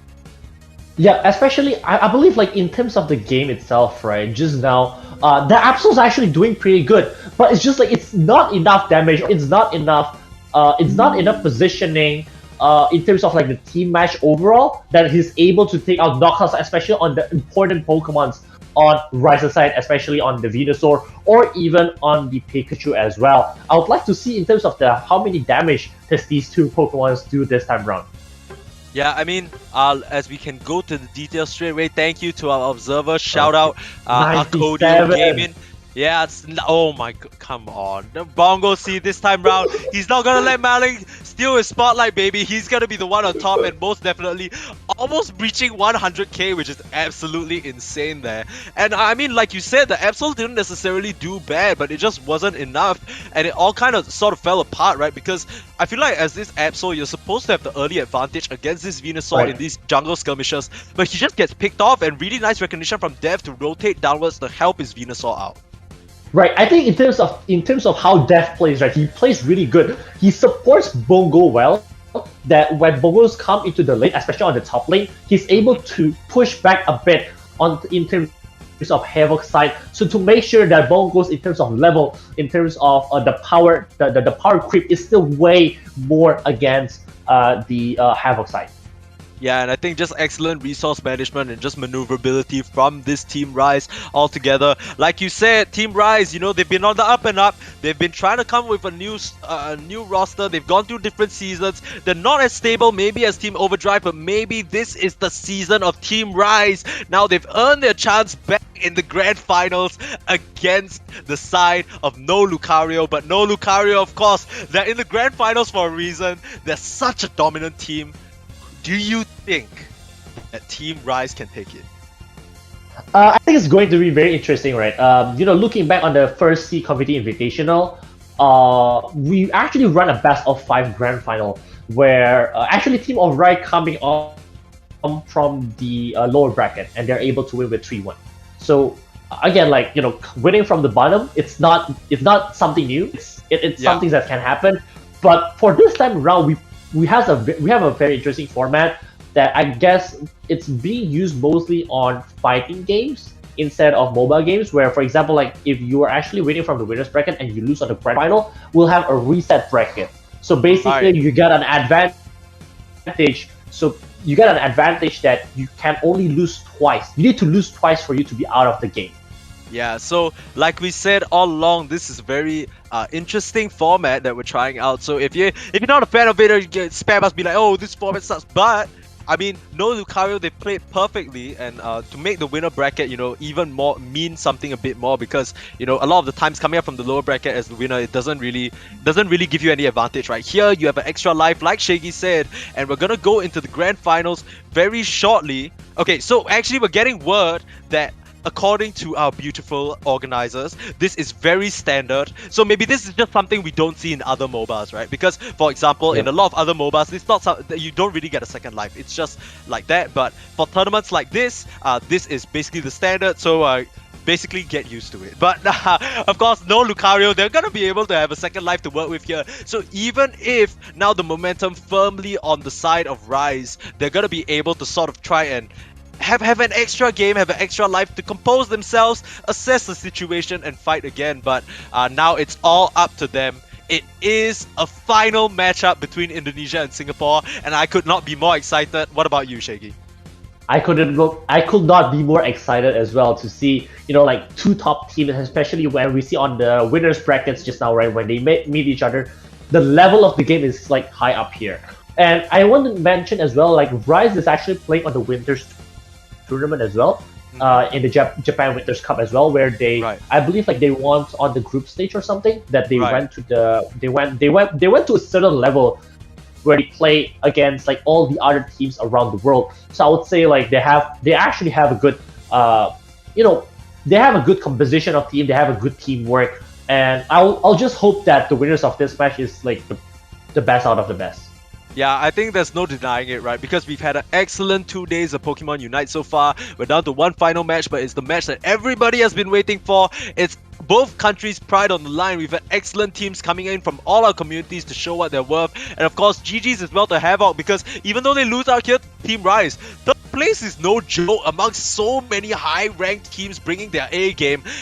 Big congrats to them for finishing at this place. Of course, not where they would have wanted, but now it's time for the final match after a short break. So stay right with us. This is what you've been waiting for. This is the Southeast Asian Community Invitational, and we'll be back with the grand finals after a short break. Signing off.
Hello everybody! We are back once again. We were starting this off, the both of us. We're ending out the both of us. Once again, let me introduce you. I am Nyterra, and with me I am with JJ-kun. That way, because the camera is flipped. Yeah. How are we doing back here? I'm kind of offended that you introduced me on your right side. So I'm not feeling good right now. You want to with redo you, this? sir? You want to redo this? Wait, can we redo this? Yeah. Okay. Let's redo this. Alright, roll back. Yeah, roll back to the break scene, please. Thank you very much. Right.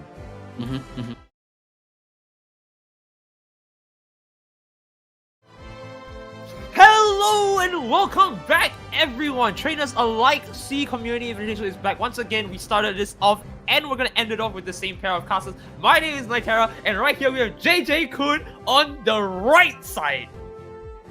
It's the left. Oh No! my goodness. It's the correct side. We're not doing this again. But we had a I have no spectacular- host for you, Nyterra. We had a spectacular amount of games here today, and I don't know, JJ.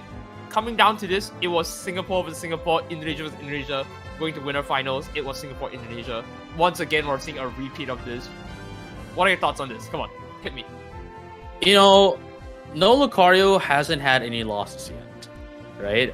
Overdrive, Rise only lost against no Lucario, right? Yes. And then, of course, they got their way back up. They crawled the way back up into the grand finals, and now we're gonna be seeing the same matchup, you know, from that of the winners finals, you know, the upper bracket finals. And this is gonna be an interesting grand finals, just because of the fact that, you know, Rise here might be the chance, you know, the opportunity for them to have adjusted against no Lucario, and perhaps even, you know, going over into a reset if they can win against no Lucario in a 2-0 fashion, perhaps a 2-1. But still, you know, no Lucario here hasn't had any loss even in the group stages, even in the round robin. So if they're going to be losing against Rise, this is going to be their first loss in the entire Invitationals. So Now, this is really exciting to watch. Yeah, but could you bring me real quick to the bans and picks here? Because I know that they have banned a few Pokemon, but you know, let's get the viewers to understand like what they've got in store. Right. So for Team Lucario, no Lucario rather, they banned Charizard, and then for Team Rise, they banned what do you call this? They banned Don't worry, Pokemon Absol. names. There we go. Yeah, they banned Absol. So, you know, like we saw Bongo earlier, and Rebonks actually with the Absol, but it's really gonna be interesting that we not gonna be seeing that. Obviously, there were some players as well. There were some teams who banned out the Bulbasaur. The Venusaur, so that, you know, Havoc won't be. Sorry, no Lucario is not going to have that. Unfortunately, sorry for that technical difficulty, guys. We're gonna be changing the names real quick. So it is no Lucario into the left side, and of course we have Rise onto the right side. And again, you know, we're starting. This is the first game of the grand finals, so everything 0-0. There we go. Thank you very much, our most trusted director here. And now let's find out who's gonna be winning this. We're gonna be seeing, you know, the Lucario top. You know, same old. As a top laner, and then of course it's going to be a 1-1-3 rotation. But quite interestingly as well, you know, we see the Bulbasaur once again into the jungle for the side of Rise. Now, with all that being said, this is going to be interesting because, you know, we've all talked about this. Bongo is a massive beast on the Venusaur. In fact, a few of our casters were saying it before, even behind the scenes. And of course, you know, no surprise here, Rebonks, if you can't go Absol, you still pick the almighty Dragonite. Oh, well, maybe not so almighty now. But here, moving into the Beast, we're going to see who's really in the lead here. And of course, bottom side, no Lucario not looking too good. We do see Rise being a little bit ahead with the Pikachu being the level 4 here. Right, and here we go. We're going to be seeing some clash into the top lane, of course, the bottom lane, but into the top lane, Bongo looks like is going to be getting taken out, but not enough, though, as this Lucario is going to to KO into the side of no Lucario, essentially saying, hey, this is the Lucario. You might be a no Lucario zone, but here comes the bad boy in the town. But here comes another one. Of course, instead of the bottom lane, we're going to be seeing some skirmishes as well. But it looks like no Lucario wants to get back up instead of the top lane. Lucario Ditto match into the top lane is happening, but we're going to be seeing some disengagements, and now into the bottom lane as well. Man, 21 to 55. It looks like everything is kind of, it's their composition is mostly the same, and how they play is kind of mostly the same as well. They are, we still need to see the catalyst, in the equilibrium that no Lucario and Ryze have. And definitely, I think that is what they're going to try and aim for, because once it starts a chain reaction, they're going to go back and forth, down all the way, and move in towards, of course, your first major objective, which is Dreadnought, right? So, first pick coming in, let's see what it is, as the bees are going up in 10 seconds. My prediction here is that, we're going to see Bongo coming in from the back and clear out maybe an Elder Goss and, the Dragon Knight potentially before it goes up to level 8.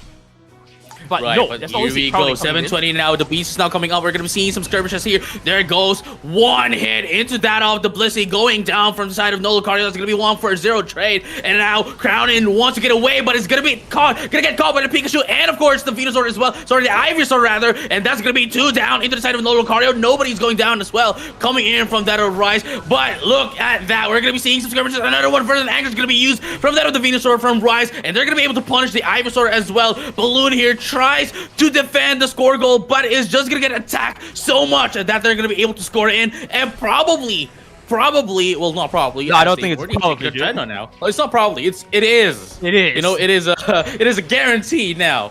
A guaranteed Dreadnought. But now, of course, we're gonna be seeing no Lucario now going into the top lane, trying to secure this Rotom. They don't have they already didn't get the Dreadnought, so at the very least they should be trying to get this Rotom. Unfortunately for Ryze, they're not going to be able to get the Rotom as no Lucario secured them for themselves, especially now Rebonk is currently into that of the Dragonite, of course, a really huge objective-oriented Pokemon, even after the nerfs. And tell me about it. As we look through all these new, ideas that are pulling around, we do see Bongo once again being the prominent player, like we were all saying. He came in, he had his level 9 as well in mid-fight of the skirmish, and he was able to continue going on from a double KO into a triple and a quad.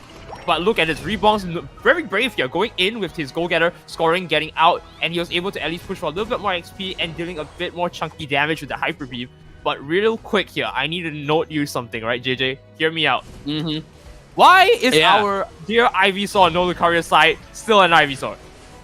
Well, you can definitely see how Ryze is really pressuring up no Lucario, and even inside the speed reflux zone, Ryze just doesn't really care at all. They are rising against no Lucario, pun intended. But and they're just like, this is like, look at this. Ryze is not destroying the first tier score goal by design. They're not destroying it. They could have already did it since earlier, but they don't want to. They don't want to get rid of the Odinos into that first tier score goal, and it's going to be a fast score for them. If it goes to Zapdos. Sorry, I got muted. If it goes to the Zapdos, yeah, it's going to be a fast score as well. But let's find out if they're going to be able to punish down no Lucario right now into that skirmish, into that bottom lane. Screen Sprint is going to be used. Thunderstorm is going to be used. Counter Crash as well is going to be used to survive, to sustain Ryze here. And it looks like the Venusaur coming in from no Lucario is going to get punished, picked off right there. And now Balloon is there, trying to get away. Blissey trying to counter score while Ryze is going to destroy that first score goal. Now Balloon with the safeguard. I don't care. Not that I don't care, but I don't think they're going to be able to survive this. And just like that, it's going to get punished.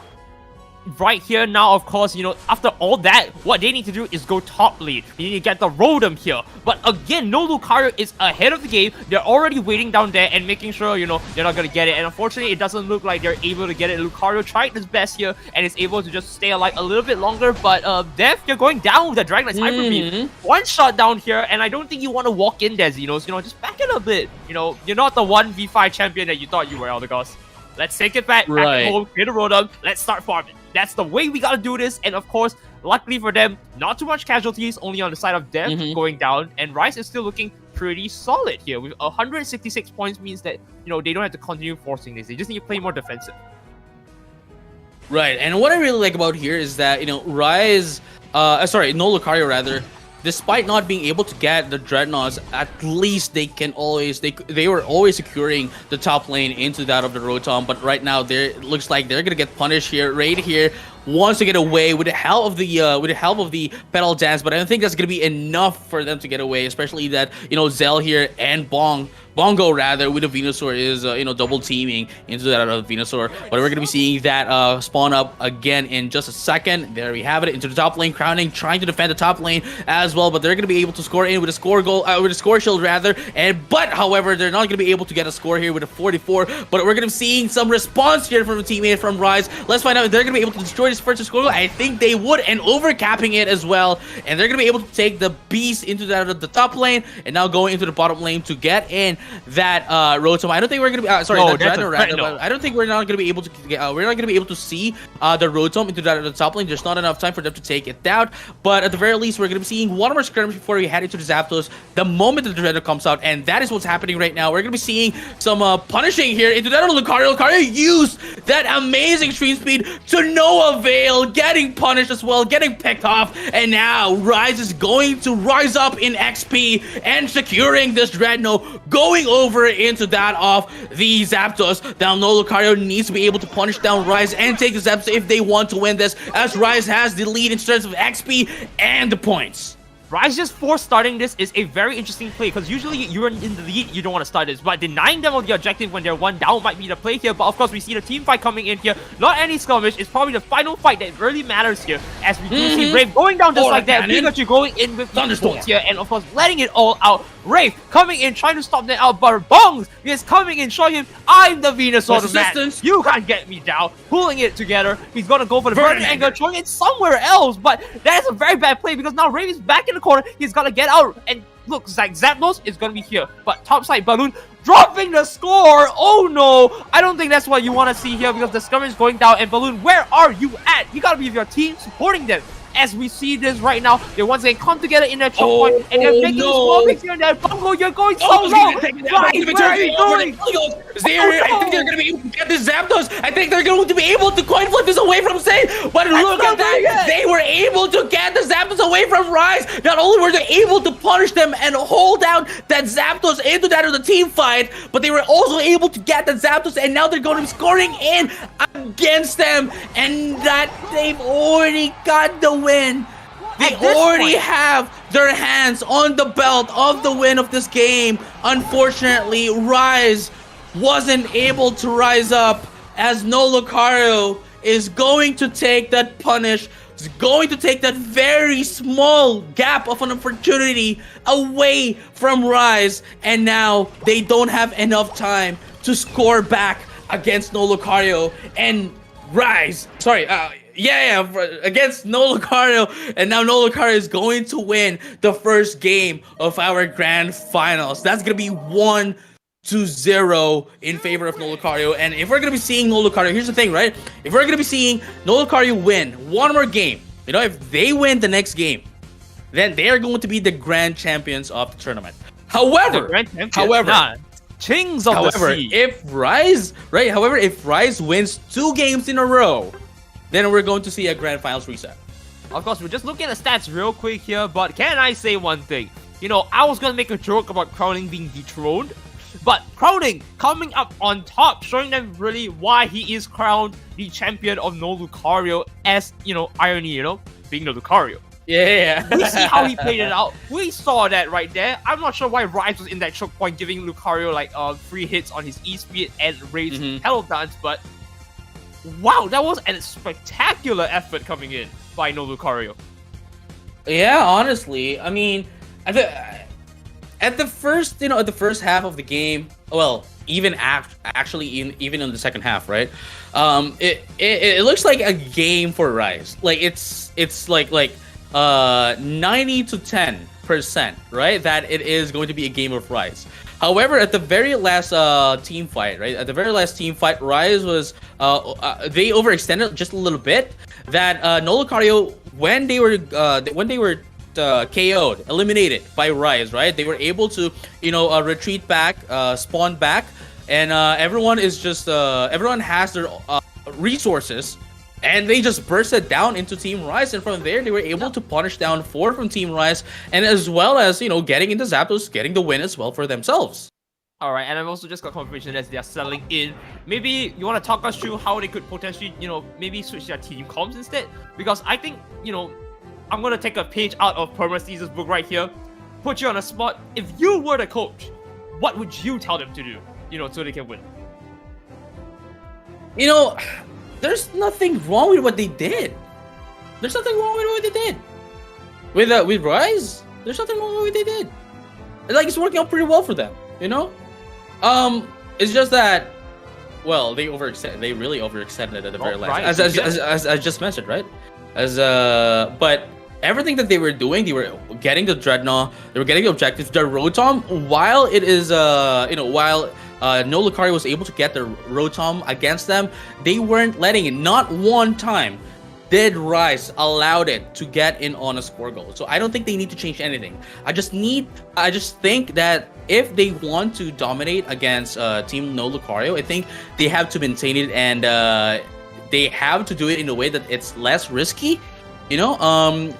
As we saw earlier, they were able to punish down No Lucario, but at the same time, they allowed them, to get back up with all their resources before they can, before they even, how do you say this? What's the term here? Before they disengage the fight, and from there they just got punished. Well, let's see if what you said is going to be taken into account on the ends of Rise, because it looks like their picks are going to be more or less the same. We're going to see Bongo again going into the jungle. He's going to be on the, Rise is going to be on the left side. And on the right side, we're going to see No Lucario. Also, same thing, probably going to go with a Blissey, Eldegoss, Venusaur the bot, and your Dragonite Stayvcool into the jungle, right? Having Reeboks not in jungle is pretty... the words I would say for Twitch is Pepega, or in YouTube terms, Troll. So we'll see how that plays out.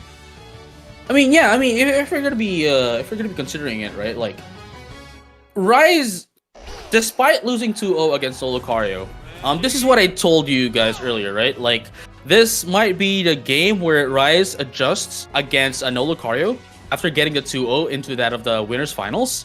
Upper bracket finals rather. And this just might be it.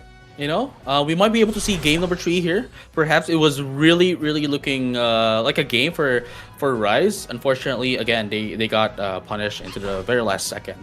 So let's find out if it's still going to be, the same match as game number 1, as nobody really changed up their, nobody really changed their Pokemon, their lineup and all. And I don't think they should change anyway. I think they're doing pretty good.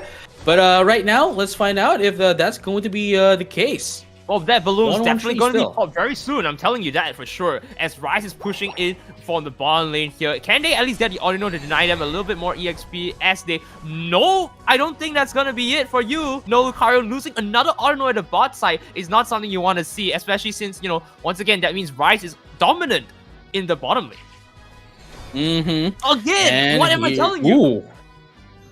Zell with the pound, just giving it a little slap here and here, and taking another Audino all for himself, and going to the Bees means that they're going to be more or less theirs, right?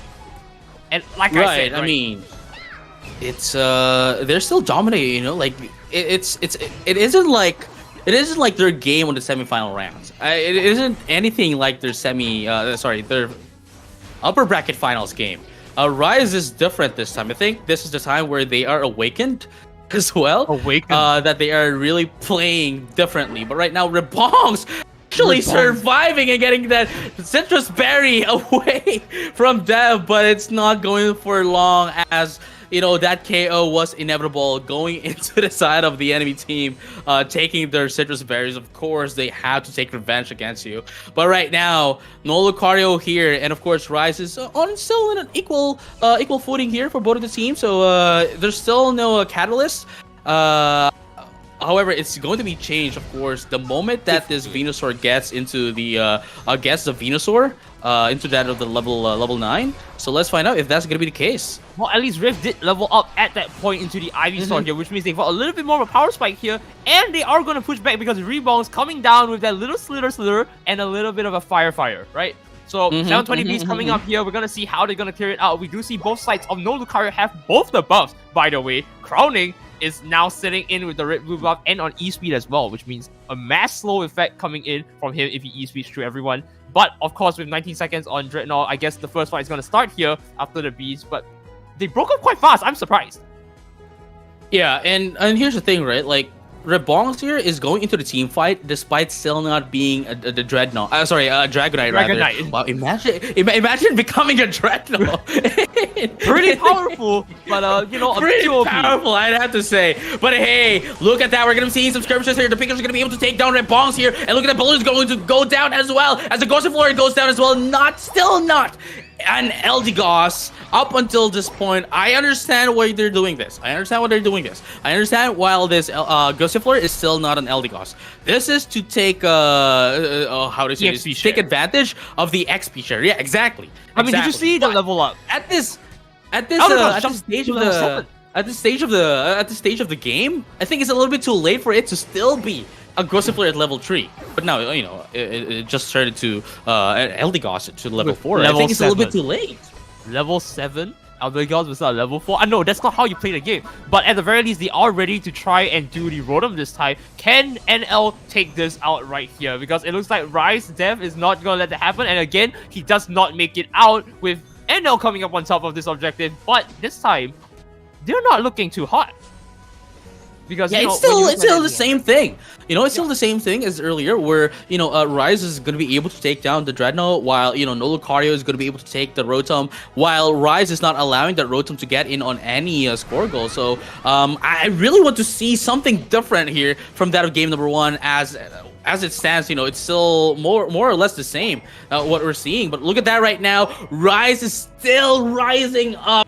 Once again, really aggressive, even inside a speed reflux zone. They're going to be able to punish who they can punish, if they can. And now Dev is trying to take down Zero as well. Is he going to be able to get away? No! They're not going to be able to get away. Going to be able to pick that up.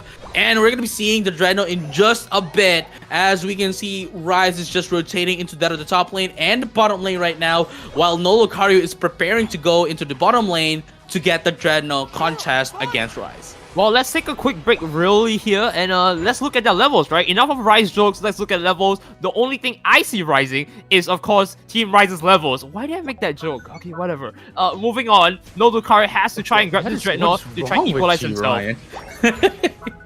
You're rubbing me off the wrong way, dude. You've one too many Rise jokes and now I'm following up. But it looks like they did clear Wraith out right here, but with the Verdant Angle allows him to stay alive right here, and my Mailing is going to be next to get picked off if he doesn't move out with the Unite move here. A bit of a No Lucario got the Dreadnought once again. Draco Impact is going to be used as well, and there goes Slow Summon is going to be used, and there goes another one as well. Hyper Beam is going to be able to take down the Pikachu, but that's going to be 1 for 2 trade, and now that's going to be 2. That's going to be 1 for 3 trade in favor of Rise, and now the Bongs here. They need to be able to punish down Rise here, because if they can't, they're just going to be able to lose. They're just going to lose the XP that they got against that they got into that of the Dreadnought. But look at that, the Verdant Angle is going to be used here by Bongo. Going to be able to take down the Red Bombs with the Dragonite. That's going to be 2 down in favor of Rise. No, make the 3. Bongo playing the bongo drums right now. Amazing play with the Venusaur. Let's go. Yeah, exactly. Playing the bongos, right? Let's go. And of course, you know, as we're doing all that funny shenanigans, let's look at what they're doing on their side of the map here. As they go top side, we do see Rotom almost going down, but I'm not sure why Crowning isn't trying to go for it. Maybe he's afraid that, you know, his team's not here, so he wants to wait a little bit. And nicely done. He just bursts it down with Zero, and they've got the Rotom once again. Now they've got 3 objectives total in comparison to Rise, which is really good. Right, equalizing the field here. at the very least now they're able to fight back. Mei Ling, where are you going? Why are you using your Unite like that? I don't think you want to do that. Raven's just going to continuously suck up with Giga Drain here and heal back up as he runs away with Paddle Dance, and you're going to be caught off guard here. So hopefully you get taken down, Rave. I don't think he's going to live, no. and that is it. Topside now is going to be trying to dunk with the Rotom here, which has been defended, but hey, you know what? You're still able to doesn't have the Rotom, actually. It doesn't have the Rotom. Yeah, it doesn't have the Rotom. They got defended. Yeah. But they did. But at the very least, at the very least, they were able to destroy the first score goal. Exactly. At the same time, the Venusaur into the side of a Lucario actually got eliminated quickly. That it's still going to be into the it's still going to be available into that other Dreadnought fight. And I really think that no Lucario should take the Dreadnought here if they want to catch up against Rise, and if they want to go toe-to-toe against Rise into that other Zapdos fight, and they're going to be able to get it uncontested, as Rise here is, here's the thing, right? Here's the thing. For it. Here's the thing. Yeah, I know. They're just like positioning themselves going into the Zapdos, right? Yeah. But here's the thing as well. They don't really need the Zapdos. All of them had like 50, 40, 50 points. They can just give away the Lucario and still be on the... Well, actually, no. No, why would you do that? No Lucario is currently in the lead. Yeah, currently I just noticed. In the lead by like 19 points, and of course we're gonna see the fight here. All the Unite moves are being topped off here. Lucario with blast assistance. Or exactly as well. There goes the Pikachu with that of the Thunderstorm. There goes another Hyper Beam is going to be used as well. No Dragon Dance, however. Aura Cannon up again for the Anger from Wraith is going to be used. But that's why the extreme speed to take down that Dragonite. No Mega 3v3 situation right now. Bongo is going to go down as well. No Lucario seems to be punishing Rise heavily dev here with the CC from that of the Divine Whip into the boosted basic attack of Raid into the Venusaur. Is he going to be able to punish them? Yes, he would be able to. They would be able to punish that Lucario, but here's the thing. They don't have enough prowess to take down the Zapdos. Venusaur and Blissey don't have the power to take down the Zapdos. They would need to wait up until they have their teammates. But Xenos right now is just forming up into the top lane. The Pikachu is here as well. They're trying to steal, but they're not going to be able to steal it away. No Lucario is going to be able to take down that Zapdos away from themselves, and they just need to get away from this and score away to victory against Rise. And we might be looking at our grand champion for the third Pokemon Unite Southeast Asia Invitationals. And I can't wait to see how this plays out. But with 30 seconds on the clock, let's be hopeful here. You know what? They might be in the back foot, but look at it this way. They're all coming in. Rise is pushing inward here. If they can make at least 3 dunks, right? They have at least 3 dunks at this. They've got their first dunk in. Not too much. They just need like 2 more. Yeah, they just need a little bit more of like 100 or so, like 10 seconds. No. There's no way they can do this now. I'm sorry. Rise did their best. I'm so sorry. This is going to end us off at a 0-2 with no Lucario taking this as our champions of the Southeast Asian International Community Challenge. What? Did you just change the name of the event? I think I did. But I'm too excited to actually think about it. How do we talk about that? Southeast Asia International what? I'm adding more words. It's the Southeast Asia International Community Challenge 2022 Spectacular Extravaganza.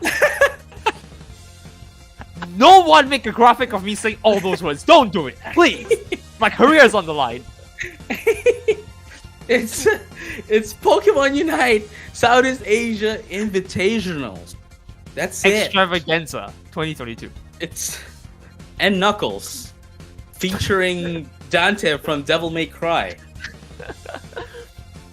Let's not take away Lucario's win here, and of course Rise's hard work. So let's definitely. No Lucario, congratulations on taking away that win. Rise, they did a spectacular job. Honestly, I thought it was going to go to Team Overdrive, but Rise definitely took up the spot here. They rose to the expectations here and just took over that grand final spot against No Lucario. But unfortunately, you know what? You got to get cut off at some point, and I think, No Lucario did it for you.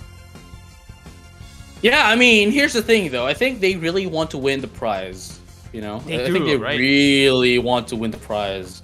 Can we, I think it's time for us to go back to the casters.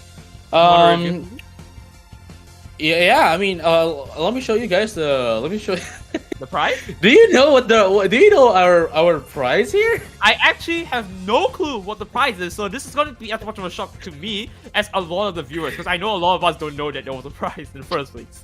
All right, so the prize for Pokemon Take it away. UNITE SEA Invitational Spring 2022. You can see this on the Battle 5 page as well. The prize is a clap from me. Congratulations, no Lucario. Okay, come on. Put in a bit more effort to it. No, it's not. Don't give me a wimpy like a. You know, no, it's not. It is the. It's just a clap. Okay, look, it goes like It's just this. a clap, dude. Give it a good one. There you Your go. mic is shit. There I'm you- sorry. What did you say? No, you didn't just say that. No, you muted yourself midway through the stream. I don't know what you're talking about. Oh, Alright, what okay. do you got? Well, anyway, yeah. Just to once again congratulate all the teams that played. Let us have a roll call of all the teams that played. We have Okay. Greedy Ghost from Malaysia. We have Team Overdrive from Indonesia. We have Team Rocket from Vietnam. We have War from Vietnam as well. We have Tarv. Night Raid from Philippines, AOS40 Regis Soul from the Philippines. We have Team Anigamu from Brunei. We have XDT from Brunei as well. We have Nolucari from Singapore, our grand champions for this time's Pokemon UNITE SEA Invitationals. We have Rise, which is our first runner-up as well, coming in from Indonesia. We have PKK Unite coming from Malaysia, and not the least, we also have Team Havoc from Singapore. So thank you very much for joining in. I hope you guys enjoyed this event, and we do hope to host more Pokemon Unite Southeast Asia Remember this, And Southeast Nyterra. Asia, It's no, Pokemon you know- Unite Southeast Asia Internet. It rubbed out the wrong way, but let me just clarify for you. We hope to definitely host more Pokemon Southeast Asia, invitationals. Thank you once again to all our communities from the bottom here. Okay, we're gonna go from left to right. Pokemon Indonesia, Pokemon Unite Malaysia, Pokemon Unite Vietnam, Pokemon Unite Singapore, Pokemon Unite Brunei, Pokemon Unite Philippines, and once again, of course, back end we have our producers, our Kodio, our tournament organizers. We got quite a few of them, and of course, all the casters you've seen today, and of course on day one, right? And do you have any closing thoughts? Because I have one to make before you want to go. Well, I'd just like to give thanks to everyone who made this possible. You already mentioned our partnered communities. Of course, we do want to give thanks to the casters once again, and to our stream director who's really doing their best right now, and to our tournament organizers as well. It wouldn't be possible without you, and I'd like to see more of this. And I'm pretty sure a lot of Asian communities as well would like to be part of this. So perhaps, just maybe, it wouldn't be Southeast Asia next time. It would be the entire of Asia. I mean, I'm just saying, let's but just we've find got a out. lot of Let's news just find coming, right? Southeast let's Asia. just- yeah, that's Maybe a the- little that's bit the, of Australian blood there. That's what's confirmed. At the very least, there's gonna be more Pokemon Unite coming up for the Asian community, but let's just find out. Let's just find out together what those are going to be. Moving over into the year of 2022. All right, once again, let's call this off, right, JJ? This is the Pokemon Unite SEA Invitationals. I'm your host, Nyterra. Okay, with me, I've also got JJ-kun, and we'll see. Yeah, we'll see you. Yeah, that's it. Congratulations to No Lucario. Peace.